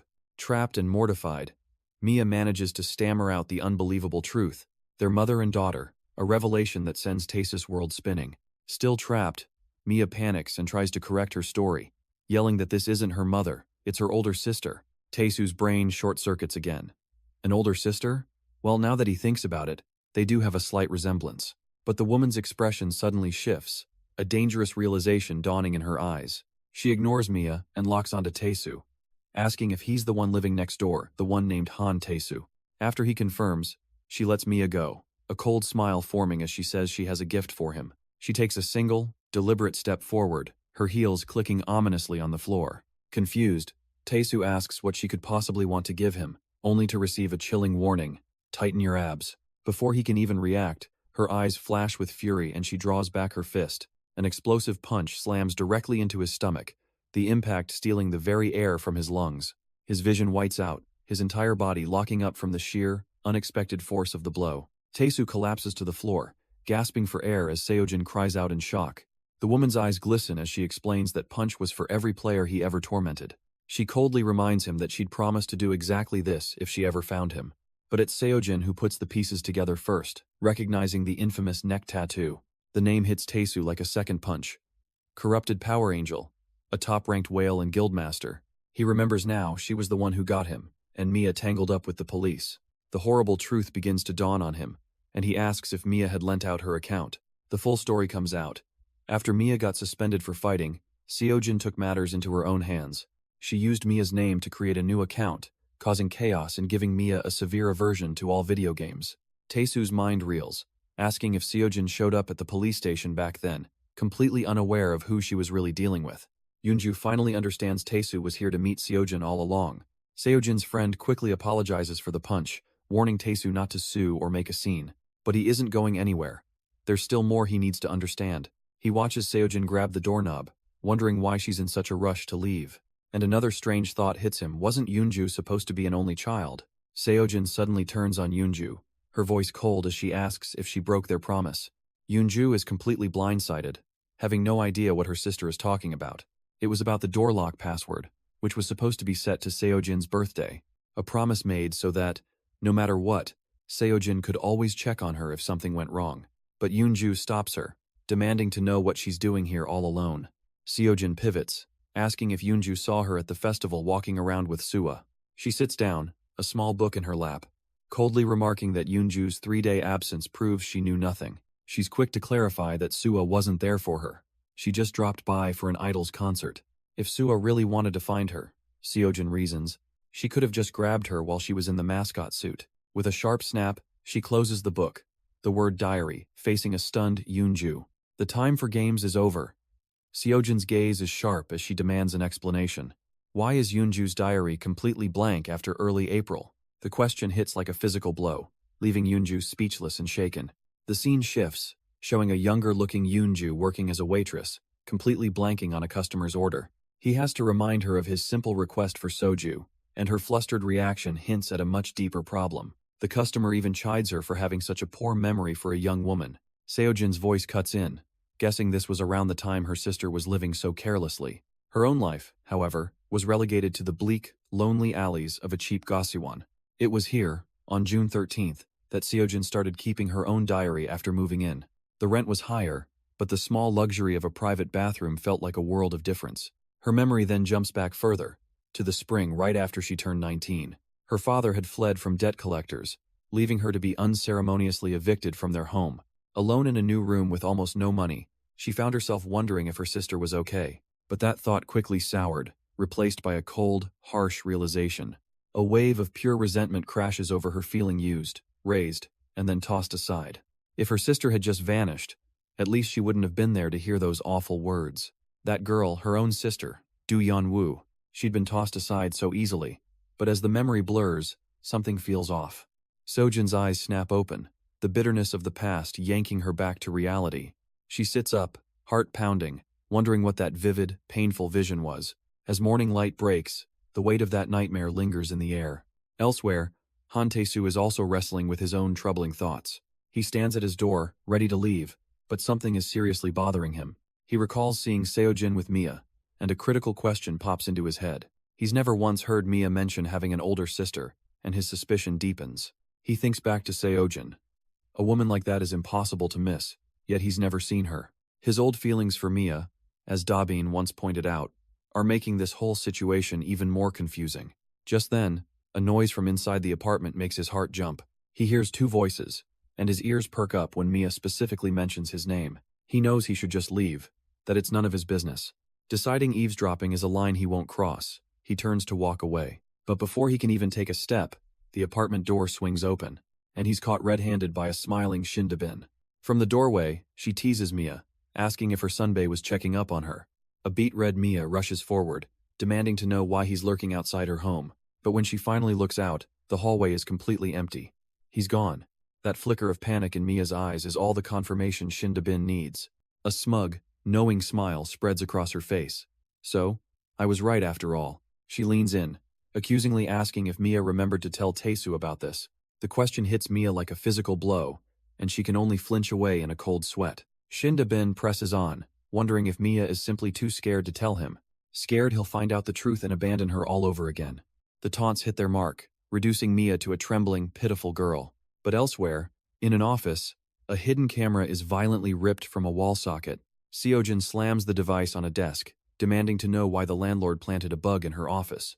The landlord stammers about a misunderstanding, but Seojin isn't hearing it. She tells him to save his pathetic excuses for the police station. With a promise that he'll rot in jail, she slams the door, leaving stunned silence in her wake.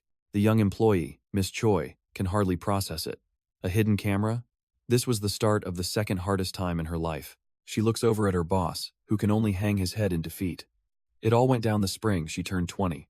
The company was called Day-O Industries, her first real job. But because of that incident, her job disappeared, leaving her with a pitifully low bank balance. She checked her account, praying, but the much-needed paycheck never came in. Panic began to set in. How was she going to pay her rent, already 2 months overdue? The office had simply closed down, and her biggest mistake was trusting them enough not to have a backup plan. Her landlord was at the door, furious that she was a month behind on rent yet again. Miss Choi could only bow her head and beg, promising she'd somehow pay him next month. A slimy smile spread across the landlord's face as he took in her desperate situation. He told her payment didn't necessarily have to be in money, suggesting other ways she could pay. It was in that moment, being left completely alone, that she learned her first hard lesson, a lesson she'd carry with her forever. If you look weak, you will get eaten. She quickly realized that every act of kindness had a shadow, a hidden price tag, especially for someone like her. With no money and no one to back her up, she was easy prey. Of course, if it were her now, she wouldn't have hesitated to burn those scumbags to the ground. But back then, she was just a scared girl on the stairs, staring at the pathetic 43,001 in her account. Back then, she could only wonder how long she could possibly last on her own. She was just a kid, powerless against the threatening texts demanding interest payments. Her only response was to run, to hide, to tremble in the shadows. She sought help from the system, but was turned away because on paper, she still had a guardian. Desperate, she bowed and begged for any job, only to be hit with a polite, dismissive rejection. The real reason stung far worse as she overheard them call her shabby, almost like a homeless person. To them, she was just a liability, a kid with no background who might cause problems. With nowhere to go and no one to lean on, the tears she'd been holding back finally fell. She looked at the last of her money, a few measly coins rattling in her palm. Sitting alone on a bench as the world moved on without her, she was completely lost. 10 days without a single job offer, and her stomach groans in protest. Staring at her last can of soda, she wonders what she'll do if this continues. At her lowest point, her mind drifts back to a kinder memory of her sunbae, Taizu. Just thinking about his gentle smile is enough to send a blush across her face. She quickly shakes her head, trying to understand why he keeps popping into her thoughts. A desperate idea forms. Could she bring herself to find him and beg for help? But the thought dies instantly. She has no right to ask him for anything, not after the deal she made, the shadowy exchange of money that now binds her. His mother's voice echoes in her memory, asking her to spy on her own son. To Mia, he's like a prince from another world, and she's the traitor with no right to approach him. She ran away, thinking she could just cut ties, but the tears of regret won't stop falling. Alone on the street, clutching a can, she drowns in the bitter reality she created for herself.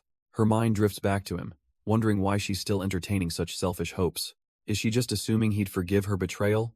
The thought alone makes her face burn. She remembers how he held her, the only one who ever seemed to truly see her. He accepted her even when the entire world was screaming insults on her very own desk. He was her only comfort when she felt broken and cast aside by everyone else. But that was the past. Sitting alone now, she tells herself it's ridiculous to even think about him. Her hands tremble. He's surely forgotten someone like her by now, living a happy life somewhere far away. Yet, as she looks up, a flicker of something other than despair sharpens in her eyes. Her eyes land on an old payphone, and a desperate idea takes root. A single, shaky breath escapes her lips. Could she really do this? On autopilot, her feet carry her forward, one step after another. She steps into the booth, the world outside fading away. With a trembling hand, she reaches for the receiver. For a moment, she hesitates, her fingers hovering in the air. But the urge to hear his voice, even just once, is too strong. She finally picks up the phone, the weight of her decision heavy in her hand. She doesn't even know if his number is still the same, her mind flashing back to simpler times. Back to a sunset when just sitting beside him felt like the safest place in the world. She presses the receiver to her ear, the steady, ringing a drumbeat of her own anxiety. Waiting alone in the bright phone booth, she wonders if this was a mistake. Then the ringing stops, and a calm, questioning voice asks if anyone is there. Her entire world freezes. That voice, it's really him. She trembles, unable to make a sound as he asks, "Hello?" one more time. It's a voice she hasn't heard in years, pulling her back into a sun-drenched memory. The voice that had always been so familiar, so comforting. His question from the present pulls her back, wondering why she's being silent. A wave of pure panic washes over her. She never actually expected him to answer. Her mind is a blank slate of shock. What could she possibly say to him now? Meanwhile, on Tace's end, his phone rings while he's getting ready to leave with his companion. She asks if it's going to take long, but he assures her it'll be just a moment. But before he can get another word in, the line on the other end cuts out with a sharp click. He just stares at his phone, completely baffled by the sudden hang-up. Back in the present, the receiver dangles, a silent testament to Mia's panicked retreat. She clutches her mouth, heart hammering in her chest, unable to believe what she just did. Stepping out of the booth, she can only wonder if he thought it was some kind of sick prank. But as she's lost in her regret, her vision suddenly flashes and the world begins to fade. A calm, unfamiliar voice cuts through the haze, asking if she's awake now. Her eyes flutter open to a strange ceiling, lying in a bed she doesn't recognize, utterly confused. An older woman explains that this place is a church, leaving a groggy Mia completely bewildered. The woman gently asks if she remembers what happened, seeing the blank look on her face. She explains that she found Mia collapsed on the street and decided to bring her here. The memories start to trickle back. It all started with a can of coffee she left on a bench. When she returned from her call, she found her drink had been treated like an ashtray. Someone had carelessly tossed their cigarette butts right into her coffee. The sight of it, the thought of it, it was the final straw that made her sick. She had collapsed right there at the bus stop, surrounded by strangers who just watched. The woman notes that Mia seemed like she hadn't eaten in days and offers her some warm porridge. She introduces herself as the pastor's wife and tells Mia she can stay here as long as she needs. With a weak voice, Mia offers a final, quiet thank you for the unexpected kindness. And with a soft click, the door closes on that chapter of her life. Later, the pastor's wife comes to check on the girl she took in.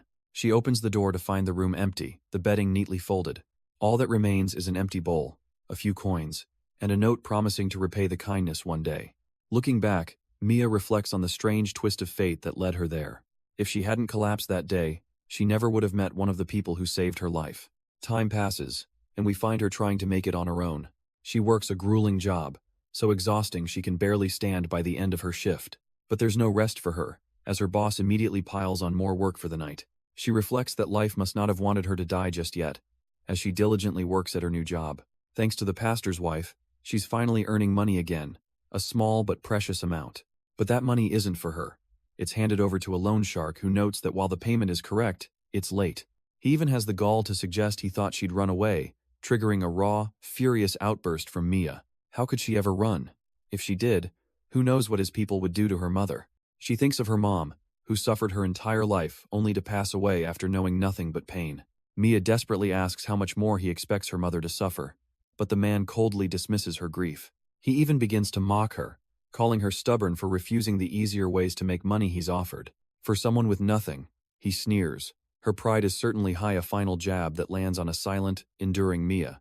And so Mia endures, now toiling away at a gritty construction site. The older workers watch her, pitying the young girl who always keeps to herself. They wonder if she's just lonely, but she's completely lost in her own world. As she eats, she questions if this is really just lingering attachment holding her back. Her mind drifts to a simple, happy memory. A time when she felt warmth in Taesu's arms, a life she knows she can never reclaim. But that sweet thought is immediately crushed by the memory of absolute despair that followed. And the loan shark's cruel words come rushing back. Is she just being stubborn?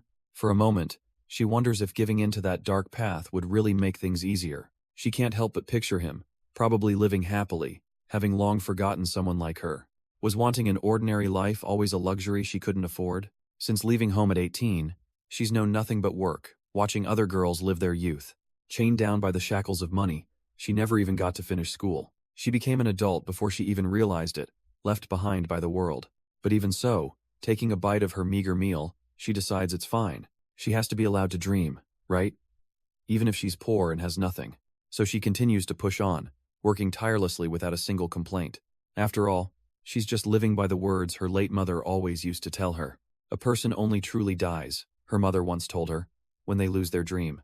It was a cheesy line from a novel, but she held on to it with her last breath.